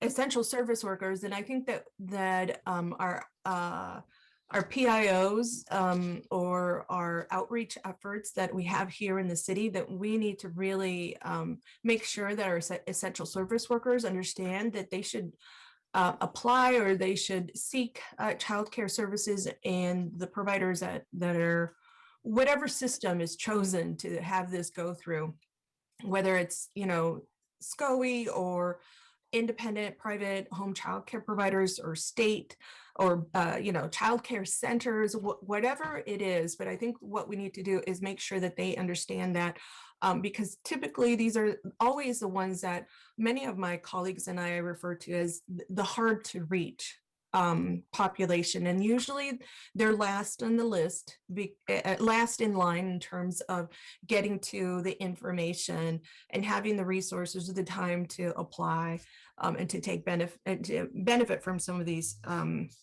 some of these things that are coming down the pipe. So I want to make sure that they don't miss, and hopefully you can come back with, as soon as you have that information, that you come back and you provide us with that information, and hopefully it can be in alignment with our budget process, so that that what we're doing can complement what our state is doing with this money, and that way we're not duplicating any services. I think that is it for this piece. I just want to thank you once again. I know that this is an area that I'm absolutely passionate about. I know our colleagues are as passionate as I am. And I think for the very first time, men have realized how important, and our men who are policymakers have acknowledged how important childcare is. As we've seen many funny videos where children are walking in when there is a very important meeting, and all of a sudden, you know, this particular male is very embarrassed because a child is walking in. I know we laugh, Benna, and we think, well, you know what, we do this as women, and we just multitask, right? And I think this is the opportunity to really push on our policymakers, especially those who might have not prioritized childcare in the past, and really push the issue to its limit. So let's take advantage of this conversation and this time to really move forward on childcare. So I appreciate you both, Alexandra, Benna. Of course, Leslie, you're also doing the hard work on the other side of the country, and thank you so much. Thank you. Councilmember Carrasco. Hi, thank you so much. And Benna, thank you for all the work that you're doing, you and your little mighty team. And I appreciate the additional memos that were submitted for the numerous reasons, but I'm not going to go into all the other commercials that I've seen. Thank you, Councilmember Perales, and thank you, Councilmember Mahan. I wanted to just call out the, and I'm sorry, I'm having to zoom out of my phone now because my computer went out. And so I'm multitasking off of a very tiny little apparatus here. But I want to call out the immigration bill that Councilmember Mahan included in his memo, which impacts, of course, our essential workers, specifically those who are working out in the fields, our migrant and farm workers. And I wanted to make a friendly amendment to the person, I can't remember who made the motion. I think it was Councilmember Perales, to add HR 6 to the growing list. I know that this is not a time to continue to add, but given that now we're talking about immigration, these two bills actually passed the House and they're on their way to the Senate floor. We believe that this is about the most exciting and most promising moment that we've seen, and that finally our good folks who have been contributing to the economy of the United States, who have built California, helped it to become one of the 5th largest economic powerhouses in the globe, I dare say, finally get to have an opportunity to potentially come out of the shadows of our society and be able to live without fear of persecution or of being separated from their families. We've talked about this extensively. In fact, I know that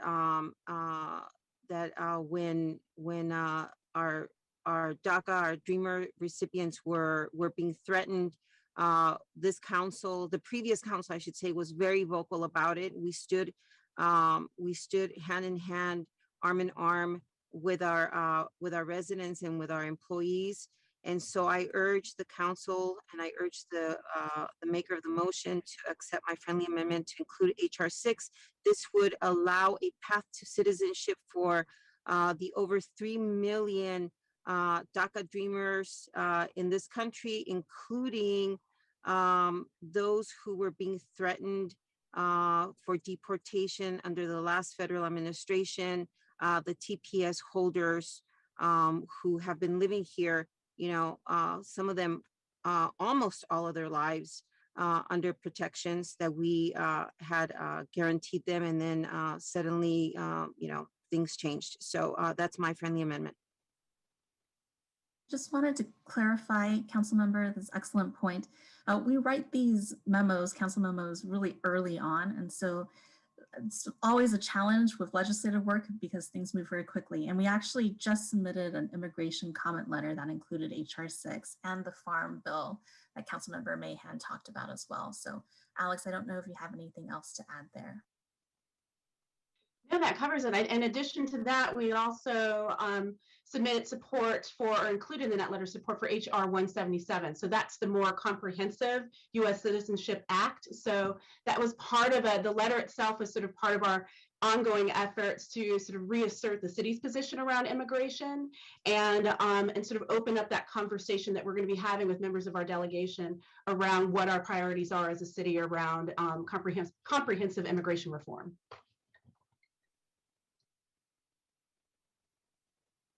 That's And, excellent. And yes. so that's my friendly amendment. Thank you, Councilmember Perales. I appreciate it. Okay, thank you. I just had a question about all the memos that have been filed in the last few hours. I know it's not uncommon that we file memos the day of. It sometimes happens. But I actually don't know anything about these bills. I'm just trying to catch up. I actually only learned about these memos as I was hearing about folks commenting, and so I'm now scrambling to pick. Can I ask anybody on our legislative affairs team, have you guys had an opportunity to look at these bills? Yes, we quickly looked at them as the memos were coming in and also matched them to our existing legislative program. So, you know, many of these, like SB 530, we already have legislative program language and policies around sexual assault, so that fits in very well. AB 367, we took a quick look at it. You know, I think from a staff perspective, and Lee can chime in, you know, we don't have any disagreements with the policy portion of it. I have been trying to get some information about the additional costs that the city might incur, but we think it's probably nominal. I don't know, Lee, if you have anything else to add there. Could I just please. ask, Bennett, just more generally, are we, I mean, I know we've got a lot of priorities. If I just think about the federal priorities, for example, I mean, we've got really heavy lifting to do on the infrastructure bill, for example, for high-speed rail and BART, maybe for Resilience Corps, we'll see what happens. To what extent do these bills create additional workload, or is this simply, hey, we're adding them to the list so folks can say the city of San Jose is in support? I'm just trying to understand, what is the pragmatic impact of us just throwing a lot of bills in? Sure, and I'll be honest, there is a staff impact because we do take a look at the bills and then we write the support letters and do the advocacy around it. So it is not zero effort, but again, many of these align with our existing legislative program. So I think from that perspective, from a policy perspective, that makes sense. Obviously, we spend the vast majority of time on the city's priorities. So that has been COVID response and mitigation. At the federal level, there's these amazing opportunities like the federal infrastructure package. So we will continue to spend the bulk of our time really focusing on the advocacy there. Okay. Then I guess to Kevin, or if Nora's on the line, I know this was agendized for acceptance of report and reaffirmation. Is this an action we can take? Just to add a whole bunch of bills? Hi, Mayor. This is Nora. Technically, this was agendized to accept the intergovernmental relations report and reaffirm the city's positions. So I guess to the extent that Ben is indicating that at least one of the bills is consistent with the city position, perhaps, but I think other things will have to come back to council and be agendized specifically because they're not part, as I'm looking through the memo, it doesn't appear that they're part of the spring intergovernmental relations report or the positions previously set by council. Okay, so Bennett, you would be identifying those and determining which would come back. Is that right? Normally they go to the rules committee and then to council. So I look to Lee. Right. I would suggest that we go through a similar process. Okay. All right, great. Councilmember Carrasco? Thank you. I just wanted to, I just wanted to get some clarification also. I thought it was just, it just meant our support and we were going to keep following these items. But I just wanted to add just quickly, and I won't continue on this point, but you know, the two immigration bills alone will permit or have a pathway finally to citizenship. It is the hopes of, at least fingers crossed, for over 4 million individuals who have been living here, contributing here, who feel that they're complete, you know, that they're Americans. Many of them don't speak Spanish anymore if they happen to be from Latin America, you know, but it's not just Latin American residents. You know, these are individuals who are also Vietnamese, they're Korean, they're Chinese, they're Filipino, who are in some, fall in some category there, needing a path towards citizenship. So with that, I'll just say, you know, I thank you for the time, and I thank the council for the support, and I thank the council for all of the, also all of the, you know, I find it very interesting and very refreshing as one of the elders on the council, that we've come such a long way in speaking on issues that in my day, in my youth, it was complete taboo, and to be able to openly and forcefully and joyfully speak about one's period is really, in my opinion, just a joy to be able to come to work and be able to have these kinds of conversations. So thank you so much. Thank you.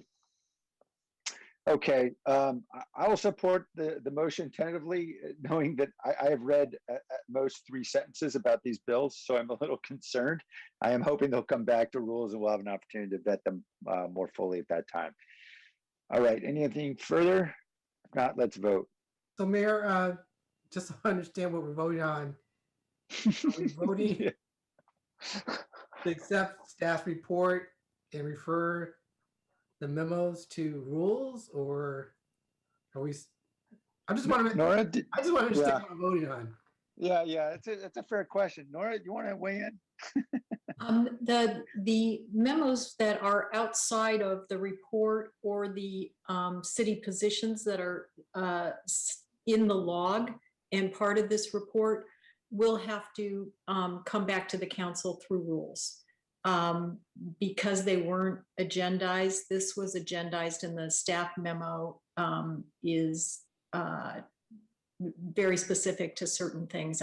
And one of the items Benna said might fold into the priorities, and so that might be covered, but the others didn't. Okay, so can I ask the maker of the motion to modify their motion to refer items on the memos that aren't part of the their work plan, staff work plan, to go to rules, and for those items that are part of the work plan that can move forward? Yes, and I'll just ask Benna, can you let us know which ones maybe already fit under your authority? Sorry, I think Lee had a comment too. Let me go. I was just going to suggest, thank you, Benna, Lee Wilcox, Deputy City Manager. Senate Bill 530 that is referenced in the memorandum Councilmember Arenas put forward does align with the existing legislative priorities, as Benna mentioned, so we can take action on that now. If I'm hearing Nora correctly, the Assembly Bill 367, as well as 2, I believe, in Councilmember Mahan's, have currently not gone through the analysis. So I would suggest those 3 can be brought forward to rules with additional analysis. But as Benna mentioned, HR 6, as well as the other immigration bill that Councilmember Mahan references, does align with the legislative guiding principles, and we've taken actions of support of those already with our congressional delegation. All right. Correct. And I would also add HR 870 by SU on broadband also fits within our legislative program. That's true. So I'm assuming that the motion is going to accept everything that Lee just expressed. Yeah. Okay. Thank you. All right. And I guess, I would just ask my colleagues, I understand there's a desire to get support for lots of legislation. I guarantee you there's 40 more bills we could find out there we'd want to support, each of us.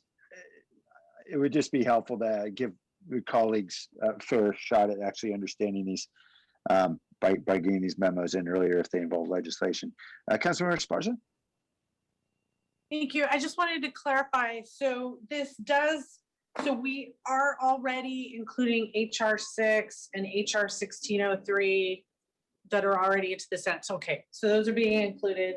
And then 530 is already included. So the ones that are coming to rules are the ones that do not align. Is that correct? Right, that's correct. Okay, so that's, by my count, that's just 2 bills, correct? 2 or 3?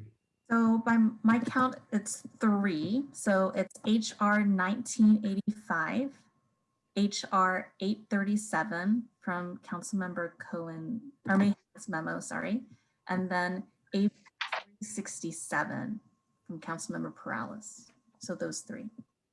So AB 367, that does not already fall within, align with the city's work? So Didn't we I already? Oh, sorry, go ahead. Sorry, I don't think there is a legislative program item on menstrual products in particular. So I think that's the issue, although the city has its own policies for our operations.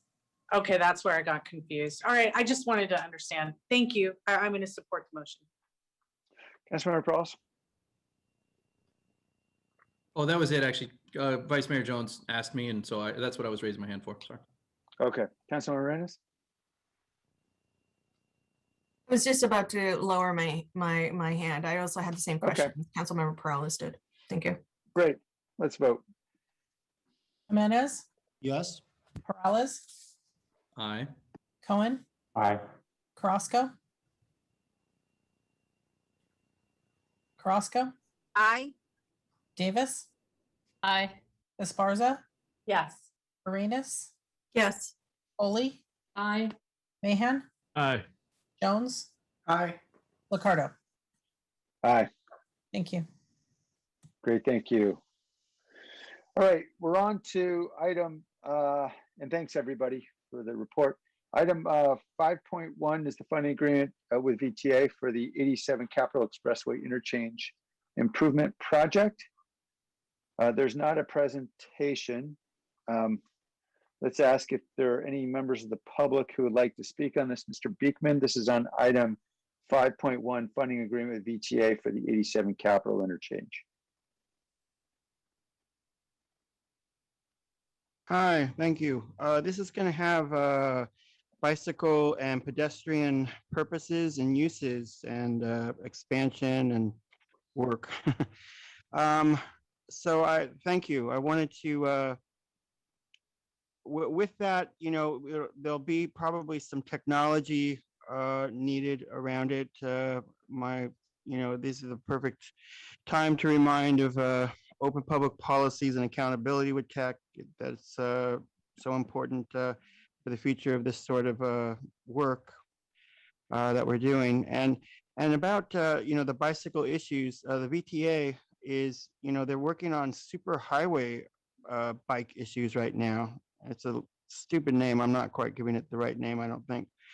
But it is really important, good stuff. But it works more North San Jose issues. And I know you're starting to address bike lane stuff for East San Jose.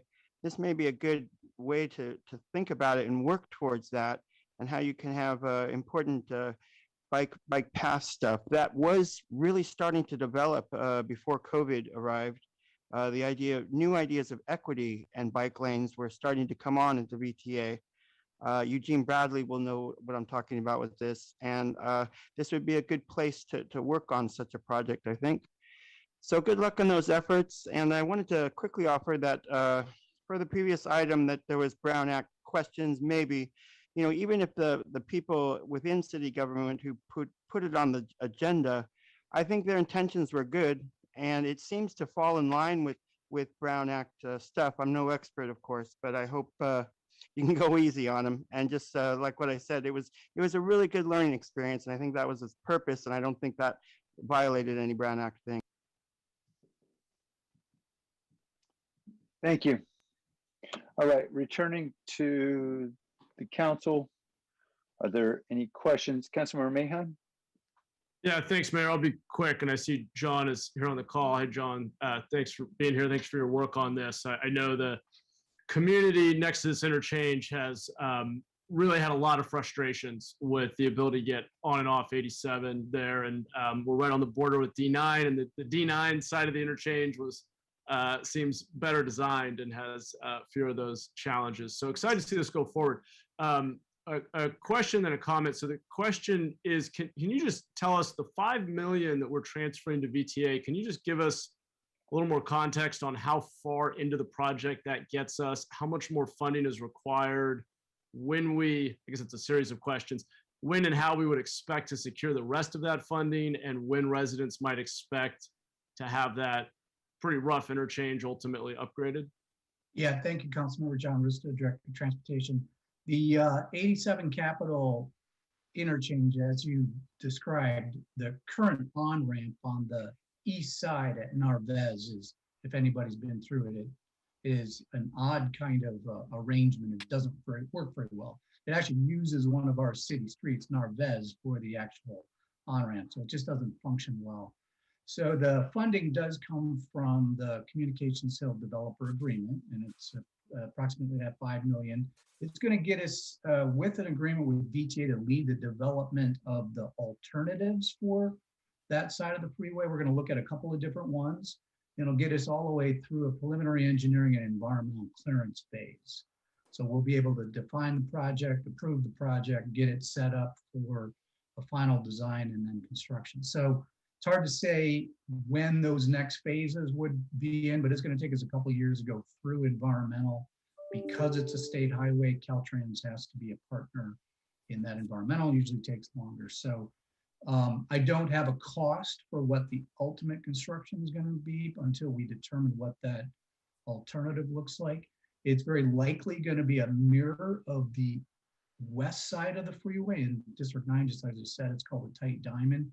It is a little bit more complicated on that side with the park and ride lots of light rail. So we'll see when we get through the alternatives analysis of that. Okay, thanks. And the thinking behind the transfer of funds and the agreement with VTA is it that they will be able to better deliver the project? Is it saving us staff time? Are they in a better position to fundraise, or is this just kind of a standard operating procedure for Yeah, us? really good question. We kind of split up our work depending on the level of staff resources that we have. We do several projects all the time on these kinds of regional interchange type projects. We're pretty much stacked up right now with what I can handle in terms of city involvement in it. We will be project managers on that. We're going to use VTA as the resource to actually staff it. One of the reasons I think it's important on this one, this project's not in a sales tax measure like a Measure B. So VTA in their capacity as the congestion management agency for the county will likely then have to take this through the process to actually get state or federal funds on it. So that's another reason to have them involved all the way through the development of it. Okay, great. That sounds good. And then I guess my comment, which I'll share with you now, and then maybe we can also share with VTA offline, is just I think it's really important that as soon as we have substantive updates for the community, we do organize some of those community outreach meetings. I have heard a lot of complaints about that on-ramp, as I know you're well aware. So just want to make sure if VTA is leading the project, that we're ensuring that they're doing the community outreach. And I will do that through my office, but just wanted to state that here. Yeah, that's very good. We will do that. And since we're going to be involved in actually project managers as well, we'll okay. Okay, great. Thanks, John. Appreciate it. And I will move staff recommendation to accept the report. Second. Thank you. Councilmember Foley? Yeah, thank you for the report. And I look forward to the improvements in that area. Just a quick question regarding the bicycle and pedestrian improvements. John, what are the extent of those? So right now, on the east side where Narvez kind of curves into the interchange, it's not a very good situation. That roadway that is a city street is now carrying all that traffic intended for the freeway. Yep. When and if we get the alternative that we've been sketching out here, that would eliminate Narvez from being a freeway on-ramp and put it back to a regular city street, that we could then put in place much better bicycle pedestrian facilities in that area. And that'll all be done with the project. So On Capitol Expressway, that's a county facility. We certainly will be working with the county, ultimately, whatever happens with the alternative here, to improve on those facilities that would be going underneath 87 and leading up to it. So there's no doubt some improvements that will be as a result of this project in the future. Okay, great. Thank you very much. I appreciate it. Councilmember Jimenez. Yeah, just a quick question for John. Thank you so much for this. This is I'm very familiar with the intersection. Glad that it's starting to move forward. But to touch on something that Councilmember Mahan asked about keeping the community informed, obviously that's very, very important in the roles that we're in. Actively here, actually in District 2, we have the Blossom Hill 101 interchange work, as you well know. I remember some time back, even before I was elected, there were some meetings that were taking place. I was able to sign up and receive email updates as to some of the work.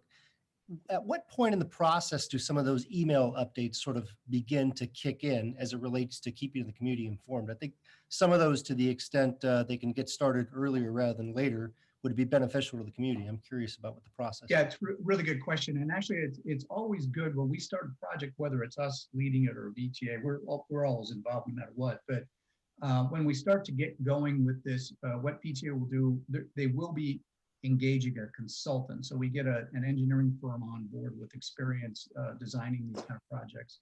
Then we'll contact the community and actually have some kickoff meetings just to get community input before there's a lot of design work done, because I think it's important to always hear from community what some of the issues are.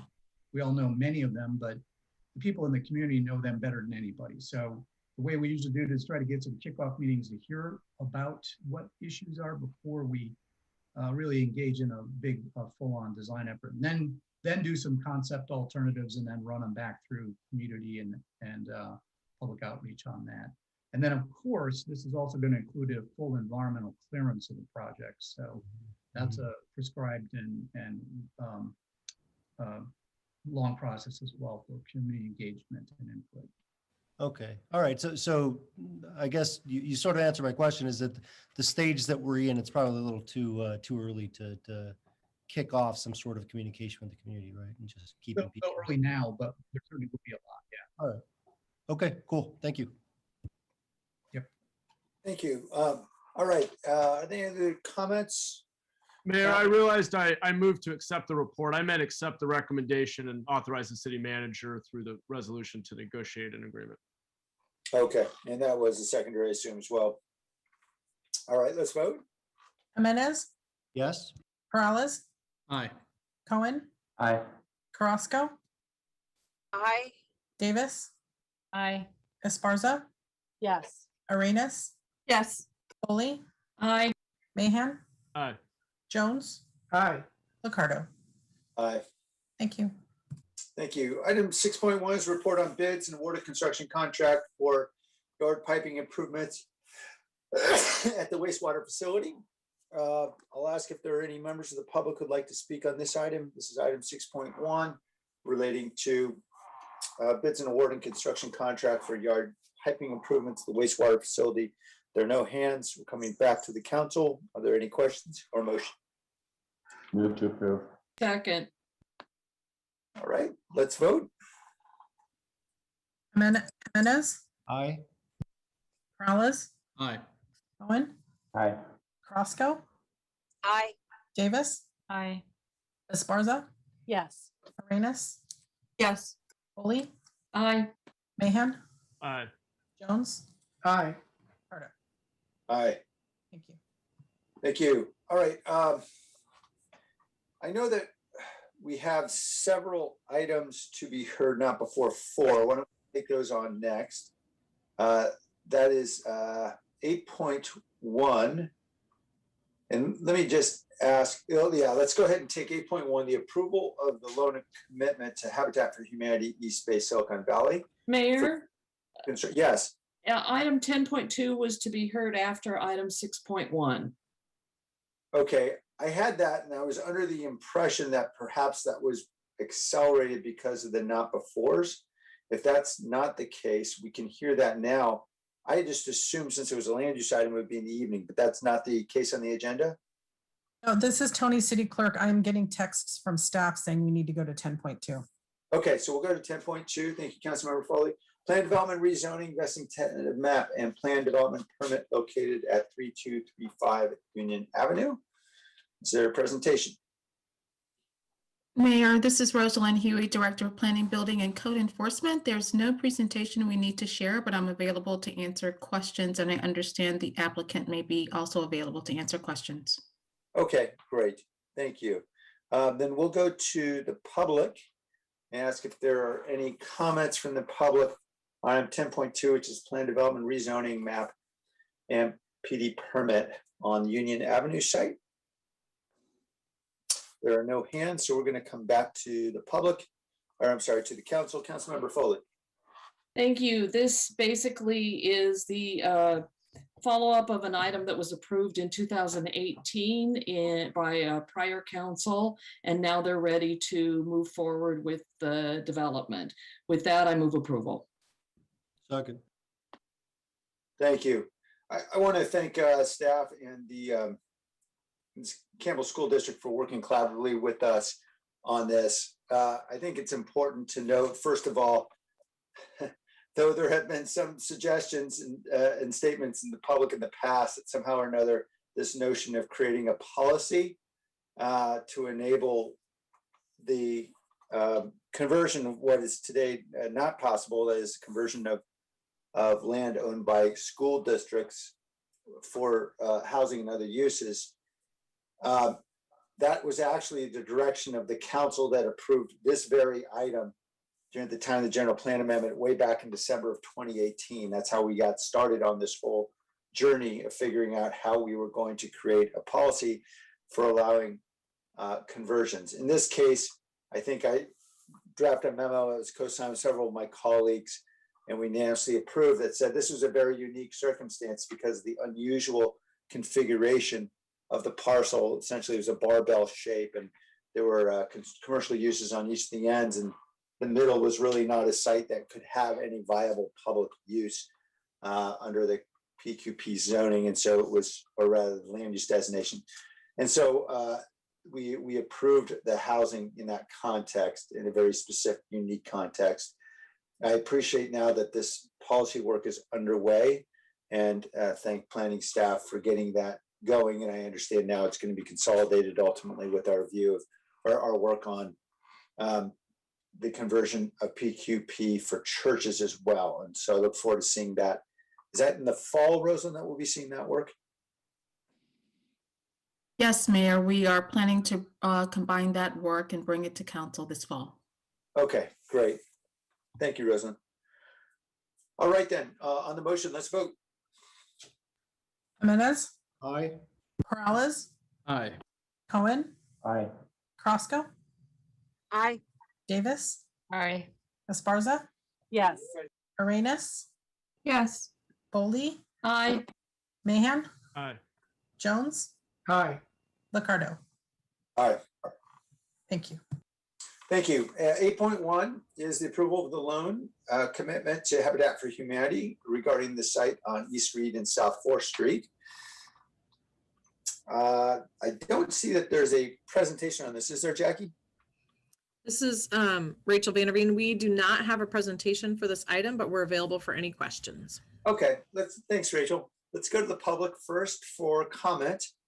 Again, this is public comment on item 8.1, which is approval of a loan commitment to Habitat for Humanity relating to the 4 affordable units in the apartment building that would be located over in East Reed and South 4th.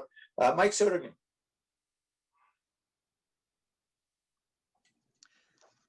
Dear council members and mayor, this is Mike Sodergren, Preservation Action Council, speaking on behalf of staff's recommendation regarding this item in its own right, along with the cumulative impact of all the other positive actions taken by council, staff, and the community dating back prior to COVID-19. As noted in Housing's memo, approval of the loan to Habitat for Humanity becomes the final piece in a long-running effort to save one of San Jose's historic buildings, while also providing truly affordable housing going forward. The building's namesake, Denmark's Christian Pallesen, worked in our local lumber mills that provided the wood that built early San Jose, so we can think of him as a common man, but we can also think of him as an essential worker of his time. PAC San Jose seeks to save our historic fabric while ensuring that buildings are not mothballed, but put into play in addressing issues of public interest. We cannot think of a more worthy reuse of historic building than affordable housing. For our part, PAC launched the $300,000 fundraising campaign in partnership with Habitat for Humanity to support a move that costs $25 an inch, and will announce a move date tomorrow that is coming up very, very soon. Community support has been broad and impressive thus far. Finally, I wish to provide special acknowledgement to the teams headed by Jackie in Housing, Nancy in OED, Rosalind in Planning, and of course, all the work by DPW and DOT, with a huge thank you to the Office of D3 Councilmember Raul Perales, which never gave up on the idea that PAC San Jose and the developer community could work successfully together to make way for new development while simultaneously saving historic places that give us a sense of our truly unique culture. Finally, I wish to acknowledge the patience of KT Urban Scape in working with the city, PAC San Jose, Habitat to make this truly whole of city initiative that we can all celebrate. When we roll this proud building down Reed Street and when we drive by the Palace Inn at its new home at the corner of 4th and Reed, we hope that this will be a shining example of what can be done when we all pull in the same direction. Thank you, Council. Thank you, Mike. Thanks to you for your advocacy and to the many good folks like Carl, Marianne Tellis, and others who stepped up to help to fund this. And congratulations, Councilmember Perales, for getting this to, well, not quite the goal line, because I know there's a lot of work to be done, but at least to get to this funding. Councilmember Perales? Yeah, thank you very much. And thank you to everybody, quite frankly, on the city staff, on your end, to PAC SJ, KT Urban. We've really had quite an effort put together to be able to make this possible. And certainly I think that effort of not giving up, working together. Oh, thank you as well, Habitat for Humanity. Sorry for being persistent as well last year. And almost, I think, lost this opportunity, but appreciate that we've gotten to this point now and getting set for an exciting move. And so with that, I will make a motion to approve my memo, obviously, which includes the staff recommendation. Second. All right, motion and second. I also want to thank Mark Tersini and KT Properties as well for donating the home, and I believe covering, if not mistaken, they covered part of the moving, the entire moving cost. Is that right, Councilmember Perales? Oh, sorry, somebody. Yeah. Yep. Yeah. So we certainly appreciate that. Okay, let's vote then on Councilmember Perales' motion. Jimenez, Aye. Perales, Aye. Cohen, Aye. Roscoe, Aye. Davis, Aye. Garza, Yes. Arenas, Yes. Foley, Aye. Mahan, Aye. Jones, Aye. Ricardo. Aye. Okay, I'm Councilmember Esparza, you have your hand up. Is that on this item or on the next one? Okay. On the next one. Thanks. Got it. Okay. Just some guidance from housing staff. Jackie or Rachel, did you want to consider any of these next three items together? Should we just go through them separately? We're going to call item 8.2. That's a homelessness annual report addressing homelessness during COVID-19 pandemic, encampment and abatements. Yes, those two are to be heard together. Okay, Jackie, I heard those two, meaning 8.2 and 8.3. Is that right? Correct. We have a joint presentation that will be. Okay, let's then also call 8.3, which is city's COVID-19 response emergency rental assistance program. Thank you, Jackie. Wait, sorry, the emergency rental assistance is not part of it. I thought they were listed separately. I'm not looking at the agenda. I apologize. So all right, I can help. Just the one item, Mayor. We'll just do the first one. Okay. Mayor, clarification, are we doing 8.2 and 8.3? We're just clarifying that now. So Jackie, that's your understanding. We're just doing 8.2. Yes, I'm sorry. All right, we're only hearing 8.2 at this time, so we'll have a presentation on 8.2. Thanks, Jackie. All right, so Reagan is going to share her screen. We'll start off on the housing side.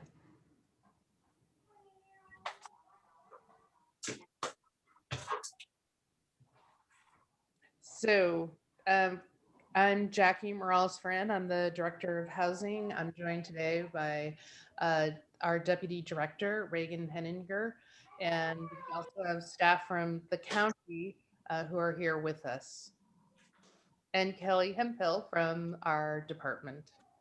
Next slide. So I just wanted to set the context, and then Reagan is going to take over from me at that point. So homelessness is an extreme form of poverty in our country. There are structural barriers in both housing and in our economy that have resulted in more and more people on our streets. We have market failures in our housing system that leaves many of our residents unable to afford rent. You can also work full-time here and still not afford to live here. The data shows that while housing affordability is an issue that affects people of all racial and ethnic backgrounds, people of color are most severely impacted, and that the persistent wealth gap and lack of economic opportunity puts communities of color at risk of homelessness. We have centered equity in our response to ending homelessness under the new community plan.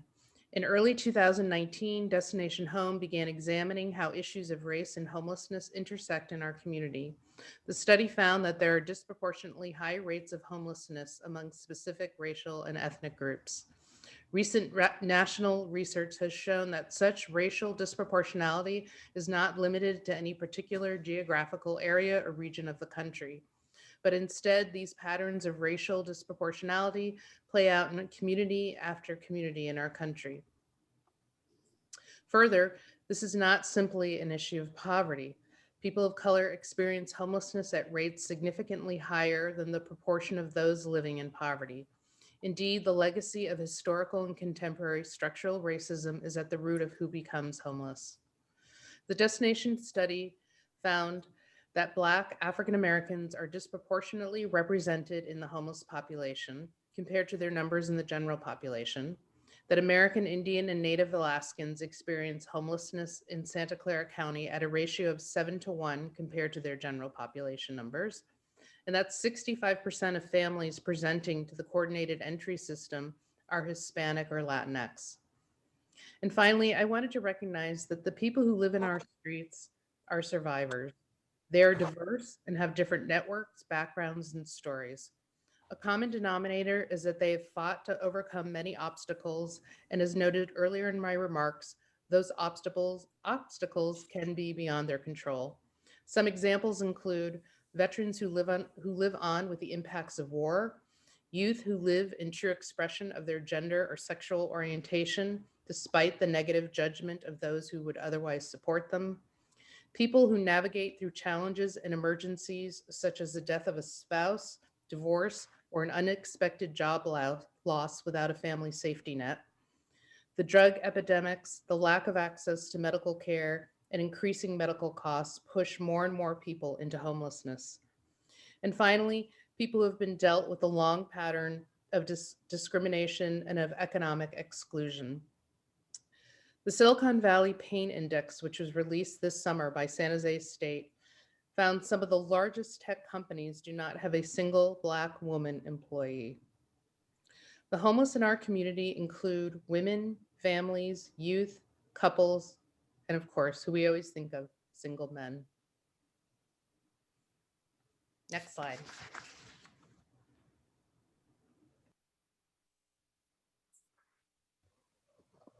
All right, good evening, Reagan Henninger with the Housing Department.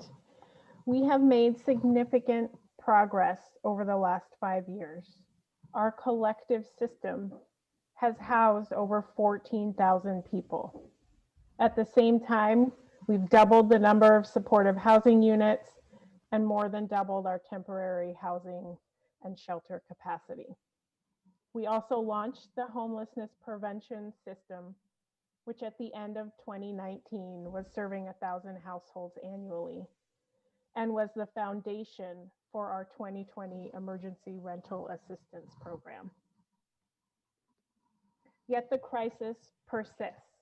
No state in America has an adequate supply of extremely low-income housing. That's housing at the deepest affordability. We'll continue to see the visual impacts of inadequate housing policies, such as growing homeless encampments, as long as we fail to act and implement on policies and funding to build and preserve housing at deeply affordable levels. Several other systemic factors are driving more and more of our neighbors into homelessness. The gap between the rich and poor is growing, and long-standing racial inequities continue to disproportionately affect who becomes homeless. Until we address these systemic factors, we'll continue to see homeless people with nowhere else to go, living in our creeks, our parks, and along our trails. The COVID-19 pandemic will only worsen these long-standing inequities. The community plan to end homelessness is our roadmap to ensuring a safe, stable home for all, and it details the collective action needed to address these systemic factors. We know what works. We housed 14,000 people with our last community plan. And now the challenge is to scale what works and drive policy and systems change that will address these inequities. We also felt it important to integrate two values throughout all of our strategies in this plan. First, we'll raise the voices of people with lived experience. Second, but no less important, we're focused on policies and programs that will address the racial inequities present today to reverse the disproportionately high rates of people of color who are unhoused. 2020, a year like no other across our nation and the globe. But for me and our many, many partners, this was the year that we finally treated homelessness like the public health emergency that it is. Through the Herculean and heroic efforts of our nonprofit partners, our housing department staff and staff of many other city departments, the county and community advocates, we provided shelter to over 6,000 individuals since March of 2020.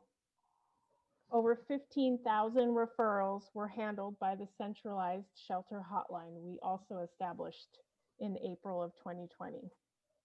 Over 790 motel rooms were reserved across 8 cities in the county.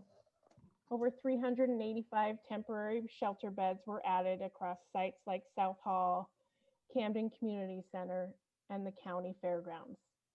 Hours of operation were extended at 10 shelters and safe parking sites, and 3 new emergency interim housing communities were constructed, adding over 300 beds to our system of care.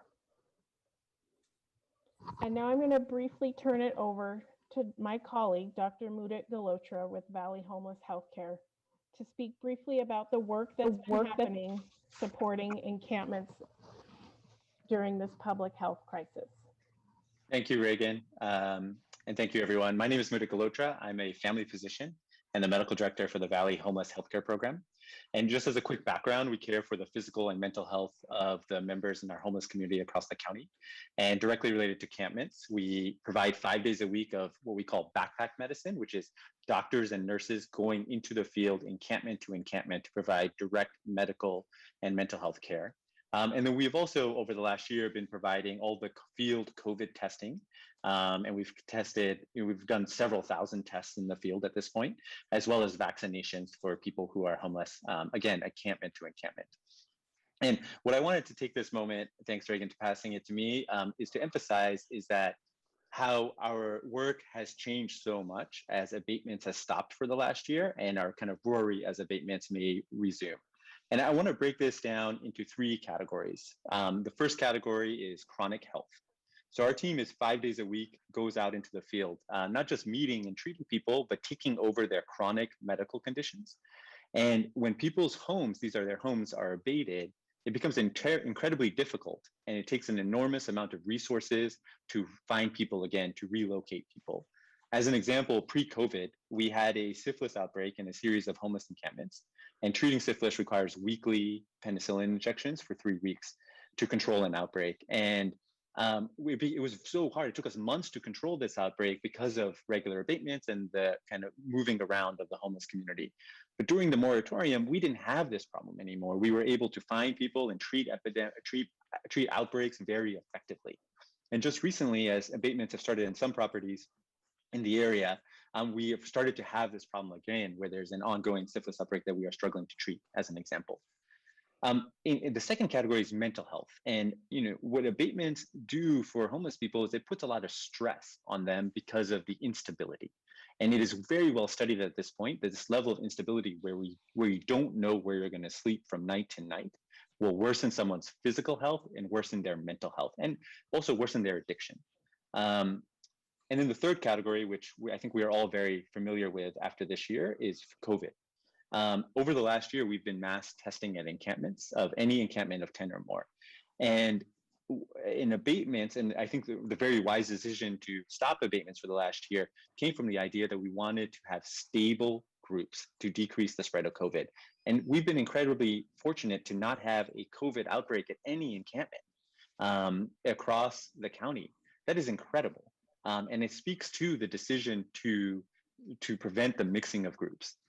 And what has also started to happen, about a week ago, a little more than a week ago, we started vaccinating at different encampments, finally. And it already happened last week, where there was a particular property that had been abated, and our team went out there to vaccinate, not knowing that, and found no one. And that is an incredible waste of resources. And also, it prevents people from having regular or easy access to a vaccine that is so critical to end this pandemic. And then speaking, most of the time we're trying to use a single dose vaccine, the Johnson & Johnson vaccine. But if we are going out with a two-dose vaccine, because that's what is available, I can't imagine how difficult it'll be to find people again for their second dose if abatements are happening. So, throughout the last year, we've been fortunate to be able to partner so closely with the city to work on these encampments, to work at these encampments, and to support the people there. And we've been able to take care of people's health in a way that we have never been able to in the past. And if there's any silver lining to COVID, I think this is it, where we are really able to have been able to care for people's health more directly and build these very strong relationships. Thanks, Reagan. Thanks, Mudit. So this is Dung Nguyen. He was homeless for 20 years, mostly in the downtown. Dung had issues with trust from a very young age. He was abandoned by his parents at birth, and his abandonment was very traumatic and made it difficult for him to connect with people. He spent many decades on the street, isolated from others. He's also unable to work due to health issues. And being homeless for so long has taken an even greater toll on his health. Path outreach workers found Dung living downtown, and he was finally able to open up and trust Path outreach workers who were consistently checking up with him on a daily basis. Dung moved into Villas on the Park this past year, and he shared that he's grateful he no longer stays out in the cold, and he's better able to take care of his health. He enjoys cooking Vietnamese food, listening to music, and reading in his new home. There's no doubt 2020 was a year like no other, but I'm so proud of my colleagues in housing, the county, VHHP, and our nonprofit partners for their tremendous efforts to serve the most vulnerable. We've already made incredible progress on our new community plan targets. Despite the initial need to reduce capacity to support social distancing at shelters, our system added hundreds of new beds. In 2020, we permanently housed over 3,200 people. We've expanded our homeless prevention system. And finally, our inflow has reduced to 432 people in 2020. I'm going to turn it over to Jackie to close us out. So again, we couldn't have had this amazing year without everyone that you see on this slide. I want to again acknowledge Reagan for her tremendous leadership in pulling us all together in responding to COVID-19. We couldn't have done it without her. I also want to recognize personally Kelly Hemphill, who again leads a small but mighty team that's working daily on addressing these issues. James Stagey, who led with the city manager's office and the OC on building these emergency interim housing solutions as well. And again, all the other departments, I want to thank the city manager's office for prioritizing homelessness. We have never had this level of coordination before in the past. It has made a huge difference in our work. And again, all of our nonprofit partners, the county and Destination Home. And with that, the housing portion of this presentation is done.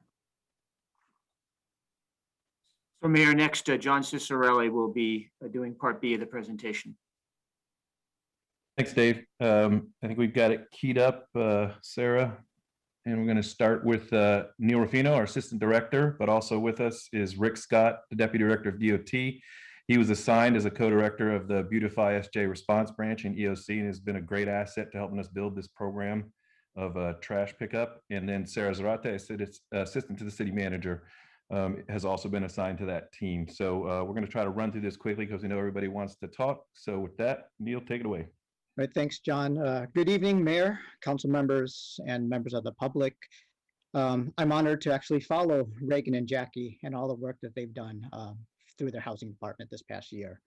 While we are speaking today, I also want to ensure that we are thankful and grateful to the team behind us. Olympia Williams, our program manager, who is also on to answer questions. John Carball, our field manager, and Amory Brandt, our data and mapping lead. As mentioned previously, our work is framed by the City Council's approved community plan to end homelessness. The plan focuses on three major strategies, which the previous presentation provided detail.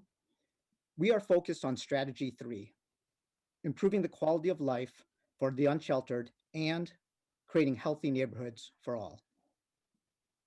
Since the study session in December, the Beautify SJ branch accomplished the goals and tasks that we set out to do, to focus on ensuring that the encampment trash pickup model is successful and continues to the end of this fiscal year and through the management of this pandemic. With the City Council priorities have been set for fiscal year 21-22 and the budget conversations beginning in earnest, we know that a committed effort to maintain and expand services around encampments will be needed. Now, a year ago seems so distant, but the city administration, while we are working toward the finalization of the community plan, understood that new strategies in working with our unhoused residents would need to be developed. Right before COVID changed all of our lives, in January of 2020, we brought together an interdepartmental team that would look at what we needed to do to support strategy 3. We knew we needed to look at organizational realignments and use data and a systemic approach to advanced equitable solutions. As we moved into the pandemic, some of this focus changed, and we needed to zero in on an encampment and trash management system to help support the public health strategies. This Beautify San Jose effort started with service model 1.0 in June, but the systematic full service model really has been only in place since November, less than 6 months ago, but it has helped in picking up tons of trash that otherwise would have stayed in our public spaces. And yet more still needs to be done. The systemic approach that we were able to stand up and beautify is in essence a minimum viable product. We do not need to return back to the work we do need to return back to the work we started pre-COVID and continue an effort on how the city looks at managing the day-to-day challenges of homeless, the potential encampment zones, or a process for approved abatements. We need to maintain this effort through a focused effort on problem discovery, data analysis, and testing of viable solutions. The interdepartmental team that began this last year really informed us through customer interviews, residents, unhoused, and formerly unhoused. We were guided by the community plan identified and our vision, mission, and guiding principles that you see here. The Beautify San Jose team stayed strong to these ideals, and we will continue to be bold, accountable, build, measure, and learn, and to deliver equitable and compassion-centered services. I'll be turning the presentation over now to Rick to discuss our efforts and accomplishments over the past months. Thank you, Neil. We have been before the council several times documenting the journey of the encampment trash program. When the EOC branch was stood up in June, the Beautify team had done substantial work to deliver service with the limited resources and information at their disposal. As the branch worked to determine the scale and scope of the problem, we developed a concept for a tiered service model for trash removal. And you'll recall, starting from the top in the middle graphic there, tiers 1 and 2 are lower touch areas or our trails, whereas tier 3 sites and routes require the highest level of service because they're generally more complicated and have substantially higher volumes of trash. To improve the effectiveness of our services, the teams also developed a number of protocols and procedures following the continuum shown on this slide. We will discuss the specific protocols later in the presentation, but their purpose is to provide our teams with tools to improve cooperation and provide cleaner conditions for all residents, while to the extent possible, avoiding encampment abatements. What resulted is what we showed you in December: Service Model 2.0 with designated zones for service, expanded contractual capacity to pick up trash, and increased city staffing to support those operations. You've also seen a variation of this slide before because it highlights the operational challenges faced by our field crews. Whereas regular trash pickup at your home is systematic, planned, and has high levels of resident compliance, the photo here shows how much more complicated providing regular trash service to a homeless encampment can be, requiring substantial staff time and handwork, as well as resident interactions and cooperation. A further challenge is aligning expectations with results. With abatements performed only in certain instances, the objectives of our service remains to help facilitate cleaner and more sanitary conditions for our unsheltered and sheltered residents alike, to minimize displacement and movement of people. Knowing where encampments are located, and that has really been the highlight of our data work, has facilitated our systematic efforts to regularly pick up trash. And this work has produced results. Since July, our teams have been able to map and provide service to over 200 encampment sites and provide 2,700 instances of service for our homeless residents. This has resulted in the removal of over 4,000 tons of trash that otherwise would have been in our streets, a majority of which has been removed since November as the new model rolled out. Conditions still must improve, but it is clear that these services have resulted in substantially more trash removal for our city. The chart on the right shows how the service is distributed. As you can see, a large portion of our sites receive layered services, meaning they may have dumpsters and receive another tier of service, as some sites can be rather large and trash accumulates quickly. 15% of our sites only receive tier 3 service, and 10% collectively receive tier 1 and tier 2 services. Cash for Trash has now been deployed to 8% of the sites, and about 15% of sites have some level of coordinated service with other jurisdictions, like, for example, Caltrans. As I mentioned earlier, there are many challenges to providing trash service to our unsheltered population. Whereas certain rules apply to our housed residents, each encampment may require different tools and tactics to maximize cooperation and clean conditions. Our engagement strategy requires a continuum, including cooperative strategies and support, but we do have increasing interventions depending on encampment conditions, and these have been deployed. Approved protocols are listed here. In particular, to the extent resources and staffing allow, we try to ensure that right-of-way, like sidewalks, are not blocked by encampments for the safety of all residents. We also perform escalated cleanups where we work with residents to clear trash and debris that has grown to an unacceptable level. You can see the flyer for this action on the left, and the intention is to contain materials within a 12 by 12 living space with the graphic shown here. Lastly, our multidisciplinary team works on locations where interventions from other stakeholders such as supportive services, police, fire, or vehicle abatement must be deployed to mitigate concerns in the area. There are 5 sites where this protocol is being piloted, and further details are contained in the staff memo. And this slide summarizes our escalated actions since the implementation of these protocols in October. You can see that abatement-related activities do actually comprise 97 of the 154 occurrences, most of which were right-of-way blockages, while 52 locations received escalated cleanups. The table on the right shows the distribution of these activities by council districts 1 through 10 from left to right. As you can see, there's been activity in each council district. We've spent a lot of time talking about where we've been, and that experience and knowledge will inform where we're going. I will now turn it over to Sarah Zarate to discuss policy considerations as we contemplate transitioning to a post-pandemic encampment management framework. Thank you, Rick. Good afternoon, Mayor, council members, and members of the public. My name is Sarah Zarate, City Manager's Office. As you heard earlier from our housing partners, we are responding to a significant existing and upstream challenge. Not only do the number of homeless residents in the city and the county far outpace the number of housing options, but for every one person being housed, about 2 to 3 people enter homelessness for the first time. Importantly, there are a number of partners responding to the systemic challenges through the community plan. But realizing that many of the practical and policy challenges take time to frame and implement, we know that we must define an encampment management goal in the interim that addresses the people that live in that gap, as well as the neighborhoods that are impacted, and particularly those that are disproportionately burdened.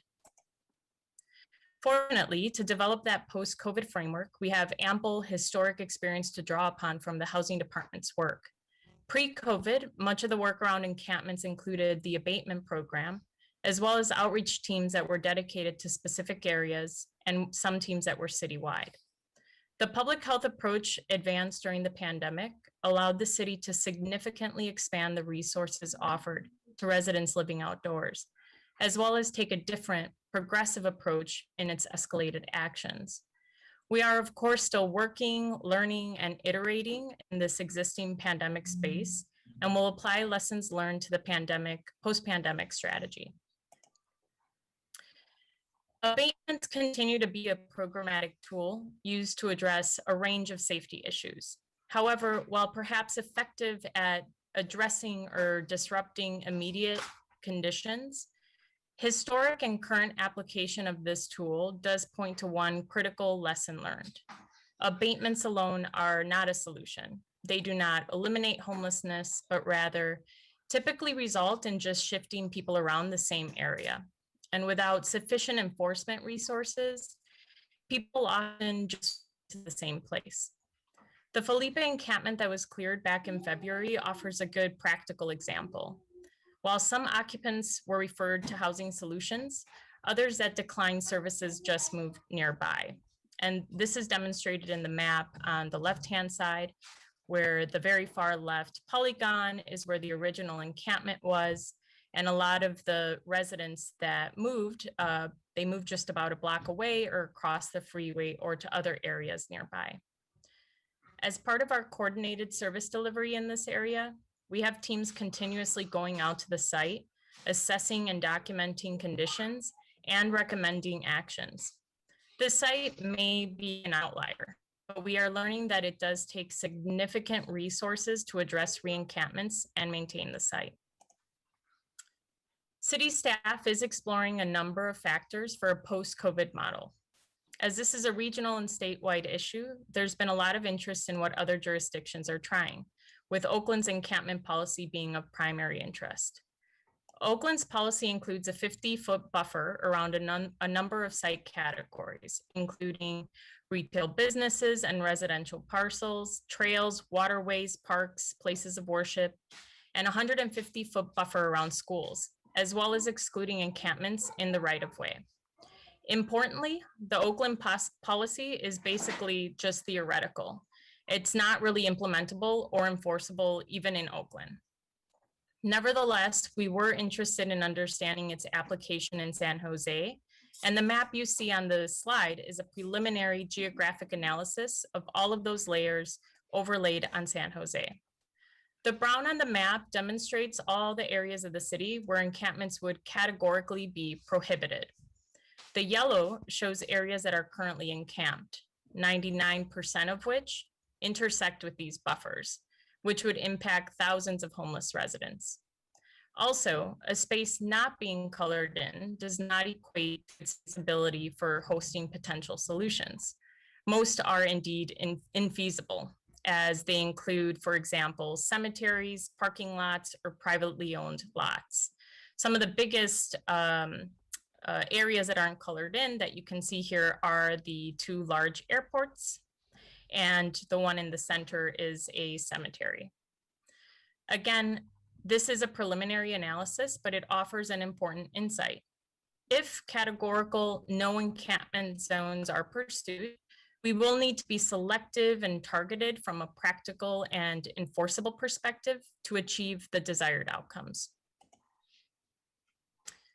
As we further explore categories, staff can analyze specific layers to understand not only their impact in terms of geographic disbursement, which informs us of which communities benefit and if that benefit is equitably distributed, but also how no encampment zones intersect with existing encampments, which tells us a little bit about displacement potential and where that would occur. Here's an example of a 150-foot buffer around schools, which preliminary analysis shows would impact about 18% of encampments. Importantly, while the number of encampments is an important metric, it doesn't speak to the magnitude of people impacted, which would require additional, more sophisticated analysis. Lastly, as we explore a post-pandemic encampment management framework that is right for San Jose, staff will continue to lead with equity. And in this regard, specificity will be essential, as solutions may look very different depending on which equity lens is being applied or weighed more heavily. A 2020 racial equity report found that specific racial and ethnic groups in Santa Clara County are disproportionately represented in the homeless population, including African Americans, the Latinx community, and American Indian and Native Alaskan communities. This is what Jackie was speaking of earlier. We also know that unsheltered homelessness disproportionately impacts districts 3 and 7. Many neighborhoods in which are considered communities of concern by vulnerability indices. The disproportionality in both of these groups, the people and the places, is historical and has systemic roots. Staff are being mindful in how we address each simultaneously, knowing it's very difficult and complex, but absolutely essential to build sustainable solutions that are centered around human dimensions, human costs, and human opportunities. And now I'd like to turn it over to John Cicerelli to close our presentation. Thank you, Sarah. Again, John Cicerelli, Director, Parks, Recreation, Neighborhood Services. So I'm going to close out this last slide. And really what I want to do is just set some additional context for the upcoming discussion. And I know we're going to have some public comment. So with respect to trash and litter in particular, you know, right now, the trash service that we built that we just explained is averaging about once every 2 weeks worth of service, which is not enough in a lot of cases. So in reality, if we want to see it cleaner, we probably need to invest more there.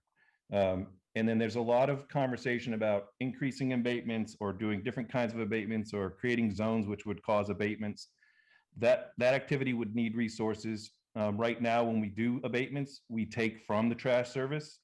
And we can tell you that when we do that, or when we do the escalated cleanups that we just talked about, our initial observations are they really impact the regular trash service because that's really dedicated to routes that we're trying to create so that there's some consistency, not unlike, you know, your normal trash service.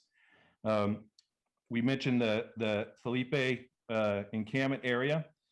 Oh, you know, over the last 3 weeks, we've designated it as what we're calling a coordinated service area. And really what we've done is we're taking staff. And now that we've done all this work out there, we're going out there about 3 times a week over the last 3 weeks or so. And so far, what we can tell you is that, so we go out and we just look around. We're like, are there more abandoned cars? Did someone try to re-encamp? You know, what's going on? We're trying to keep the area the way we left it after the abatement and the cleanup and everything that went on. So far, on almost every visit when we go out there, there's new work for us to do.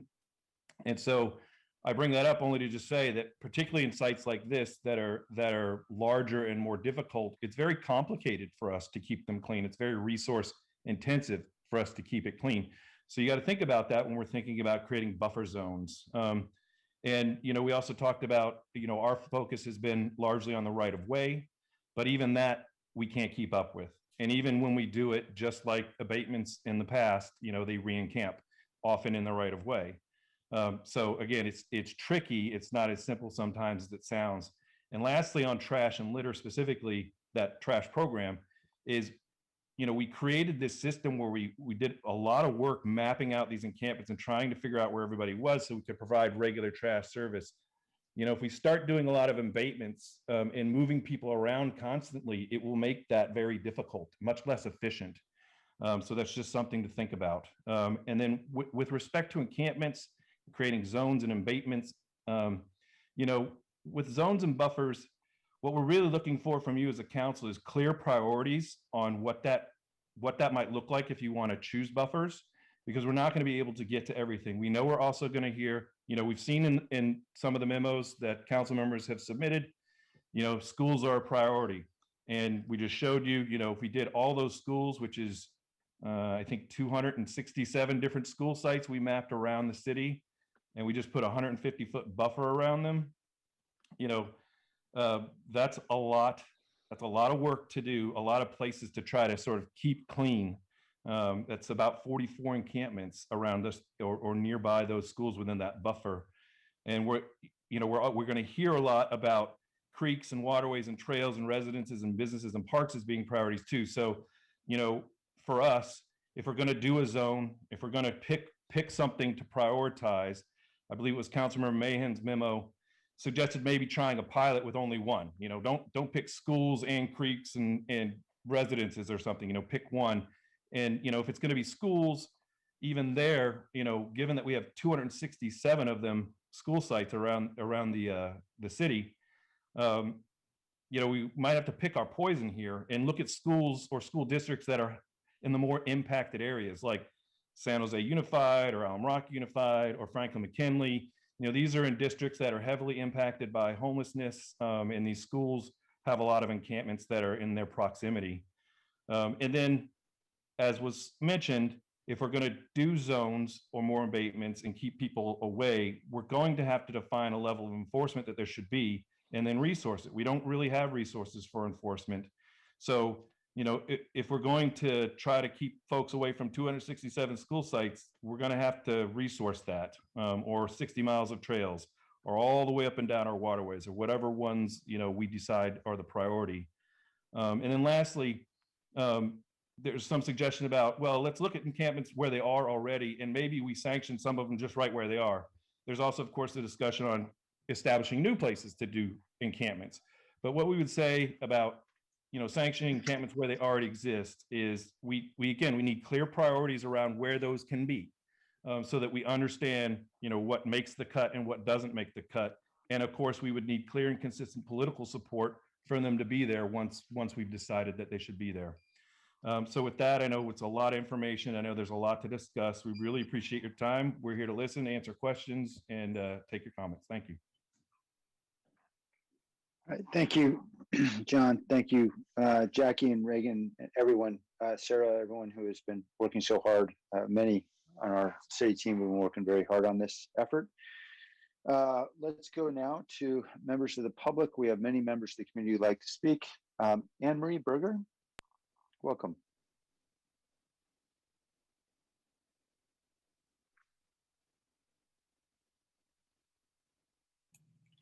Okay, can you hear me now?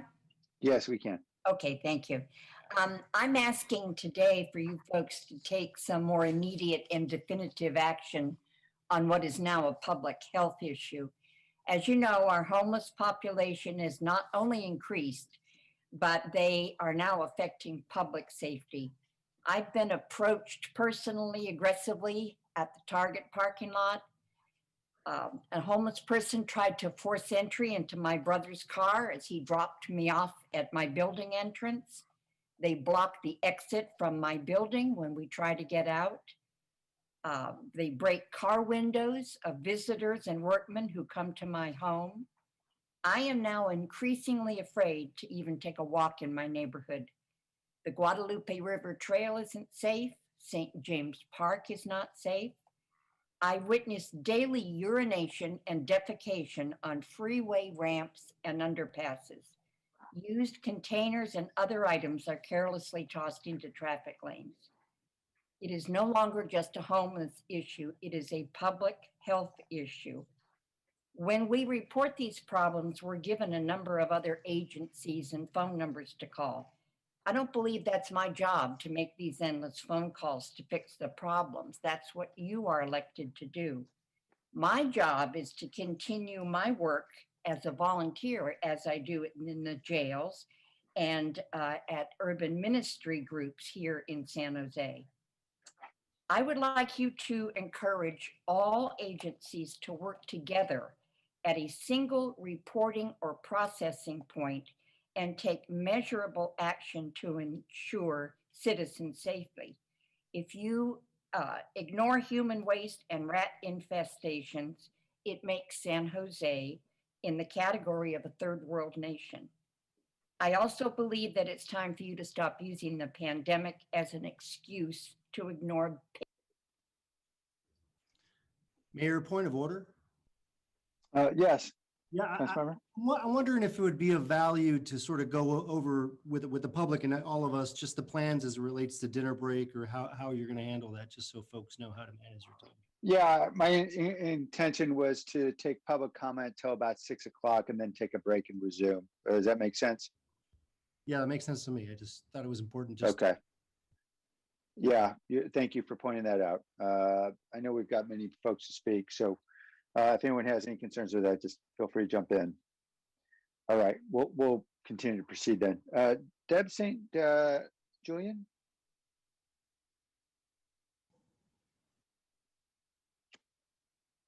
Hello? Hello, welcome. Okay, my name's Deborah St. Julian, and first off, I just want to say I'm against the sweeps and abatement unless there's real places for our homeless brothers and sisters to go. I thank you all for the excellent presentations about the systemic and foundational causes of houselessness and the survivors' heroic efforts to meet their basic needs. I'm a nurse practitioner, and I appreciate your recognition of houselessness as a public health emergency. And I thank everybody for all the work they're trying to do to address this. Bottom line, I feel it's immoral and inhuman to remove people from these homes that they've created out of nothing because there's nothing else for them unless we have a real alternative for them. I drive by my homeless brothers and sisters every day on my way to work, and I don't want them to be swept or abated unless we really have a place for them to go. Thank you again for all your work. Thank you. John Fitzpatrick?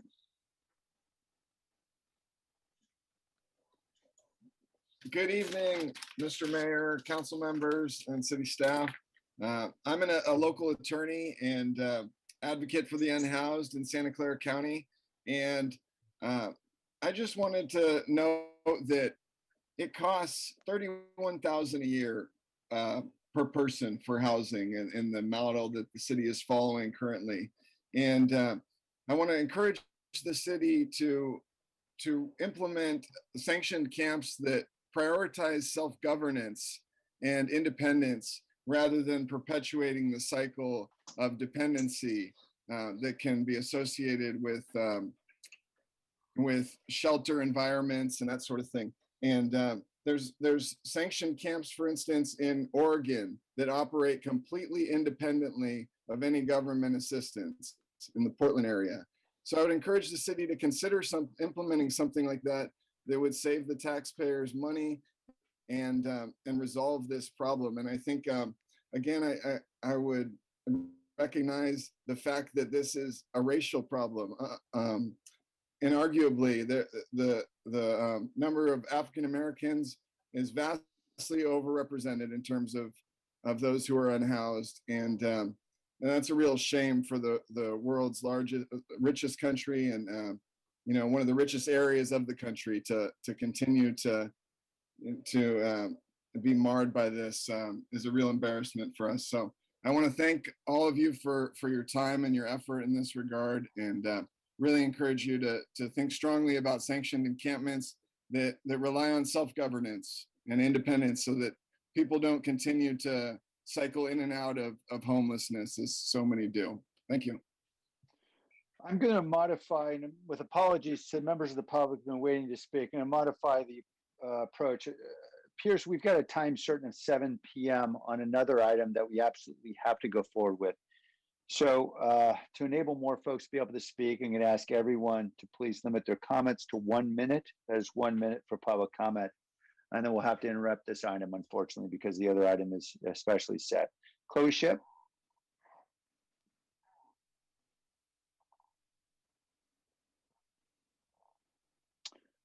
Ship, you're, Hello. there you go. Yes, Thank welcome. you, Mayor and Council, for the opportunity to speak today. My name is Chloe Ship, and I'm the Operations Manager for the San Jose Downtown Association.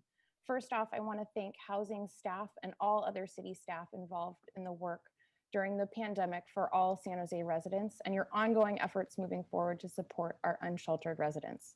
I am speaking in support of establishing sanctioned encampments in San Jose as a temporary housing opportunity for individuals as they transition into affordable or supportive housing. This type of interim housing is needed now more than ever. We ask that the sanctioned encampment program identify and create locations in each council district, each location is ready for residents prior to any resumption of encampment abatement, and that each site has robust on-site management, access to case management, and personal hygiene services. Thank you. Thank you, Scott Largent. Thank you. Good evening, everyone. Scott Largent.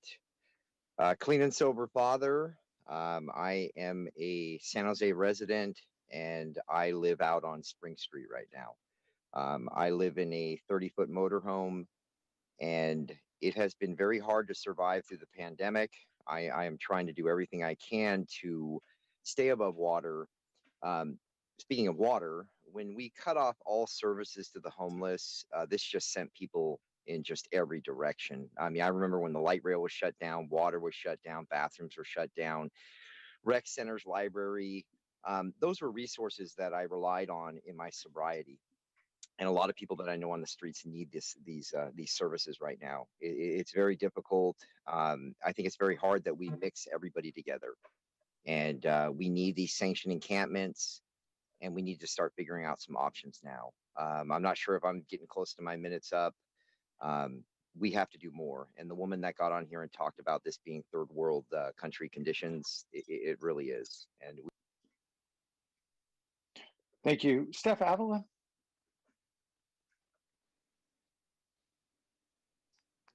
Hi there, Steph Avila. I am the founder of Houseless Homies, an advocacy group here in San Jose that works independently to take care of residents, including out on Spring.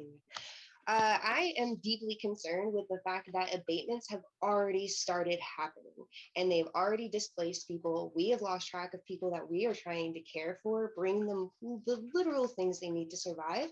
And the city of San Jose is making that an uphill battle that we don't have the resources to fight you.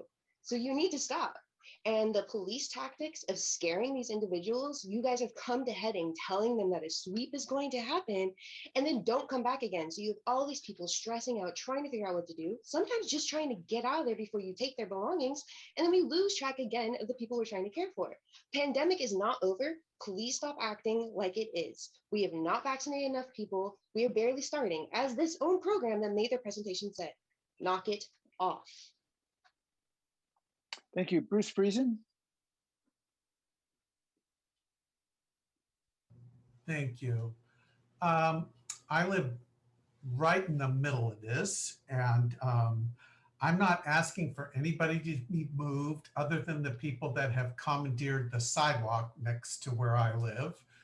But what I really need is I need things to be cleaned up because the rats have gotten absolutely ridiculous at St. James Park. If I walk down 2nd Street to go to town, I can't go that way. I can't go down 1st Street because there's a lady there at 1st and St. James that will chase you with a pipe. I really don't know what to do. My wife was coming home tonight, and on Julian Street under 87, one of the tents was blocking the lane she was trying to come home in. Somewhere, somehow, it has to stop. And we've got to clean this up before we have a real problem. Thank you for your time. Thank you. Paul Edwards.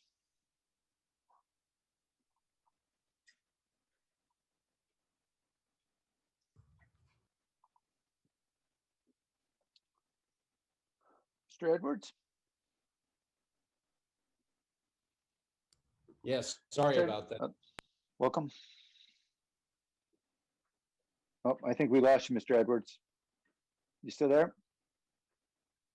Sure, your device is muted right now. I'm There here. you go. You hear me? Okay. Yep.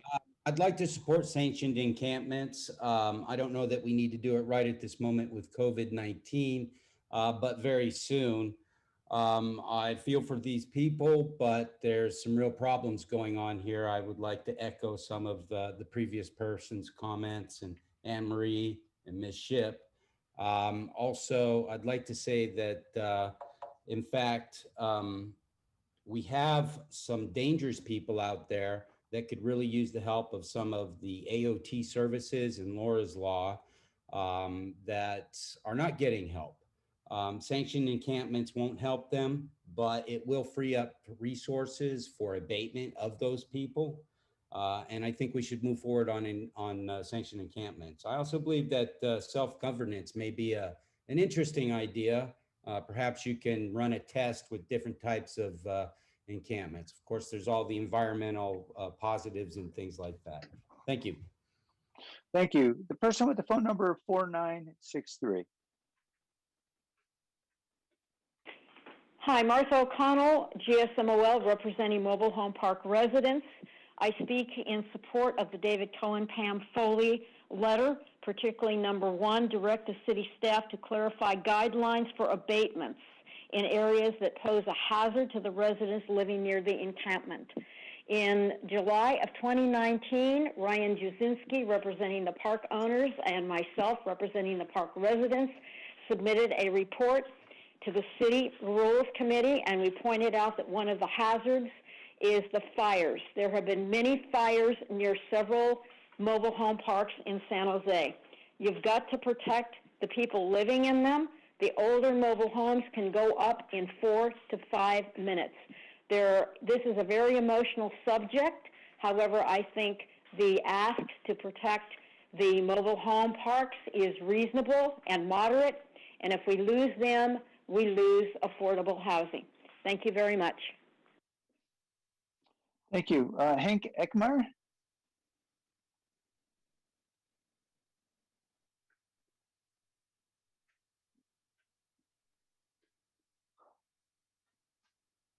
Hi, can you hear me? Yes, we can. Hi, I'm a resident of the Tamiya neighborhood in District 3, and I just want to voice my support for sanctioned encampments. I believe this will provide better access to services for the unhoused and minimize disbursement. I also believe there'll be an environmental impact because we'll be reducing waste in our waterways, trails, and other public spaces. It should reduce cleanup costs by choosing, accessible sanctioned locations that could have regular trash pickup, and ultimately, cleaner neighborhoods by urging the unhoused to these sanctioned locations. I want to echo, the other concerns that have been brought up regarding cleanliness. I also think there's going to be some individuals that don't take advantage of the sanctioned locations, and so I hope the city has a plan, for those people. I hope the sanctioned encampments would be spread throughout the city, and I hope this improves the blight in our communities. Thank you for your time. Thank you. Molly Brennan? Thank you. Good evening. My name is Molly Brennan, and I'm an attorney with the Law Foundation of Silicon Valley in our health program. I run a medical legal partnership with the Valley Homeless Healthcare Program, and you heard from my colleague, Dr. Galotra, earlier this evening. I would like to thank Councilmember Carrasco's office for meeting with my colleagues and I this morning. At this time, we are asking that we do not start abatements again, that we allow our unhoused folks to remain in place. We can use FEMA money for motel rooms. We need to stop criminalizing our unhoused population. We need to allow them to reclaim their property if they are swept and provide accommodations to move themselves and their property. We have heard about the risks associated with the possible spread of COVID if we continue or restart these sweeps. And at this point, it is not the place or the time to begin these sweeps while the VHHP folks are in the process of vaccinating this community that so desperately needs it. Thank you. Todd Langton?